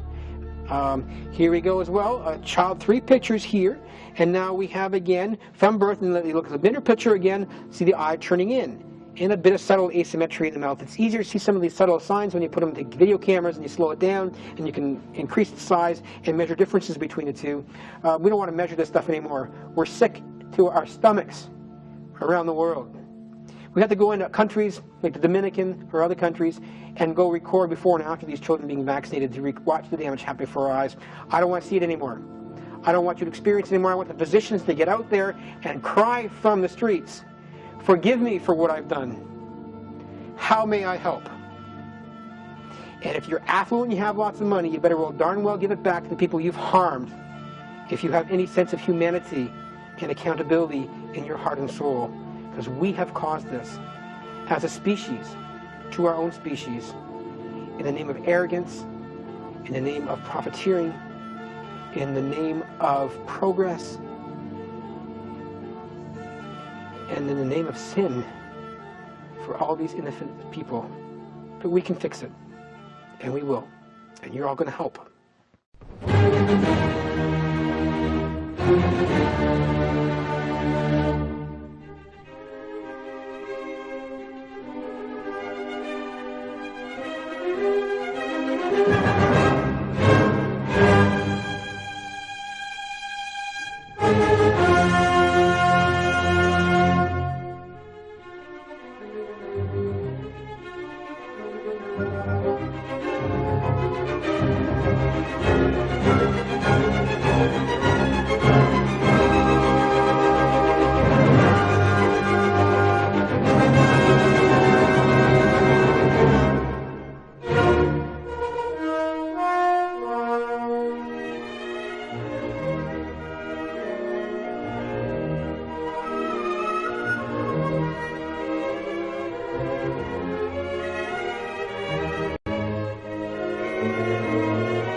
These are acquired vascular pathological lesions. These are strokes. The eye is turned in. The smile is asymmetrical, no different from everyone else. It was starting with the vaccines. This is causation. This is vaccination. This is damage. So that's this young boy, now autistic. There's Sanjeev again, same thing. You can see how subtle the asymmetries are. Definitely same problem. It's a stroke up high in the brain. Again here, just look at the pictures and watch the eyes. It's very, very subtle. It's become the new norm. We don't recognize this as being abnormal anymore in society because, you know, we see all the children having this problem. But you can have these subtle neurological features from damage that we've caused and not have autism or ADHD or learning disabilities or sudden death. These are just symptoms, signs on the post that were causing problems.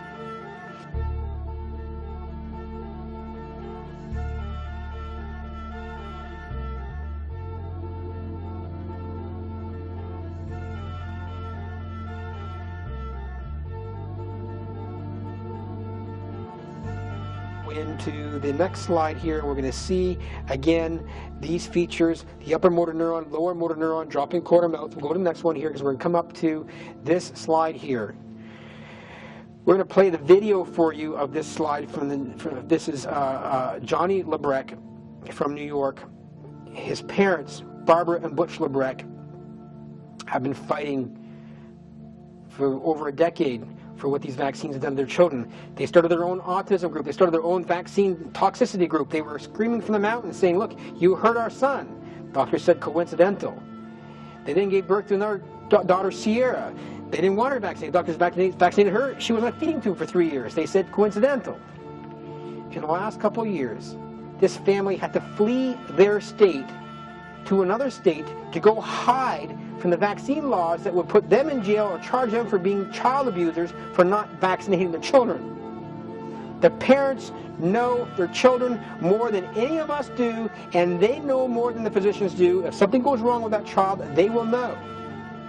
That we have thought that we know more than them, and we're going to impose our will as a state or as an expert or as a person with a degree on the wall, where the information comes from the very people who've been selling the products to go dispense there. We become a drug cartel operation with no personal observational knowledge whatsoever in the creation of these drugs we now approve and put out there, and we tell people they're safe. If you do not go look for yourself, you cannot sell it to someone else. You become a practicing Western medicine on the basis of a used car salesman on the good behest of the people behind you who stand to profit from every vehicle you sell. The child abuse here is from the system. The abuse here is of power and privilege and economic resource differences. The abuse here is the state thinking it knows better than what the people in society have a right to put in their body or not in their body. Big mistake. Johnny Lebrec, watch the video and watch for yourself. This was acquired, and this has been happening to all of you, and very fine people, parents, celebrities, children, leaders of state have been saying this for over 150 years. That this whole complete scientific silliness is played on all this time, and we've used the powers of science to say it's not true. Well, science is only a statistically probabilistic mathematical model man-made tool that can just as soon lie to cover the truth as it can to create truth de novo out of nothing. If you have a vested interest in the outcome of anything you do statistically, probabilistically, mathematically, you can create it to go either way. And I'll tell you this one person, and you know who you are, Thomas Verstraeten, who first came up with the data, seeing how mercury was causally related to these problems. And there was a Simpson Wood Retreat in the United States. You can go look at the article for yourself online. It's in the Rolling Stone. Senator Robert Kennedy penned it. Mr. Verstraeten saw this problem. They knew the problem existed. They buried it purposefully. They hid the data so you could never get access to it. The guys went in there and got the data. They were upset about that. They had the statistical data and truth and tools to see the truth. They didn't want you to tell you that. They said, we'll just take mercury out of the vaccines, like, it's not causally related to it, and just think it's a good idea. They knew the truth, and the data is there. It belongs to you as a society. Go demand access to it. Because this has been going on, and they knew. And that they knew. And they held that back from you. That is willful omission. That is a criminal act. And they should be held accountable for what they've done. And if you have willful omission, you have the mental intent to fulfill the requirement of a criminal act. And the actus reus, the physical act, is the second point. And when both those pieces are there, that's a crime.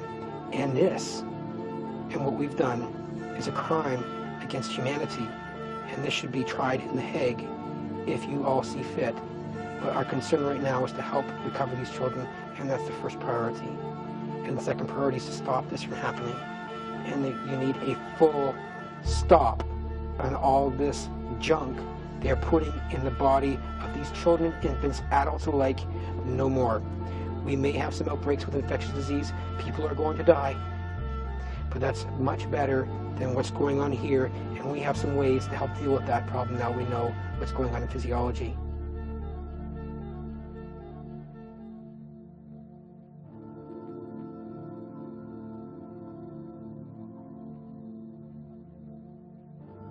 Now this here again shows you how subtle these damages can become vascularly, and again in this particular case this is not specifically due from a vaccine to the individual. The mother was vaccinated with all kinds of shots, dealing with allergies and other problems that they had. But again, the problem can be passed on, like we saw with baby Gavin, and where the mother's breastfeeding after she's been vaccinated herself. It's not the virus, it's not a bug that's causing the problem.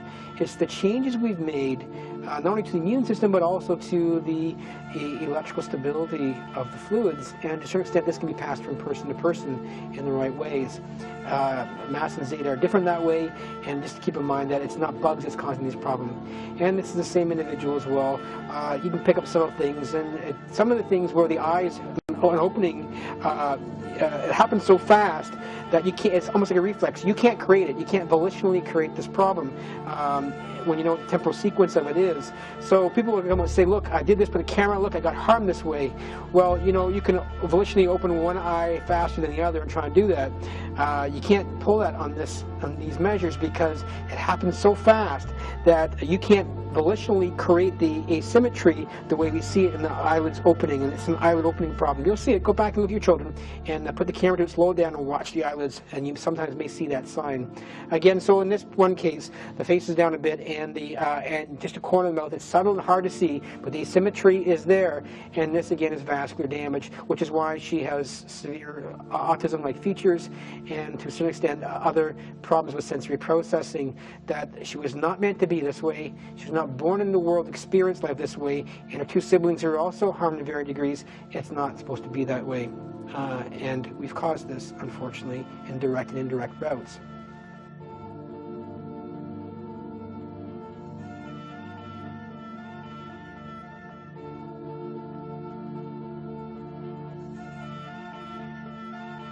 This is Madison. We have the video for Madison. Her mother put together an amazing video from before and after as Madison went through this whole process during birth.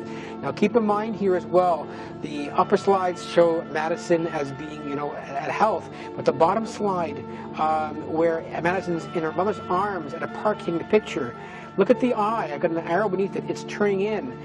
Madison's having strokes here from the vaccinations, and this is, no one knows this is going on. This is all happening silently. Parents are out grocery shopping, Christmas shopping, sending Christmas cards to their friends and family, and no one knows that this young child is in a medical emergency and needs help because it's silent and no one knows.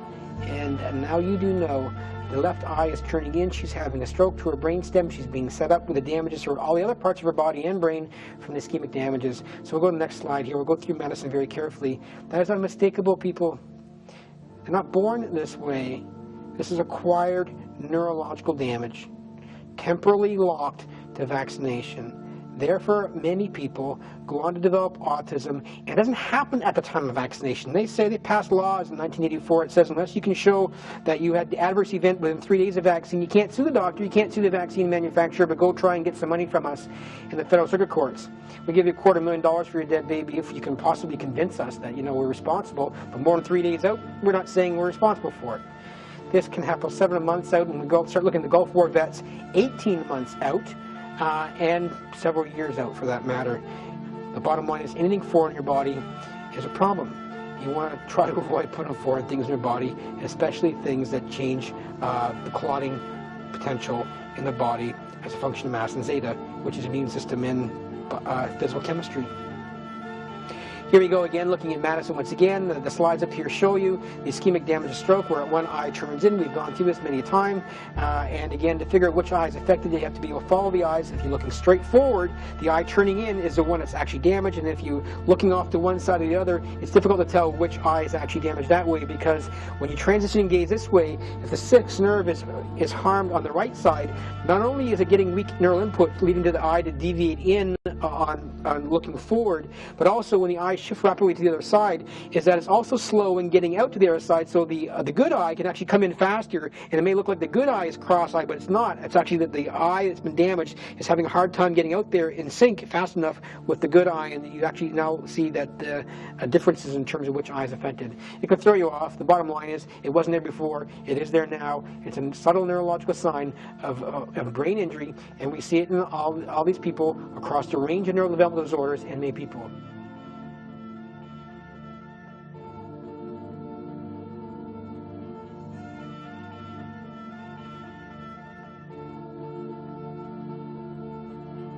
Here we go again, back to baby Gavin. Again, eyes left, eyes right, full conjugate gaze, nice and open, day of birth, healthy young boy. And we go to the next slide and we say, oh wait, there's a problem here. So we go to the next slide here.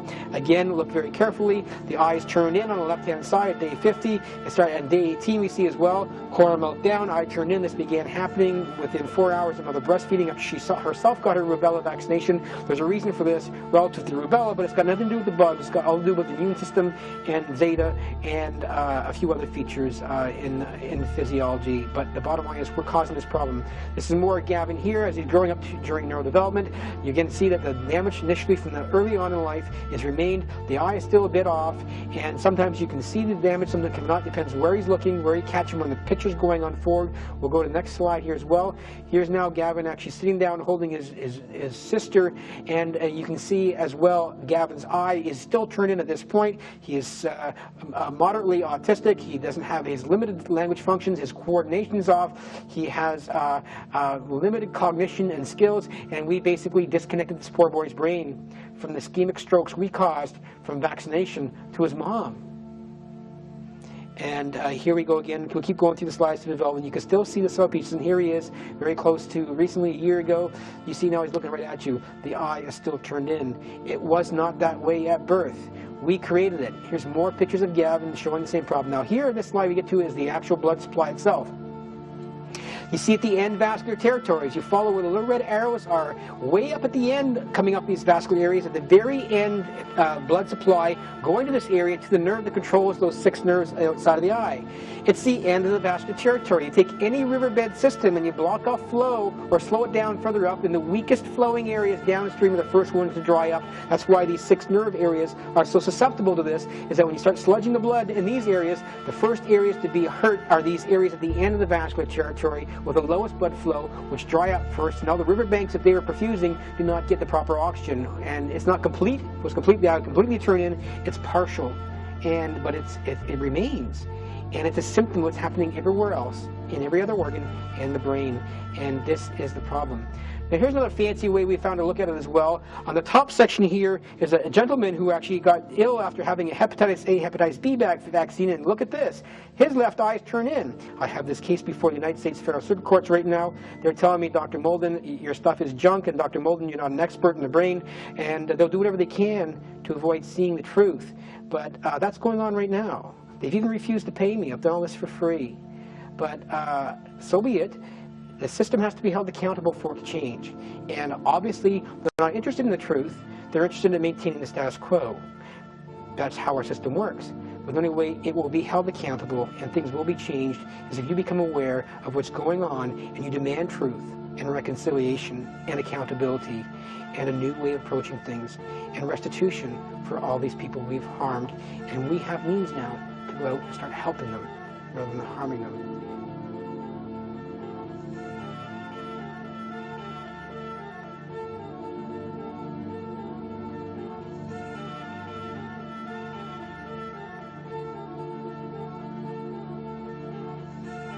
Hepatitis A, hepatitis B, and the top slides, and then beneath that was Gavin again. And you see that as the eyes transition from one form to another, you actually can catch the transition phases in which the eyes come out of sync as they're moving back and forth as well. Very, very fast, very, very subtle. You can now do this all at home. We'll provide that for you on our BrainGuard MD site. You can actually go, we'll show you the tools you need to do to go monitor the neurological functions of your children, because when these vaccines go, and they will go, the way they're currently constituted. We'll still have infectious diseases out there, and the infectious diseases can still cause some of these problems as well, and they can be causing silent damages. You need to be aware. You need the medical clinical tools to be able to assess your child, like a thermometer, to make sure neurologically they're intact, because these symptoms we've created for you and signs that you can now measure and see for yourself. Once you know the baseline for your child, you know what to look for, and now you can see subtle silent damage happening in their body, which is an emergency that we can now do things about.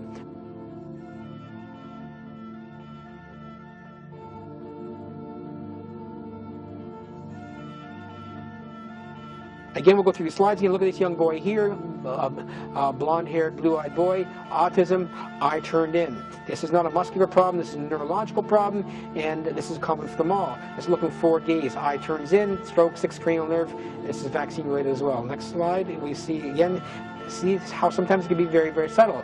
This young girl now in the red cap, she has autism as well. However, you look very carefully, the degree to which the eyes are disconjugate, very slightly off, is very, very subtle.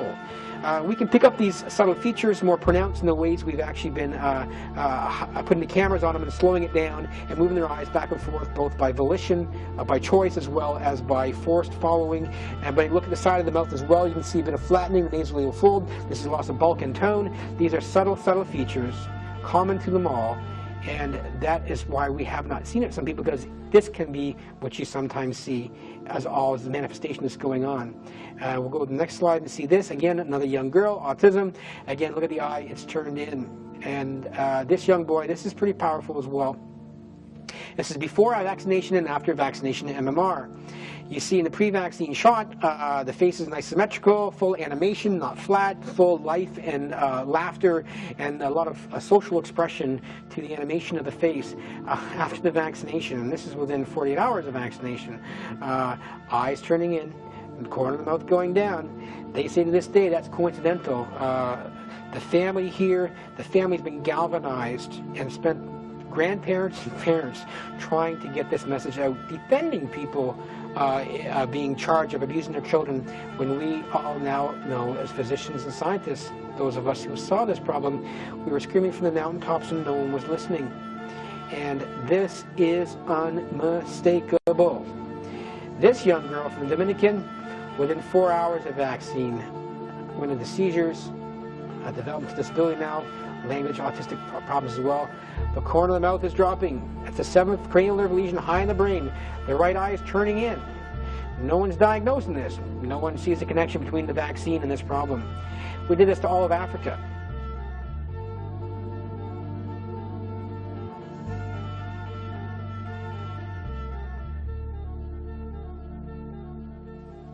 There was a paper published in the British Medical Journal back in 2002, 2004, showing that of these children in Africa, we're showing a 60% increased risk of death within 6 months of vaccination with this stuff compared to those who are not being vaccinated. The authors published this in the British Medical Journal. The World Health Organization sends 2 experts in there to go try to refute the study. They come back and publish a response saying we can find nothing to invalidate this study. It calls for a serious emergency response. Nothing's been done. The study's been replicated in Congo and all of West Africa. And problems with the vaccines are more important over there than here, because we get the same stuff here in our country. However, nutrition plays a very critical role in the degree to which you can handle these toxins put in your body. And the nutritional status of individuals in the African continent is not the same as in North America. It makes them more susceptible to adversity. We are causing some good. We are causing great harm. And the system doesn't want to admit it.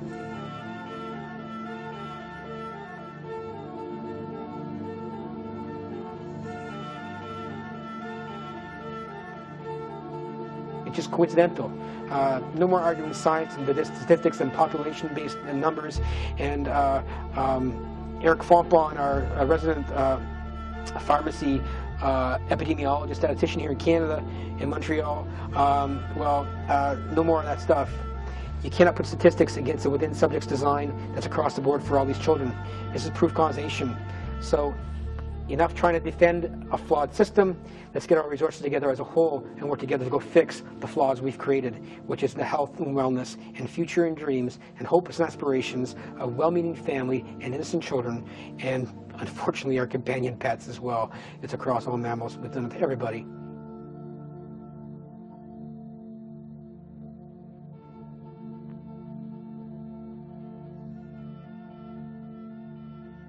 All right, more pictures. So that was a picture of a mother with a baby right beside her. No one does not know what's going on. Eyes turning in. Another child is where a colleague here. Both eyes turning in. Went into seizures. Turned blue. Eyes roll in the back of the head. Attention deficit disorder. Learning disabilities. Struggled to get to where he is now. He's not where he's supposed to be. His intellect's not where it's supposed to be. He's worked very hard. His family's worked very hard to recover him. And now he doesn't have autism, but he does not have the cognitive capacities he's supposed to have on this planet. And this happened after vaccination, DTP, way back in the early 1980s. And the mother here ended up involved, and the colleagues as well, fighting tooth and nail. Phil Donahue showed doing everything they can to bring this awareness for the last 20 years. What they've been doing to be profiting by putting this stuff in all our bodies for the greater good has destroyed not only the lives of these children, but the lives of well-intentioned professionals, family members, otherwise, who've worked so hard to try to warn the society as a whole this problem is going on. Unmistakable.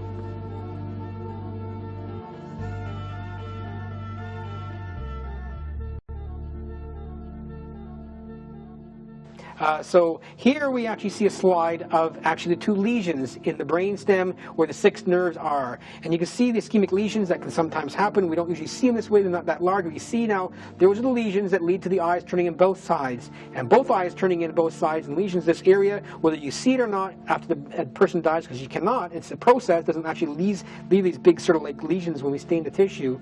This has by being right beside the respiration centers that breathe in, breathe out, that when both sides go like that, it goes too far or too long, you lose the central drive for respiration, you stop breathing. We call it apnea, and that is what we call sudden infant death. These children die in their sleep. And this next slide here, this young boy here we're looking at right now, he is from Los Angeles. He died 2 years ago. And he got sick within 4 hours of getting a DTP MMR vaccine the same day. The doctor said, well, he's big enough, he can handle all.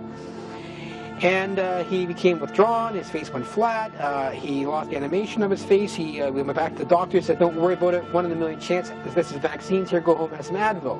He progressively got worse over the next 4 or 5 days, his breathing became irregular, they brought him back to the hospital, they had to intubate him, he was in the ICU, it progressively deteriorated and showing all the neurological features, eyes turning in, facial becoming asymmetry, going into coma, positive brainstem phenomena for what's going on in the brainstem. Doctors saw nothing wrong with the physiology, nothing wrong with the metabolics, nothing wrong with the CT or MRI scans. They had no cause of death because he eventually died 9 days later. And they say coincidence. And they look under the tissue, the coroners can't see it. Unfortunately, it's a process. It's not an entity you go look for. They could find no bugs. It's not a bug. It's a process. And here he is here in the time between getting vaccinated and to actually ending up in the hospital. We see both eyes beginning to turn in. His face is going flat. He's actually showing the signs of progressive neurological impairment to the brainstem. Here it's very clear. Both eyes are turning in. This is days before he ended up in the hospital. And he's actually going through the process now silently of sludging his blood and losing the ability to get oxygen to these tissue areas. And this is taking him out. Because both eyes are coming in and both sides of the brain are affected, it's both sides right next to the brainstem for controlling respiration. Stop breathing. But in his case, we actually saw the blood flow problem in hospital as he's kept alive in intubation.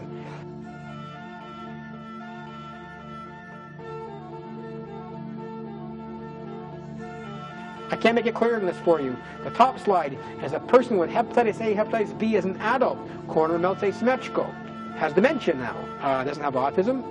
The damages you see in cognition and behavior are a function of when in development you have a hit to the brain, or hits the brain rather than just how much.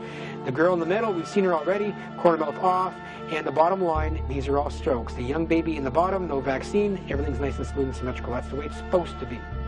It's not the way it's become. So, unmistakable. Vaccine damage. See how subtly the facial smile is asymmetrical? The eyes turned in on this slide, and this young boy, again, more same problem. I can go on and on and on here. I'm just going to get past the autistic kids. We've been through these slides before. Double lesions to the 6 cranial nerves, eyes turning in one or the other. You may not see it. Go to the next one here. We'll see, keep going through. And then we get, this is clear over and over again. We'll keep going through here so we get through here. This here now, we're going to stop here at Madison and look carefully. This is Madison today. We created this problem in here. We have the video. You'll see it with the mother put together. It's a sad story. It's everyone's story. And it's a profound inversion of what's happening. You look at her face, you look at the eye, it came in, it was not there from before. It started with the vaccines, it was additive, cumulative over life, and the vaccines caused it. And it doesn't have to happen within days after vaccination. It's been happening all along after every vaccination, just added up and finally had its impact and cut her off from the world she once lived in. And we're responsible for that.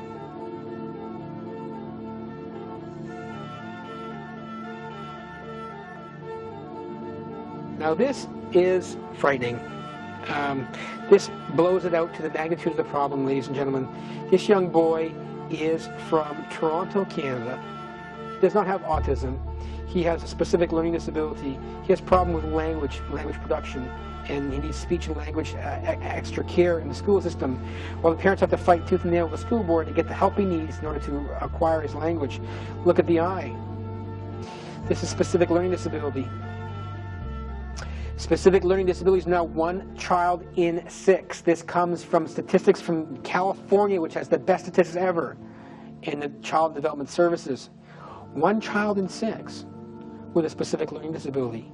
1 child in 9 with asthma. 15% of the children with attention deficit disorder. 1 child in 87 with autism, or 1 in 150 with autism. It used to be 1 in 10,000 before these multi-vaccines came online. 1% sudden infant death. 1 in 450 with insulin-dependent diabetes mellitus. We've caused all this. And these children are getting Ritalin and all kinds of pharmaceutical drugs to treat problems. This again is attention deficit disorder, unfortunately also vaccine related, and we have the features in the video, but we won't go through that.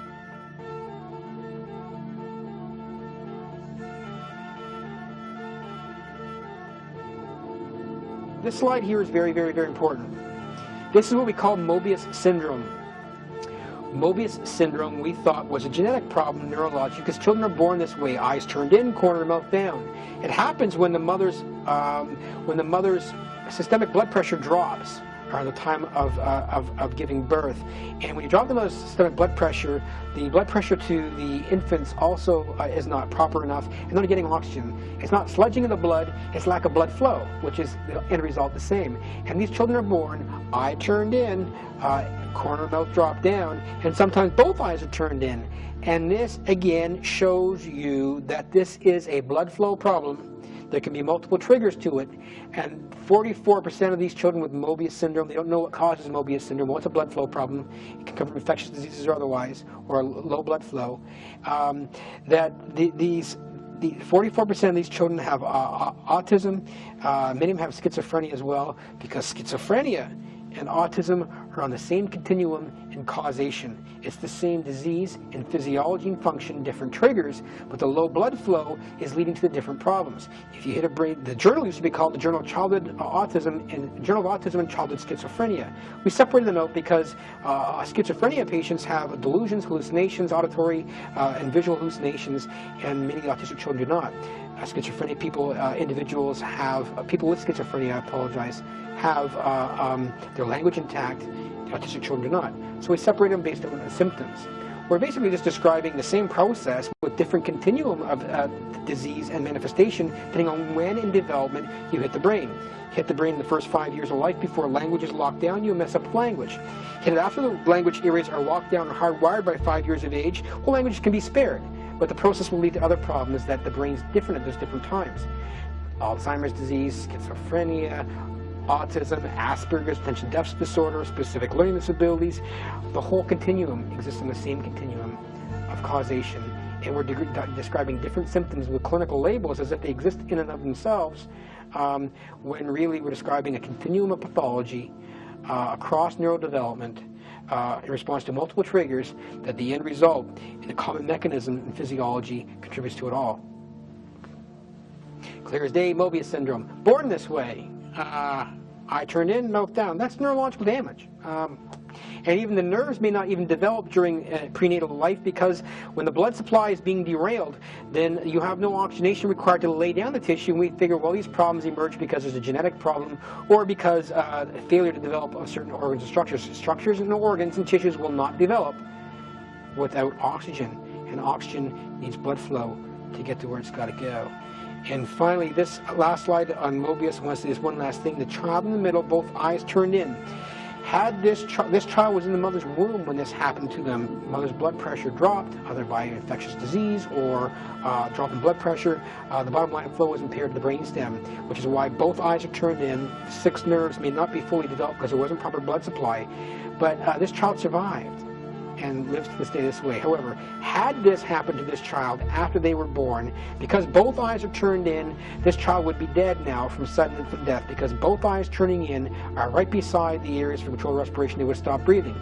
But when they're in the mom's womb, here's the interesting part, is that they're getting their oxygenation from mom's blood supply. So you can take out the areas temporarily in the brainstem that control respiration in the womb. It's not going to kill you. But they're born with their eyes turned in. This Mobius syndrome is sudden infant death, but did not die of sudden infant death because respiration centers were not needed to make this child breathe during the prenatal life. Mobius syndrome again, clear as day, mouth down, born this way. We're causing this afterwards. It's not present in all these vaccine-injured children at birth. They're acquiring it. We're creating it. Again, more of the same thing.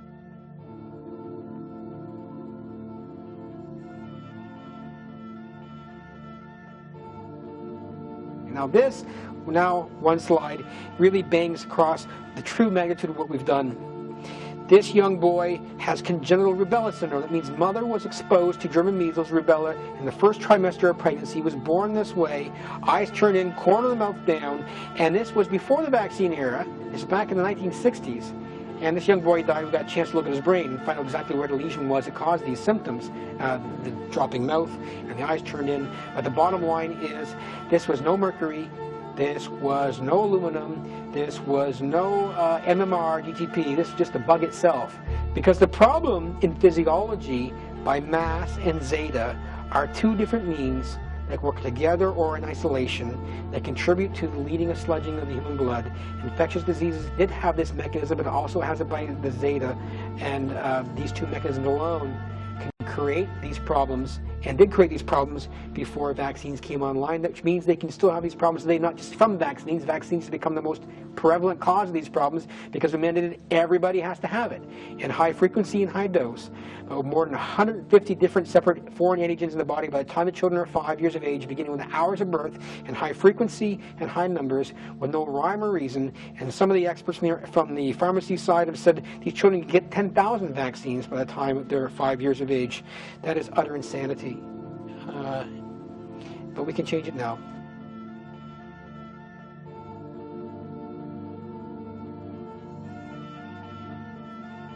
So this slide here now really bangs something very scary here. This is again the young boy who had congenital rubella syndrome who died. This is his brain. We're looking in where the stroke is causing the drop in the corner of the mouth. Now this is very powerful as well. We have congenital rubella syndrome on top of the feature slide back in the 1960s, mouth down, eye turned in. On the bottom part of the slide we have Aquaria Williams. This young girl had a serious adverse reaction to Gardasil. We've had over 30 deaths now from Gardasil reaction. They say, well, these young, healthy teen girls are falling down in their bathrooms and hitting their head, and this was going to happen, and they died. And they just died of sudden death. It was going to happen to them. That's not true. These girls are dying from mass and zeta, from vaccination, and Aquaria Williams, who did not die, has had a serious adverse reaction. So go see a psychiatrist in your head. You need help. She needs help. Look, we caused a stroke in her. Look at the side of her cheek. It's flat on the right side compared to the left. That's a stroke. She's no different from the congenital rubella syndrome. She's no different from all the other vaccine-injured children, autistic or otherwise. The problems that we're creating is a function of blood sludging leading to ischemia and these neurological features. We already know you can only cause this by causing lack of blood flow to the human brain.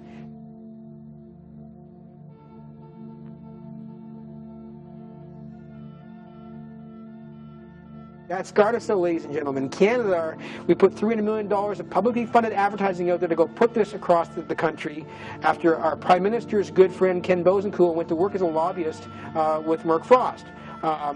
It could have been Ken Bosenkool or anyway, irrespective of who it was. The bottom line is, these are the nuances by which our governance and public system of democratic elected officials are interwoven with the corporations that profit off of these different things, and we lose the ability to have our normal checks and balances in society when corporations prey upon our democratic elected officials to let them go do their marketing for us for our greater good, to our greater harm. We as Canadians, $300 million out there, we've caused this problem to our girls, and it's not all over yet. It's going to harm them for many years to come in ways we do not appreciate yet. The aluminum is horrible. Governor Rick Perry down in Texas, well, within him getting a big, huge donation of money into his account or his funds from Merck Frost, who makes Gardasil, he mandated across the state, all girls across Texas have to have this Gardasil vaccine. It created an uproar in Texas, and a lot of good people stood up and said, we're not going to take this corruption. But that's how this is all happening to us, is that these corporations have learned that they have more money than the temporary officials we elect into power, and they use that money off of profiteering from us to go subvert our checks and balances and use the system against us to sell us disease and disorder. And we are allowing it to happen by the complacency and complicitness of the people we've elected to protect us. We're all human. Money makes the world go round, and we need to make the world go round by a different commodity, starting today. Gardasil stroke. Next slide, please. Clear as day, unmistakable, same as everyone else. You're putting that in your teenage daughters now. You're seeing wonderful commercials, infomercial style on TV, telling you go fill your children up with this stuff. We can see it sometimes. It's happening anyway. Sludging of blood. It's causing damage. Unmistakable. Unless we get it right, this is going to go on in subtle and profound ways.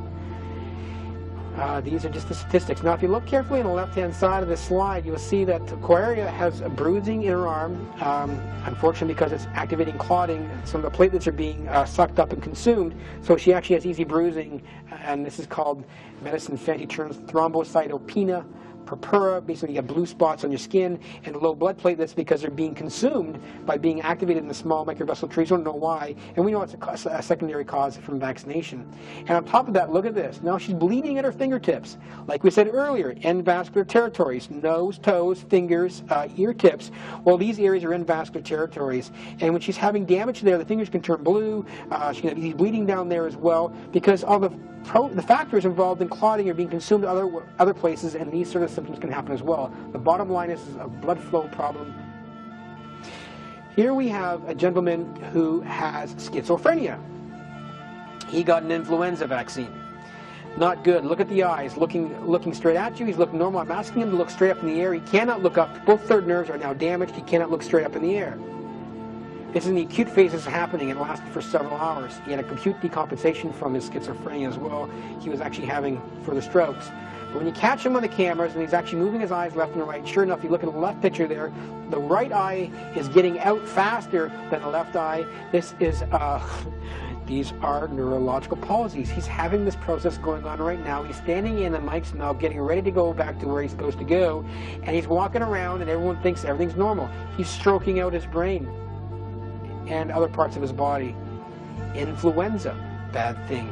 Here we go again. This is hepatitis A, hepatitis B, corn in the mouth dropped. That person, an adult.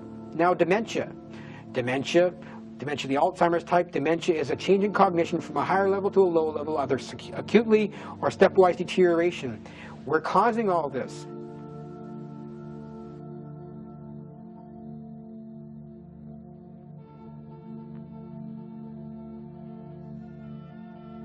Gulf War syndrome. We have a video on this now. This is important for you to realize. We're going to show you a video on the whole range of all the disease and disorders that come from this Gulf War stuff. Cysts on the brain, pancreatitis, liver failure, kidney failure, death, cancer, tumors, Tourette syndrome, obsessive compulsive disorder, all manner of psychiatric illness, loss of concentration, attention, all these problems. How can that come from one singular event? Well, we've cut out sections from the video, A Call to Arms. It's advertising here of the CD is on the video. We will show you of this stuff. We would like you to very much go look at this and go purchase this DVD. We have no affiliation with the producer in any way, but the information is atrocious because the men and women we put out there to defend our nation and our countries and our sovereignty around the world. We have decimated them with what we have now done with these vaccines, because again, it's not anthrax. It's a generic response in the body to immune hyperstimulation, mass, and zeta. And when you find out the whole story of how this has happened, and find out that our own United States anyway, when the president signs down papers that say they can experiment on their own soldiers and put anything in their body without telling them that they figure it is of national interest. Well, they just recently passed the same laws for U.S. citizens. So when the next outbreak comes out, whether it's avian flu or some other sort of pandemic, you guys don't have a choice. You cannot say no. They'll put you in detention centers because you're not protecting the public. It's coming. They've stockpiled up over 200 million vaccines for this. And they passed and changed the laws, so you cannot say no, and if you say no, off you go, on the name of protecting society. This is what we've allowed our system to come to. The military vets, Gulf War I, Gulf War II, almost 700,000 military personnel put out there. Only the United States, Canada, Australia, we received these vaccines for our soldiers, but Israel, Egypt, and Kuwait put 40,000 men in the field, received none. There's been not one case of Gulf War syndrome in those soldiers, and with over 40,000 men in the field from some of these countries. But now we have 250,000 men and women back from our forces, who 42,000 of them now died. 250,000 now long-term disability for a diffuse array of illnesses, and we don't know why or how. I'm going to show you. Look at these men and women. Their neurological damage is no different from the children that have actually been vaccine damaged from the autism or Gardasil or the whole 9 yards. Same process.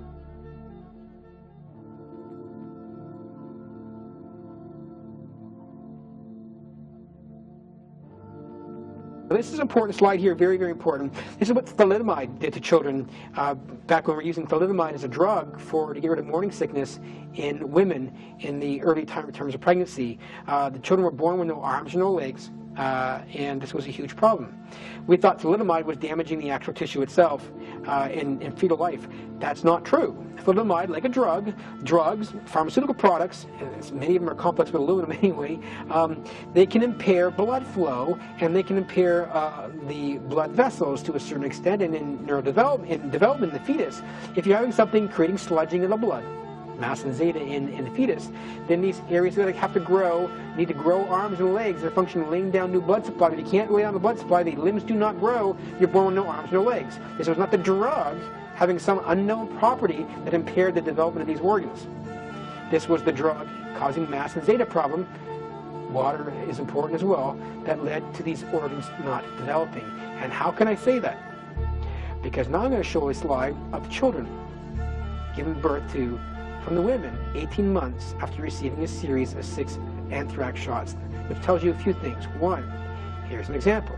The women are now told, do not get pregnant or birth until 18 months or more after actually receiving your series of these vaccines, because this has happened. These children are being born with no arms or no legs, or organ maldevelopment. Now, that's not thalidomide. Here we go again, more of the same problem of some Gulf War children. And this is not depleted uranium. This is mass and zeta as a generic response to foreign things put to the body that was there before, is there now. 18 months later, that tells you this isn't going away, what we're putting in the body in 3 days. This is causing problems across the board, delayed for the individual, horizontally to the children they give birth to, and this is a problem with blood flow.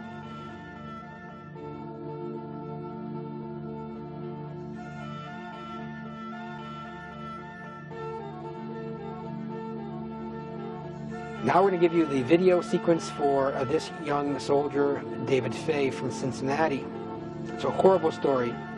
And the medical officer of health for the Department of Health and the Department of National Defense, listen to what he has to say, and listen carefully, because he's saying when the truth of these vaccines come out, this will be worse than the Walter Reed scandal. And these soldiers are saying our commanding officers and those in charge of this system are criminals. But now, when you see that you've all been harmed the same way, all your individual fractionated groups, from autism and learning disabilities, ADHD, Gardasil, Gulf War syndrome, you all come together as a mass, and you go back and stop those people and hold them accountable for what they have done to you.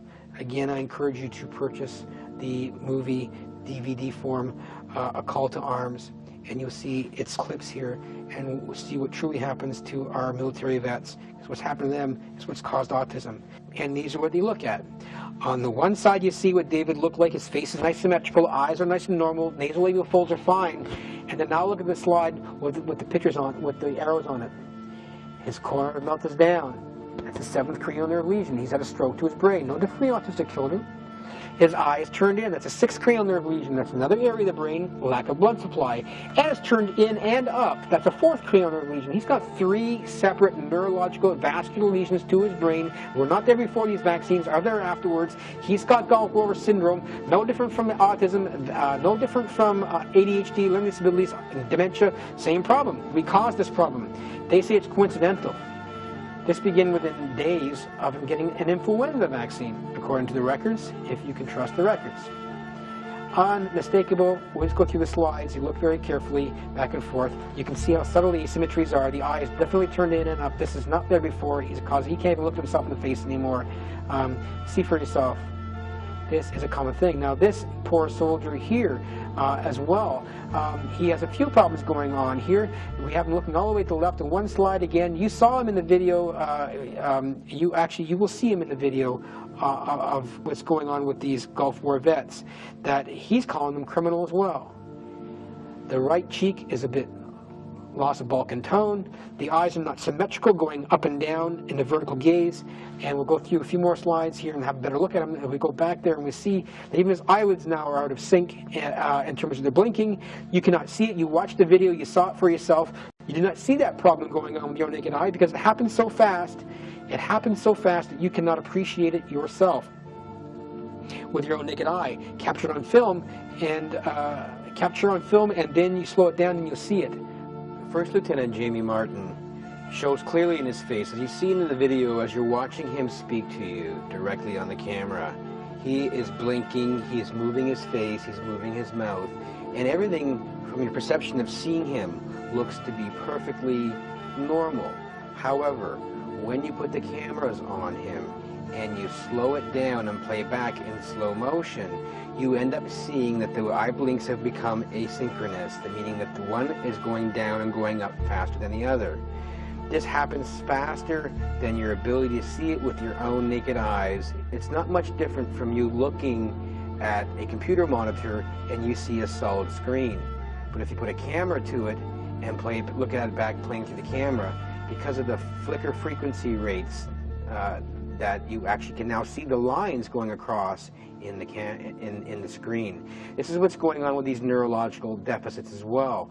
When the ischemic stroke occurs, that takes out areas of the brain or the vasculature going to the controls of the eye blinking going down and up. The side that's affected the most is no longer able to keep in sync when you actually blink the eyes, but it happens so fast you cannot perceive it, but it is there. And the key thing is, it was not there before vaccination, it is there afterwards. And it is a physiological, clinical sign that the mass and zeta ischemic response has occurred and that these individuals have been harmed, are being harmed, and once the vascular supplies have been damaged, the individual is permanently set up to be uniquely susceptible to anything that leads to further immune hyperstimulation or decreasing zeta potential, which will increase the likelihood of sludging and less blood flow to these vascular areas that now have been damaged.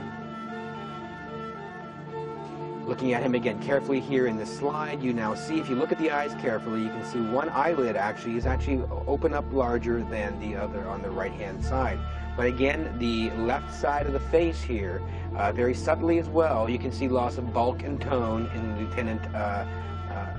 lieutenant's corner of his mouth. This is from anthrax, the series of anthrax vaccines. And again, he's talking, he's had clarity of thought, he knows something's changed in his physiology, in his brain, in his thinking, in his behavior. but he can't quite put his finger on it. Well, this is no different what happens to the Gulf War vets from vaccination. That's what happened to girls from Gardasil, which happened to young children for autism, attention deficit disorder, learning disabilities, sudden infant death, and unfortunately in some cases where we've alleged shaken baby syndrome. It's the same physiological process across the board.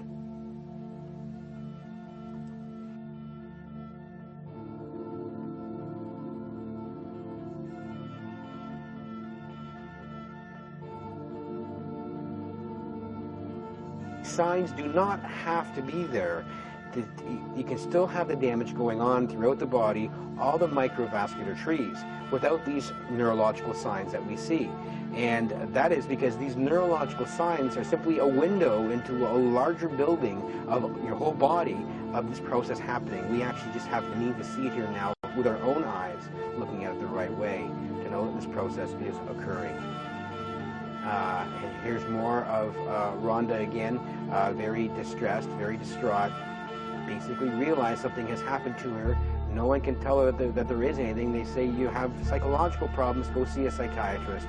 And we wash our hands of these individuals. This is from the infants to the adults across all spectrum of toxins, of infectious diseases, and unfortunately vaccines, and more specifically with the adjuvants we're complexing the vaccines with, especially the aluminum, which has a 64-time increased risk of clotting in your body.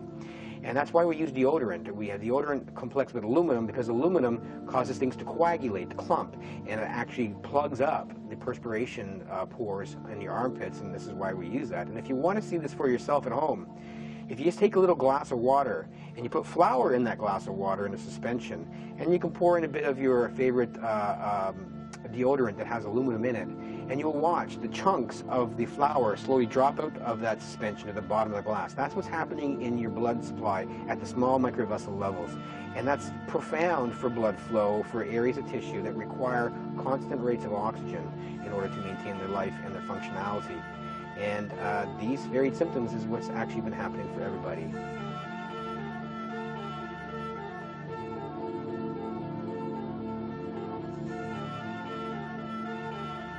Now this is a very important piece as well. It's another Gulf War vet, Private Peter Bowles.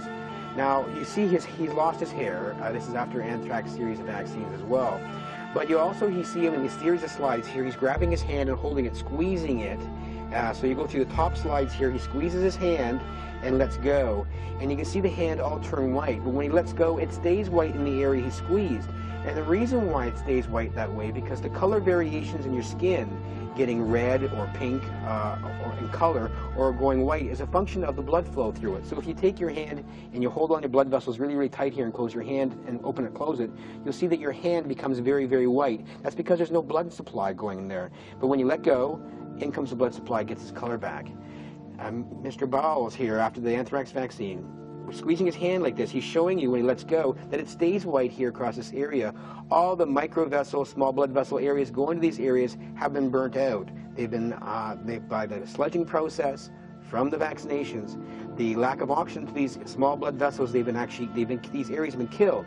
So it's kind of like having the main roads coming through the area, which are still intact, but all the side roads to these areas of tissue have been burnt off and closed down and damaged.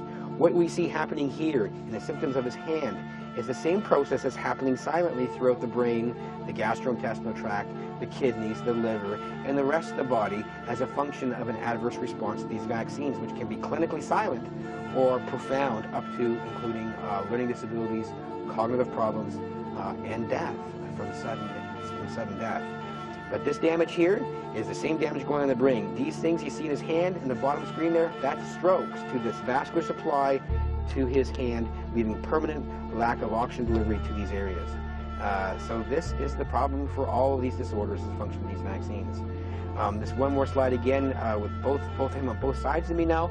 If you look here and you look here, you will see not only is he showing you the hand of how white it is after he squeezed it, but look at his eye as well. When you catch him changing gaze and trying to refocus in some areas, look at that right eye. He's not focused directly looking at you. You won't see this when he's actually changing vision because it happens so fast, but when he's moving here because of the stroke damages to his brainstem that affects the controls of the eyes, this one eye here is actually way up in the top underneath the eyelid. They're completely out of sync. And this movement of the eye up and down in the vertical plane is no different from the sixth nerve damage. So he's damaged the fourth cranial nerve in subtle ways from the same ischemic process. You see no blood supply to his hand, same no blood supply to these areas of his brain that control these functions. And as neurologists and physicians, we don't see the standard neurological signs where the eye is always turned in and up. You can catch these subtle deficits because it's not main arterioles that are being blocked off, it's the smaller end pipes, the capillary beds, the outer sort of like side streets from the side roads that are actually being lost, and the tissue subserved from that loses part of its function. And the clinical signs it creates are subtle, but they're definitively reflecting brain damage. And in these cases, as far as we've known at this point, it's been permanent. But we do have ways to help recover it, and we'll get to that in the next video series we talk about. Eye up and in. And here, this final slide here as well, I have a picture of a brain down in the corner showing a darkened area, which is an infarcted area, an area with no blood supply coming to it. What we see in his hands, and the arrows are pointing over to the brain. There's no oxygen here, no oxygen in there, but his hands are still completely intact.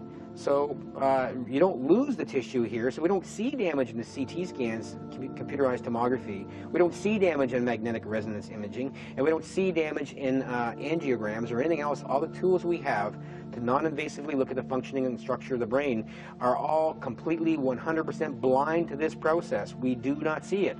And clinically, you do not know what's happening.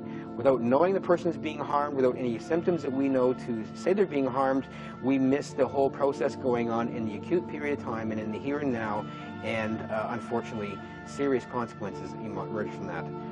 But this is things we are causing. And unfortunately as well, private bowels crying now from the eye. He's quite distressed. His life is now not the way it was supposed to be.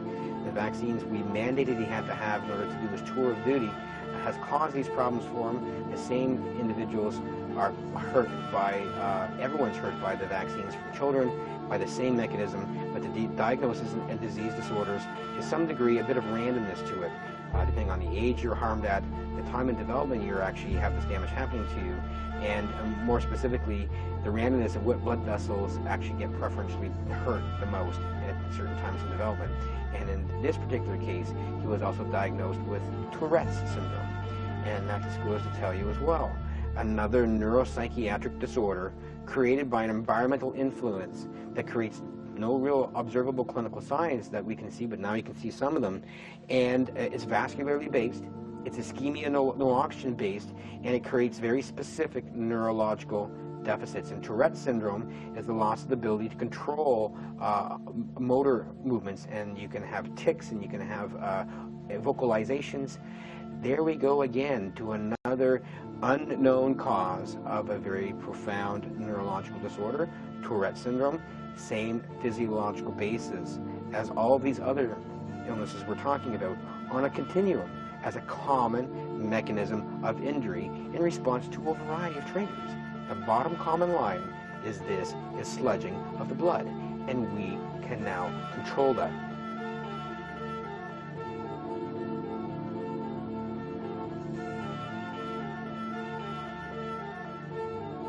Lieutenant Colonel Rich Rove, as you saw in the video series as well, in A Call to Arms, and again I encourage you all to go out and find that DVD and watch it. It's profoundly eye-opening. Now you know what's going on. And so Rich Rove is sitting there before congressional hearings complaining to the establishment, saying, look, your vaccines are hurting our soldiers. For every person that comes forward, 3 do not. And you can see that he's articulating very well. His speech is still very clear. He's able to look like he's completely neurologically intact. But even this tells you the range of deficits can be you've been damaged and you show no signs whatsoever that we could determine something wrong, or up to profound impairment and dementia. But here you look very carefully at Rich Rove's face, and you will see again, he's got the dimple on one side of his cheek, the dimple's been lost on the other, the corner of the face is a bit flattened, and there are some variations in his eyes as he now moves. That's very subtle signs that he actually as well is no different from the rest of us.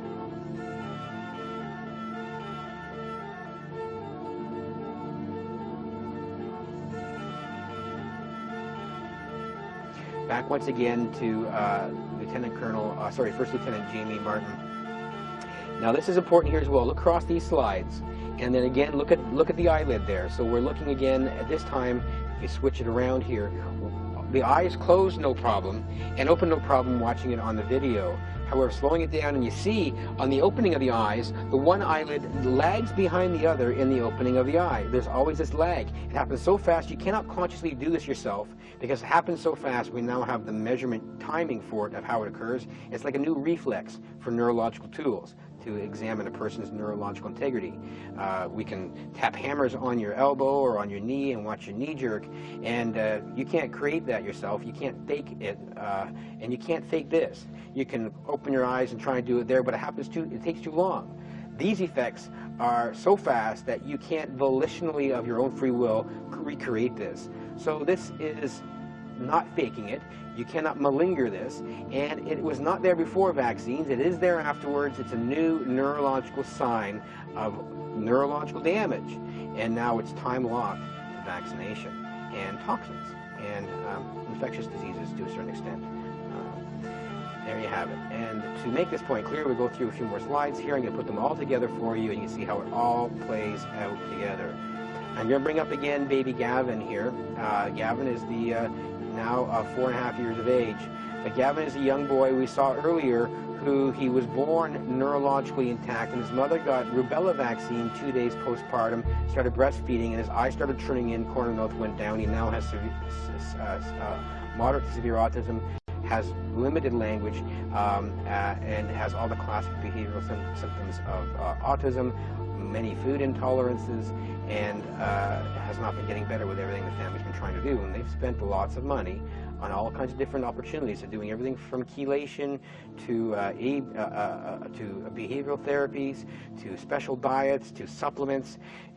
We're throwing all kinds of things at these poor families that have already been adversely affected in many ways, and they're financially strapped. Taking care of an autistic child is very expensive, at least $40,000 a year, and the time it takes from the parents and the strain in the relationship. 80% of these families end up divorcing. This is a problem. But to go out there and sell these people things that's not helping them in any way is just preying on the people who need our help, and it's time we start helping them. But you cannot help unless you know where the problem is. Baby Gavin here again, look at the eye. The eyelid, again, no different from the Gulf War syndrome vet, is that the eyes now on their opening, you see the one eyelid is lagging behind the other one, and he opens his eyes. That's in the here and now. That emerged very early in life from the response to the vaccination to the mother across the breast mouth from the immune response and the zeta, which can be changed from this bioterrain environment as well. So if he has it, and he has this from an MMR vaccine to mom, to him, in the postpartum period. Let's see what else happens here. This is, next slide here is showing you an adult patient, 40 years of age, Hep A, Hep B vaccine, did the same thing to him. And he doesn't have autism. He went from having a 99th percentile verbal IQ to having the IQ of 50th percentile and 12th percentile for performance skills. We created dementia for him, and he has the same symptom and sign as that young boy. And now we put them all together, the Gulf War, that from the hepatitis A, hepatitis B in an adult, and MMR and autism in a young child. We have dementia, Gulf War syndrome, and autism, all in the same neurological sign, was not there before. This is a wake-up call. This is a generic response in the body to what we're doing to it.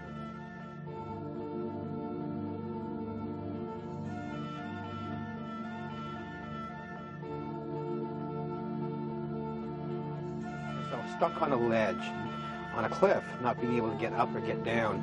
This is not much different from how the families of all these vaccine-injured children and adults feel. They're stuck on a cliff. They don't know where to go down. There's no way to get up. And you're stuck there pondering, what do I do? Why am I here? What is my purpose? These are fundamental questions that we all should ask ourselves in light of the knowledge we're receiving from this video series, because we realize now what we've done to each other is the most profound damages to humankind by humankind in the history of humanity. And the reason why we got here is partly because, one, our arrogance in thinking that we know everything in physiology and medicine, we do not.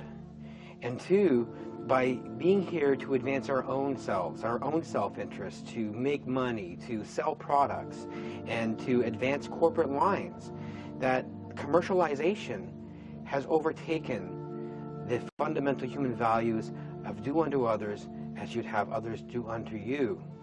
And when you turn a society, when we're all working together for the greater good of each other, into more about me, and I don't care whose feet I step on or how I get there, as long as my American dream is realized, I don't care who has to pay for it on the way getting there. This is part of the problem that contributed to this global damages that we've created.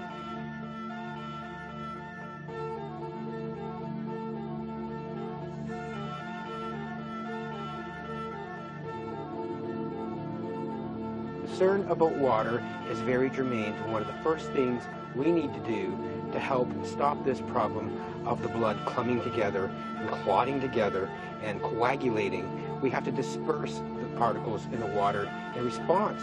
We have to disperse the particles and substances in your blood in order to decrease the likelihood of this clotting together and these ischemic strokes from happening, not just from the vaccines, from infectious disease, from toxins, from heavy metals, from the way our food is being constituted now, and even the tap water we get. Unfortunately, the water processing plants are flocculating this water with aluminum to take the productivity of the water you drink is incorrect. The sodium-potassium balances from the food that we're eating is incorrect. The toxins we're receiving is incorrect. The pesticides we're using on our food is causing positive charges in many of these pesticides, again bringing things together. It's incorrect. All these things contribute collectively to increasing the likelihood that you will have this problem that leads to disease. And the disease problem is a function of the dispersion or the coming together of products in the solutions of your blood.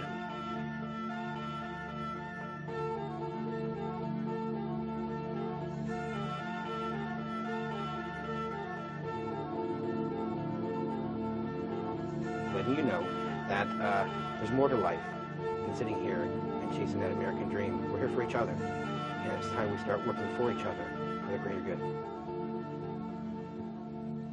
Looking at the eyes, we have the eyes lined up with bars, and you can see just looking straight at you that the eyes are not in line anymore horizontally. We have 50-millimeter lines coming out on both sides from the center of the eye, and you can see that the bars do not line up in the middle of the eye. One's turned in compared to the other. The gaze is shifting to one side. The one eye, which has the weakened sixth nerve from the stroke damage to the brain from the Hep A, Hep B vaccine, from MAS and Zeta, is leading to this eye not getting out there fast enough and transitions the gaze, and again, they're not perfectly lined up with each other, yoked together like they should be, and this is another subtle sign of the brain damage has happened. This is a profound case. Now, this is not my case here, this young boy. This young boy allegedly was reported to the vaccine adverse event reporting system. This occurred to him. His eye turned in and up. He can't close his eyelid after a hepatitis A, hepatitis B vaccine. Another adverse event from the same problem that's causing autism and Gulf War syndrome and everything else. Same repetitive problem. This is very profound, undeniable. This is being caused by strokes, ischemic strokes, from coagulation and clotting and agglomeration of the blood in the small microvessel trees.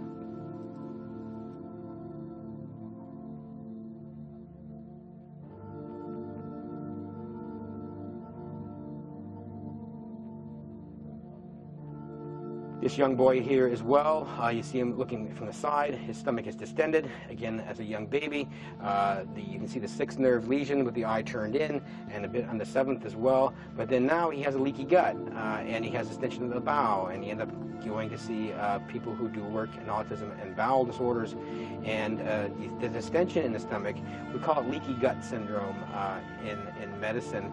But when the blood vessels are being partially blocked or completely blocked, or they're changing in terms of the degree of blood flow through them, is that when the integrity of the small cells that holds the blood vessel together are stretched out a bit, fluids and plasma can leak out of the blood flow, and you can create accumulation of fluids in the space around those areas. And one of the spaces this happens to is in the peritoneum or in the gut, and this is an example of leaky gut from mast and zeta. And it's not the bugs causing this problem. It's a sidebar effect of the physiological process that's causing these ischemic strokes.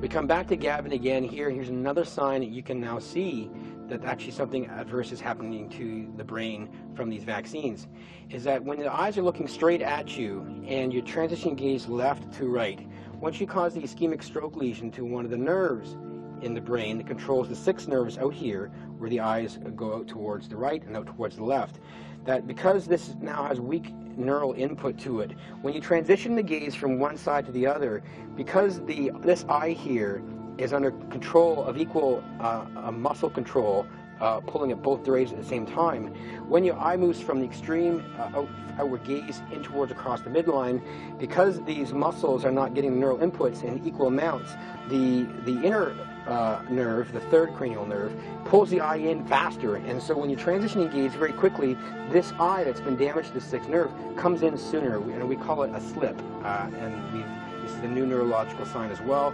The 6th nerve slips because the 3rd nerve pulls it in faster, and very brief moment of time, when the person is moving his gaze horizontally across the horizontal plane, the eye with the 6th nerve lesion, the eye moves in, it kind of looks cross-eyed for a second. You can see that here in the bottom slide here. It says the mast left the 6th nerve slip or lesion, and this slipping process is picked up. And that was not there before the vaccine damage occurred. Another neurological sign that ischemic damage and strokes have happened in the brain, and you can all now see it for yourself. It's very, very fast. You have to slow it down very, very muchly by recording it with your camera and playing it back on your computer if you like, and looking at it slowly. You'll find this, and another sign you've been vaccine damaged. More of the same slides as well, a whole bunch of pictures of Gavin here. Again, the one in the middle, and the transition to gaze, the red arrow means he's looking right, and then he's coming back looking this way, sorry, he's looking left, and he's coming back and looking the other direction, and then the eye slips in the very middle screen there. You can see they kind of look cross-eyed for a second. You'll never see that with your own naked eyes looking at him in real life because it happens so fast. But catch it on cameras, slow it down, go frame by frame by frame, put them together. You can now see that's what's happening in time that you cannot perceive with your own naked eyes. Neurological damage, stroke. You can now see it in your own children.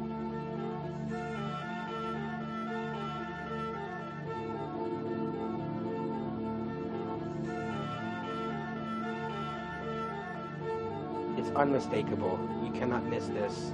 Loss of bulk, tone, and symmetry. Classic stroke to the human brain in a person.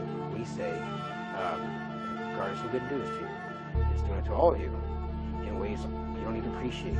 And the safety studies that they do in pharmacy to get their products licensed to come out there to give them to you, they get licensed on safety because they have no measures to know that these processes are actually going on. It's going on in all of you for all these vaccines. And simply because we now can see some of these signs here, even if we don't see the signs, it's still happening to you. So it's not safe. And the drugs and the vaccines get approved for public use and mandated that you have to have them only because the industry that is actually marketing them has not the knowledge nor the tools to document that what they're giving to you is poisonous and causing strokes.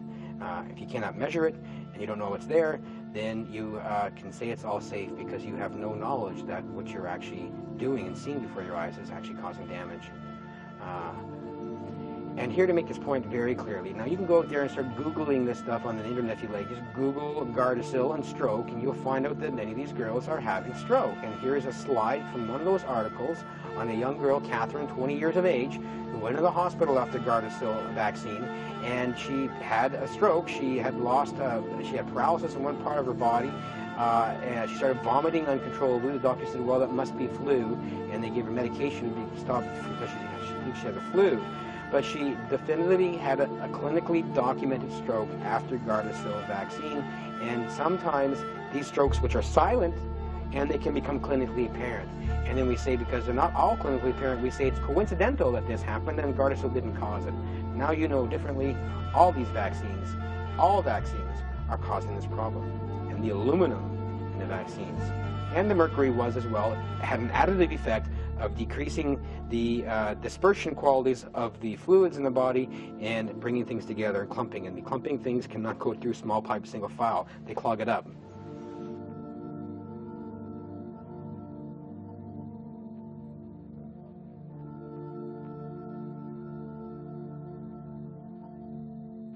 Okay, so now we're back here, more children. I'm just going to go through a whole bunch of children here and look at them all carefully. Just watch carefully. I'm going to slide them up behind me. You can now see everyone. Just look at the eyes turned in. It's a common feature. Asymmetries in the mouth, eye turned in, over and over again. I can put 100,000 children up here, and you have before-after photos from vaccinations. Common problem for them all, across all these disorders. So all of you, all these years, have been fighting through your own battle, the autism group, the sudden infant death group, the shaken baby syndrome group, the Gardasil group now, the Gulf War syndrome group, the attention deficit disorder group, the gastrointestinal problem group. You're all in the same continuum, and you need to be fighting and coming together and working together to change this system that's causing these damages to you, because it has to stop now. And we have a way to help you get out of this mess. But you need the water done correctly. And be careful now, because when we give out this knowledge that you all need to have, there are going to be people up their own little business and start selling you all kinds of stuff and trying to recreate what we're going to give you. We want to give the world freely. But if you keep cutting our feet off by helping those who want to profit from you, then you detract from our ability to go help you further. We have gotten all the information we have now and bringing it to you with solutions from our own pocketbooks and our own time and our own energy, resources, and goodwill. And there's still some work to be done. And if we keep supporting the people who want to profit off of you and sell you stuff, because they're capitalizing on the knowledge other people have worked hard to bring to you for your better good, then you take away the resources we need to go out there and put it back in to find more of the solutions we need to bring to you. So we are going to give this knowledge out there, and we would encourage you, please, to get what you need.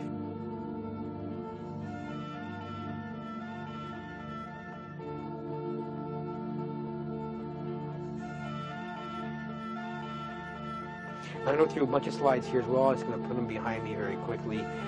These are all children from 1914 in a book that was put together in a letter written to the President of the United States saying, "Sir, your vaccines are killing all these children." These were ischemic strokes.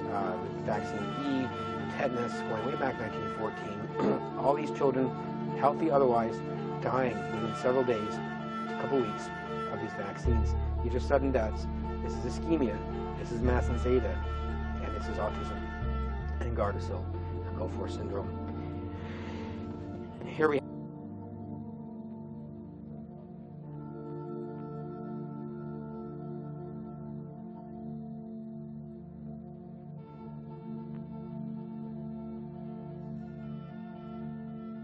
This slide, unfortunately, tells you the reality of what we're up against relative to the corporations who sell us drugs. Merck Frost Corporation makes Gardasil, makes measles, mumps, rubella vaccines, and made, unfortunately, the anti-inflammatory drug Vioxx, which came out in 2000, and as physicians we knew was causing heart attacks and strokes. By 2002, 2004, it was pulled from the market by the FDA. But even in the context of us all knowing that this has caused heart attacks and strokes to people around the world, the interests of corporations are to protect their bottom line. And they're going to get sued, and they were getting sued for wrongful death. But even after we all knew they were responsible, the product was responsible for causing this harm, that when you have all the money and you have more money by the people you harmed, you can throw more lawyers at these cases, and you can actually win cases where you actually are guilty, but because you have greater resources, you can actually use those resources to your advantage and not be held accountable for the consequences for what you have done. And we've been allowing this as a society. And Mark Frost literally got away with murder by putting out $5 billion and saying, here you all have $5 billion, all you we killed and harmed, go get your piece of pie there and leave us alone. You can't let them do this to you with this damage they've caused with these vaccines. They cannot be allowed to legally wrangle their way out of this. And the lawyers who usually represent Merck Frost if you have any sense of humanity, you'll be working with your clients to find ways and how we can bring their financial resources out of their pockets without a fight to go help all these people around the world that we've done this to. Those who've profited from this mess must give back to help clean it up. It's about humanity now.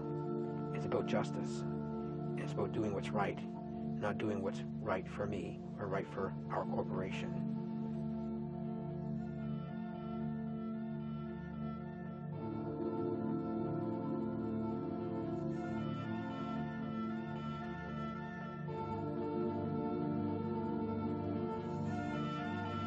Stroke, stroke, stroke. Young children, eye turned in. Autism, stroke. Another young autistic boy, stroke. Another autistic boys, again, 2 more strokes. And it can't be more profound than that. The coordination goes off. These are strokes that affect the motor controls and tracking of the body's position in space. Muscle tone goes out, become sometimes spindly muscles because the muscle tone normally there, because the pathways neurologically going down there are intact. They're just not giving the proper neural inputs as they normally would do, much like going to the corner of the eye to the 6th cranial nerve. The nerves are intact, but the neural inputs are not up to par. And this slide here is of 2 twin boys here out in Atlantic Canada, and they both came from the same placenta, and the same, they shared the same blood supply during prenatal birth. And then when they're born, one developed autism features, another one has some learning disabilities and language problems. But it shows you that the disorder can be even in genetically identical twins who who are genetically identical and shared the same blood supply prenatally, can have variations of different disease labels, autism, and another one is a specific learning disability or attention deficit. But the problem is, in physiology, when mass and zeta occur, the variation from individual to individual is a function more of the process than it is of genes or than it is of things that happened in the prenatal life. Stroke again, you can see this child now has as a baby, the face is fully animated, full color, full smile, and then on the other side of the slide after vaccination, you see the eye turned in and the mouth gone down. Now to this day, still autistic. Autism again, look at the eyes. You can now see this all for yourself. And here's a young infant, again, in the mother's arms. You see the eye turning in here, coming out of the bath. This is not diagnosed as autistic yet, but this is happening at this very moment in time. These are the diphtheria, tetanus, pertussis vaccines very early in life, and the strokes are happening there, but the parents do not know. And then eventually the process builds up, slowly clogging off all the pipes to the area of the developing brain, and it gets to the point where the brain needs more pipes than to supply oxygen than it actually has, and then the end result is these strokes occur, and it's been occurring all along after each vaccination, through all of infancy, and no one's been aware of it. Autism. Same child.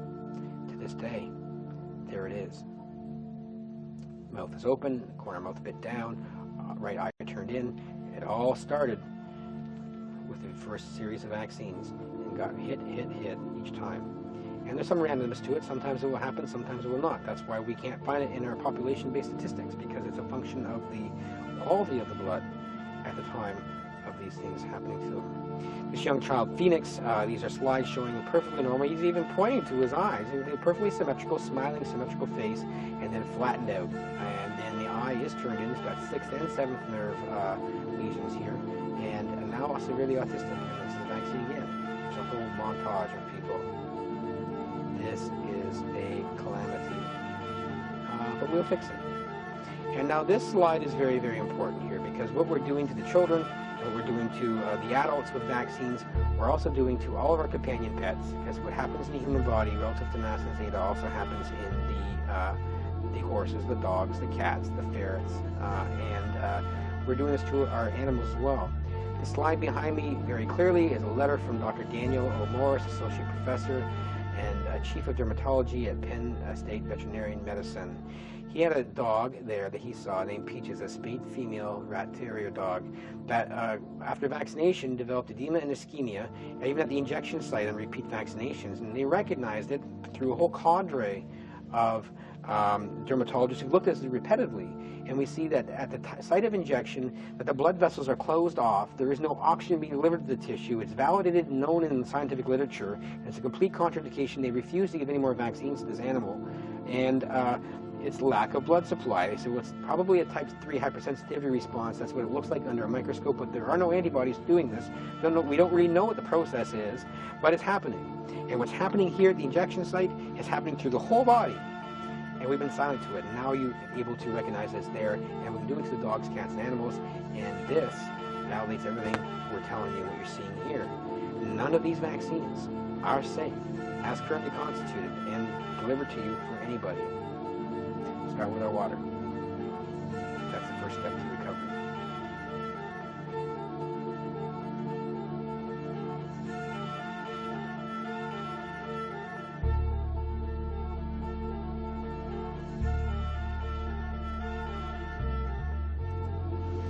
So here's a slide by Dr. Vera Schreibner, who told us clearly before some time ago, and she was written off on the same quack lists that they have out there on the internet, which this whole quack busting team comes from the Pharmaceutical Advertising Board and the Food and Drug Administration.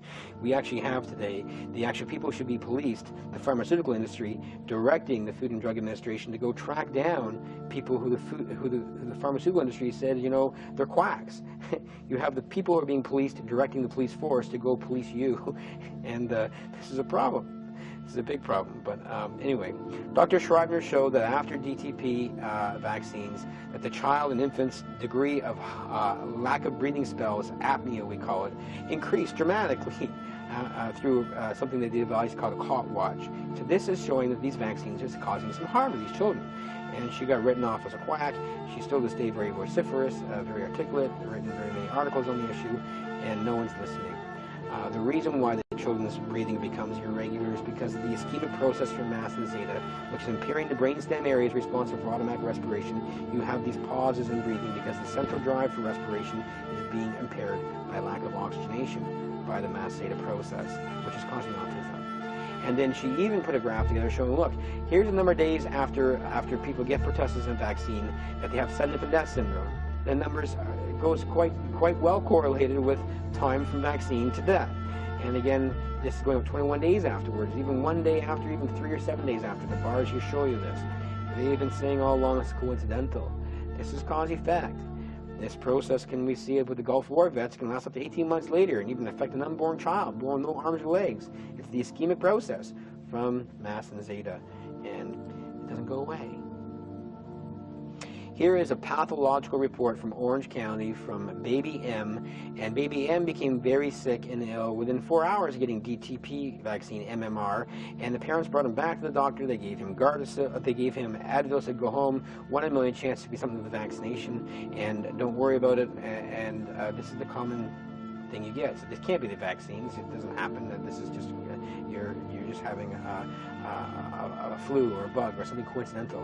And then baby M over the next couple of days became progressively more withdrawn. His face became flat. He became less interactive with the world around him. He went into seizures. He was brought to the hospital. His respiration became irregular. He got intubated and he was left in the hospital. And it progressively got worse and worse and worse. Went into a coma and died several days later. And this was almost 2 years ago now. And the doctors didn't know what was going on. All his blood vessels, all his vital signs were normal. The process on the metabolic workup was normal. At death, the tissue run under the microscopes at the county coroner's office at 300 times magnification was normal. The tissue was sent off to the Richmond Regional Encephalitis Project in Richmond, California, and they couldn't find anything wrong in the brain or the tissue, and so they have no cause of death. But they're all looking for bugs and viruses and pathogens, because the whole Western model, germs cause disease, germ theory, Louis Pasteur's scientific silliness that germs are responsible for everything. They're looking for bugs, but it's not bugs doing it. It's our own body's immune response and mast zeta and blood flow that's causing this problem. And they cannot see, even post-mortem, what's actually happened here. But look at the pathology reports here, and it says, looking at the brain, it says we see areas of diffuse ischemia, hypoxic injury throughout the brain. They're describing the very process that killed the young boy from vaccination, describing mast zeta and saying we don't know what caused it, no cause of death. All these sudden infant death children, many of which we can now go show retrospectively that the vaccines caused their problem, caused these children to die. You have parents in jail accused of shaken baby syndrome in some of these cases, and child abuse when pharmaceutical products have caused this. In our own corners, describing and seeing what the process is, not knowing that it actually is the actual process for vaccines, have no cause of death. Consequences of lack of knowledge.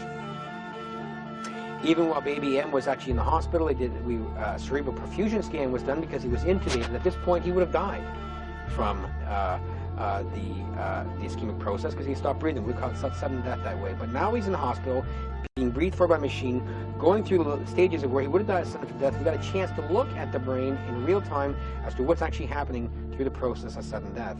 And the cerebral perfusion scan found, despite normal blood vital signs, normal blood pressure, normal heart rate, that there was no perfusion, blood flow through the brain. There was increased perfusion to the scalp, and there was increased perfusion to the back of the pharynx, and but no blood flow through the brain. That just tells you that when this whole process blocks off up here, that everything else that doctors look at normally looks completely normal. He's in the ICU, heart rate's regular, respiration's regular, but unfortunately, for some reason, he's dying. And this sudden death process, when the blood supply doesn't go through the brain, it takes out the brainstem areas for respiration, it takes out the brainstem areas responsible for keeping you alert and awake, and it'll kill you by this very process, usually by shutting down respiration. And this is no blood flow, which is exactly what the cerebral perfusion scan showed. And if you look at the slides beside this, you see in the blood vessels here as well, these are clumps of red blood cells all come together. You can see them all on a line up in the capillary. This is called rouleau or clumping or agglomeration. We can now see this actually non-invasively after vaccinations and establish this once for all for everybody. Here, look. We can see this happening in real time now without using fancy scans like this and after vaccination. And the problem is there for everybody. But you see all the blood vessels all the blood cells are stacked together and rouleaued, and you see the little blood vessel coming off the side. It's empty. There's no red blood cells coming through there. That means the tissue down there is not getting oxygen. That means that tissue is having a stroke. And if it's controlling critical functions, it could kill you or cause disease. This is mast zeta. Clotting of the blood. Coming together clotting. So here's a picture of baby M at birth. Again, you see the face is nice and animated, the eyes are nice and symmetrical. This is where the poor young man is today. Unfortunately, he passed away several days after the DTP MMR. And here is the report from the Regional Encephalitis Project from Richmond, California. They tested him for every possible thing you can think of, from West Nile virus to anything and everything, looking for bugs.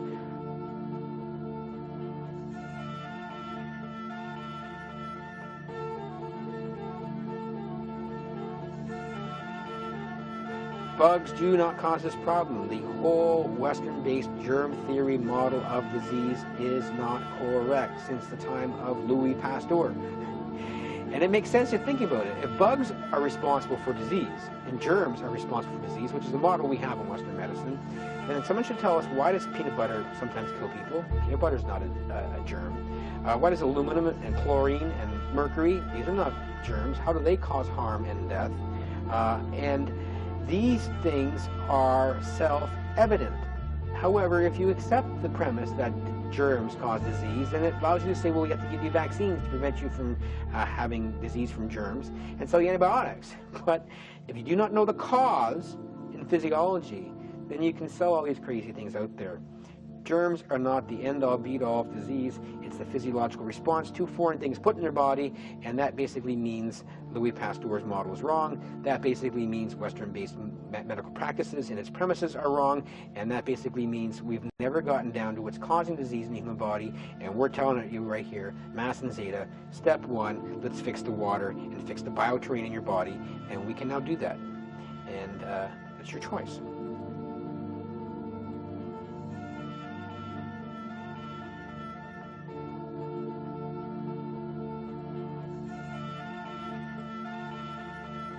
This is a powerful slide and kind of busy, but powerful in several ways.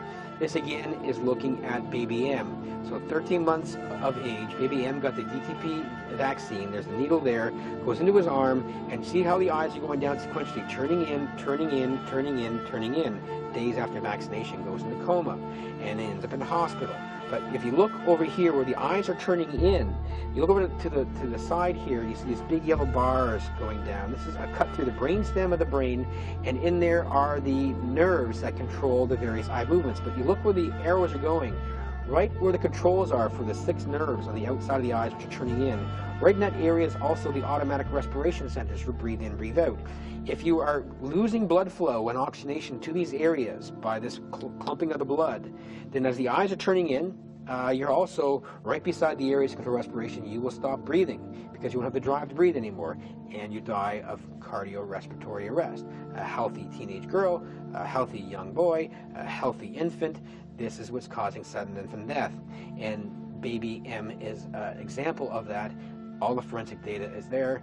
It fits all together with the rest of the puzzle, and that, unfortunately, is the end all be all, sudden infant death. Multiple causes, common mechanism of injury. Go through some slides here from the Dominican, but here we end up being with our adult case here, who an adult Hep A, Hep B.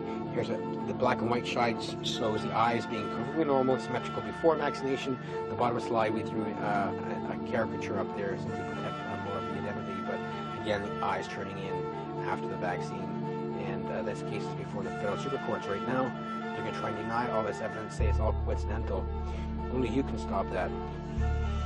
You've got to come together, stand up and scream loudly, because this will not stop. They do not want to be held accountable for what this is doing, and they want to keep on the status quo and keep giving you these things, these vaccines, and unless you take this knowledge and spread it virally to everybody and stand firmly and say no, and call anybody and everybody in a position of influence, get your children out of this mess, and get the water that you need.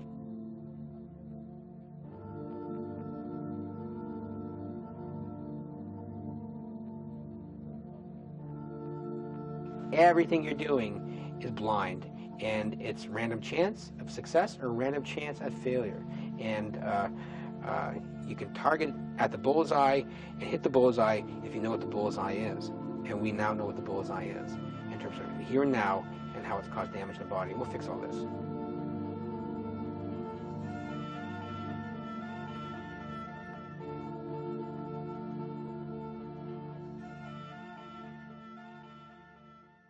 My son is a Marine, a PFC David Fay. This is the worst cover-up in the history of the military. But a shot from a syringe that's leaving some U.S. servicemen and women on the brink of death. When the issue, I believe, of the use of the vaccine comes out, I believe it'll make the Walter Reed scandal pale in comparison. He feels like his country has abandoned him. I can't look at my old pictures. I really can't. I start looking at my old pictures and I start crying. I was never sick. They asked us our name. We stood on these yellow footprints and they gave us a shot. Then we got the rest of the day off. The shot he was given on November 28th of 2005 was a flu vaccine. Gained 30 pounds of water in my eyes, swelled up where I couldn't see. I started snoring. I developed a rash on my hand. 3 weeks later, Private Fay was back in Claremont County on his deathbed at Clinton Memorial Hospital. His kidneys failing, his body so swollen it left stretch marks. I used to just Pray to God, please, take him tonight. David is one of a growing number of U.S. servicemen and women getting sick after receiving vaccines. And this highly praised Department of Defense medical officer is mortified. He doesn't want to be identified for fear of retribution. Are there a lot of folks out there who've had severe reactions to these vaccines? Thousands. It ranging on the severity from just joint aches and pains and arthritic symptoms to death. But the military never reported David Fay's reaction to the Centers for Disease Control and FDA. I see the way propaganda and information war is waged against America's sons and daughters, and how patients are treated who claim to be ill from the vaccine. That's troubling. That should trouble America. How are these young men and women treated when they claim to have had a reaction to the vaccine? Like they're nuts. Like it's all in their head. The Department of Defense maintains the vaccines are safe and effective. I don't want to think bad upon anybody else, but I hope what goes around comes around, and that they will get theirs in the end. But in the meantime, I'm still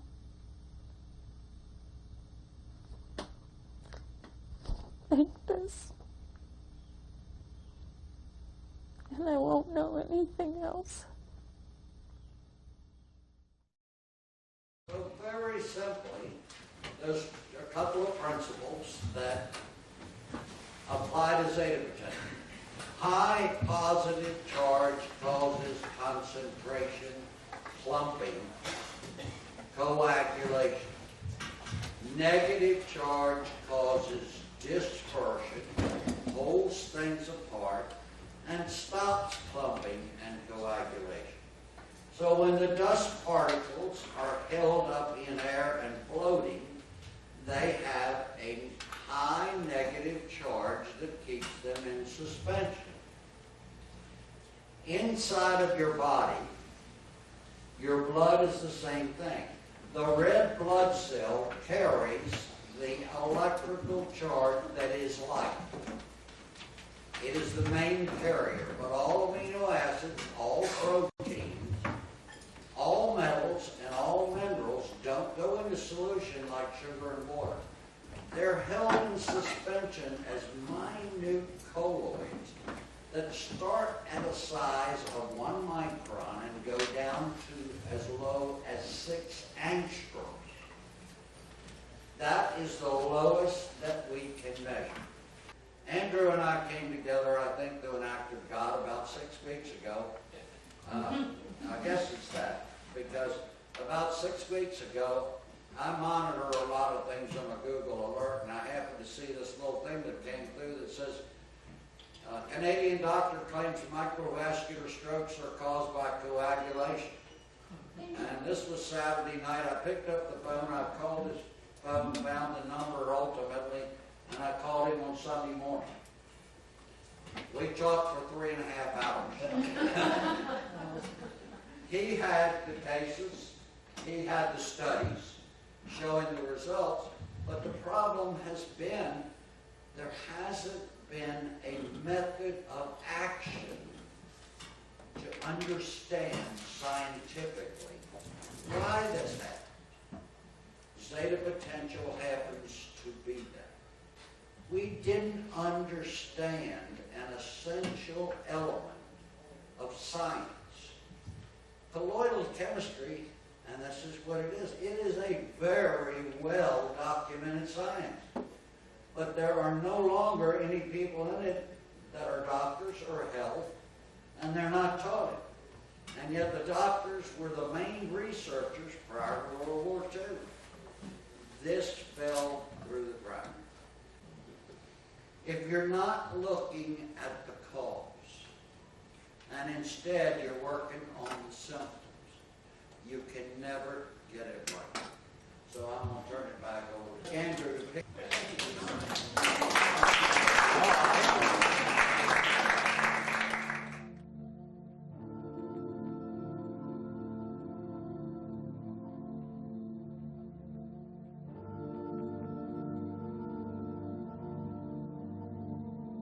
these slides here basically go through the final part of what we're talking about.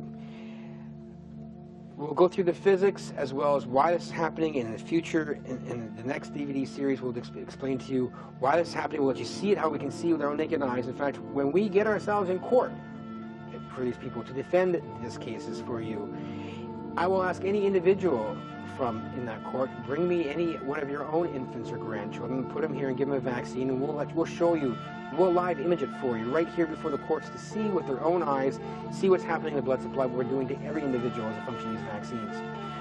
We've made the technology that easy. They cannot deny that. And we'll show this clotting process. This is what blood's supposed to look like. This is healthy blood. And this, you see around each red blood cell, kind of like an aura. This is zeta, this electrical charge, and the aura kind of like charges these red blood cells and keeps them apart from each other. They're dispersed. This is health. And in the middle of the slide is a white blood cell. You can see how much bigger the white blood cell is relative to the red blood cells, and realize now, well, those big white blood cells, they can actually block off those center thoroughfare channels. These red blood cells cannot get down there. Well, that's fine. But here, this is health, because all the cells, red blood cells, are kept apart. That means they can flow together. They're not coming down small pipes meant for one cell in clumps, but you can't do that. Another part of the problem. This is health.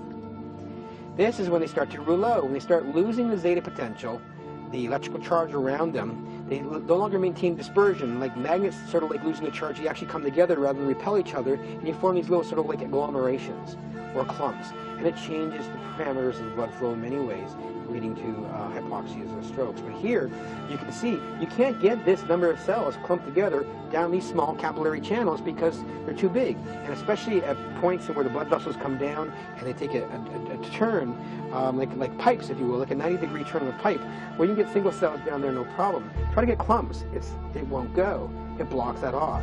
And areas under gravity in the blood supply, geometrically based in terms of the orientation of the blood vessels coming to these areas as a function of the turns they take relative to gravity, can also create these sort of like T-junctions that also be areas of your body, many areas of your gastrointestinal tract and like that cannot get flow. And no flow means diseased tissue. And diseased tissue and no flow means white blood cells cannot get to the area and eradicate bugs that you're trying to get rid of, like measles, like mumps, like rubella. And it looks like your body has a perpetual sort of like, can't get rid of these damn infectious diseases. Well, they can't get rid of these infectious diseases because your immune system can't get there.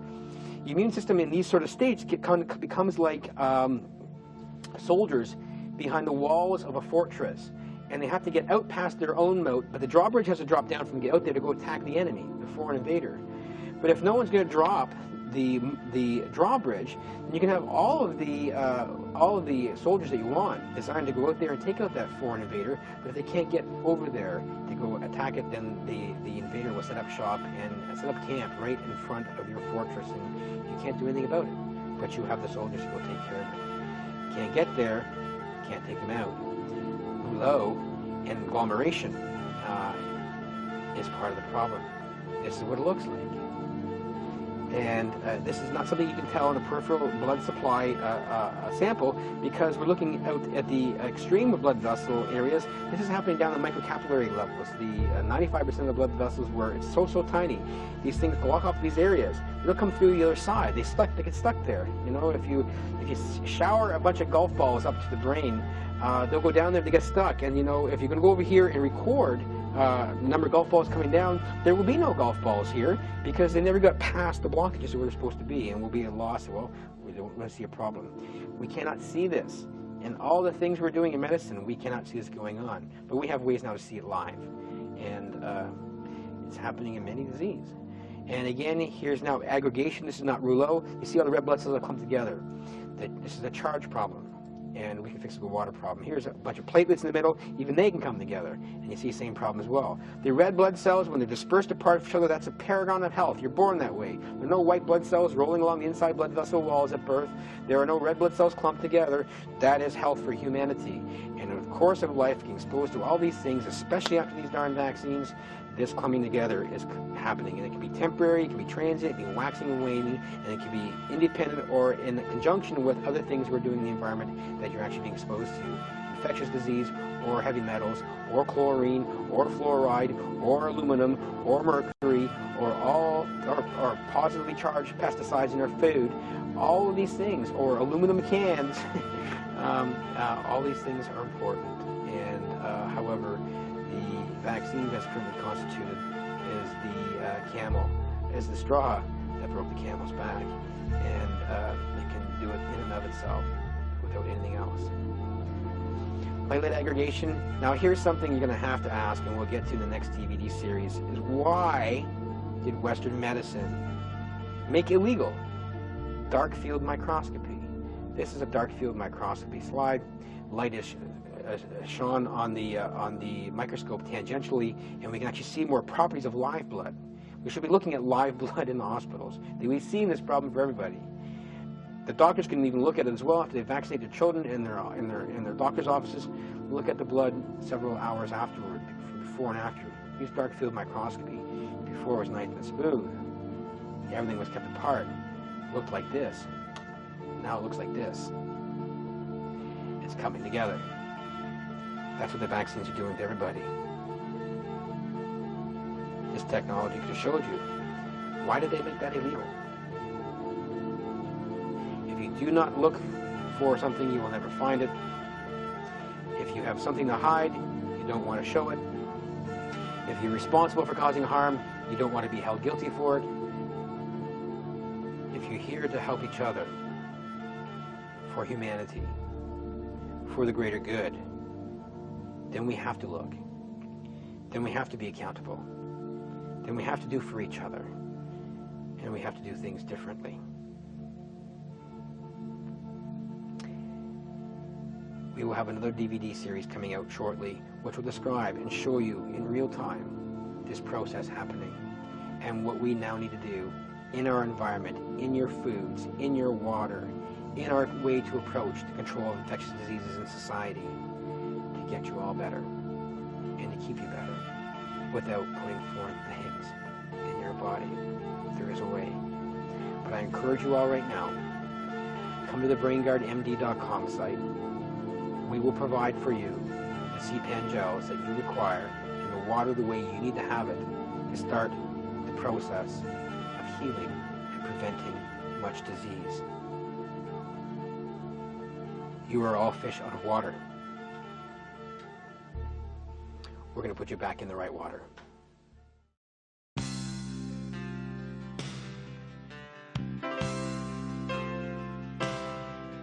When you do for those who can't do for you, you cast your bread upon the waters,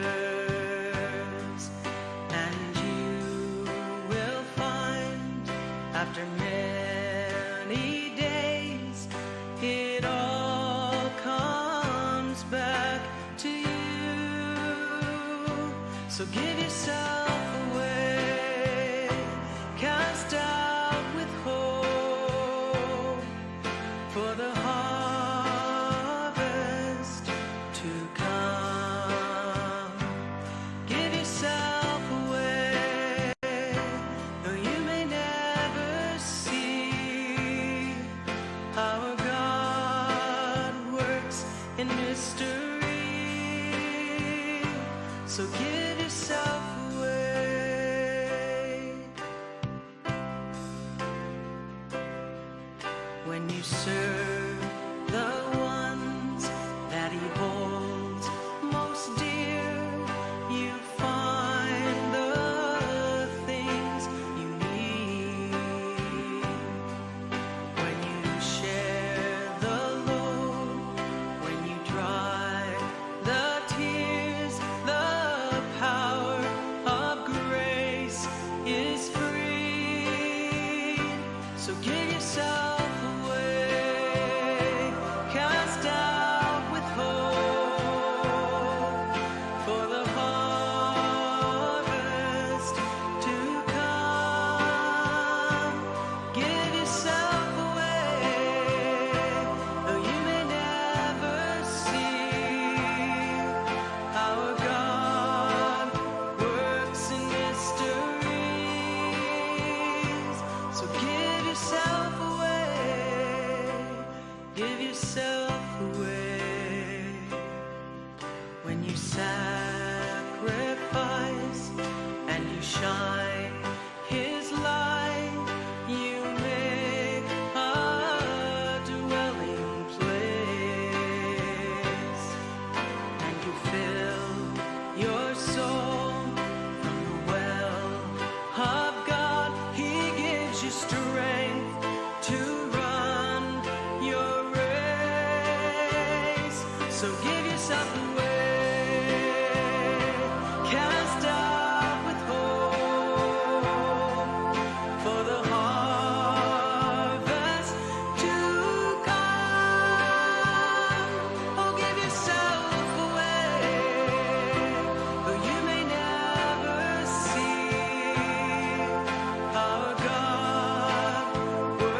I can't look at my old pictures.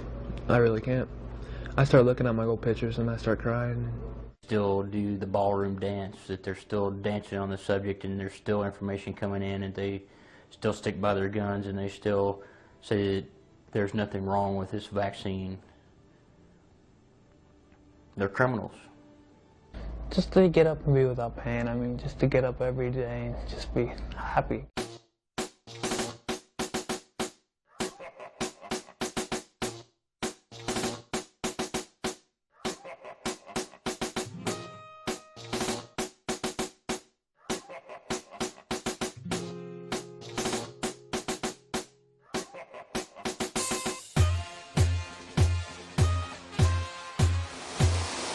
Bring the arms down. What's the deal?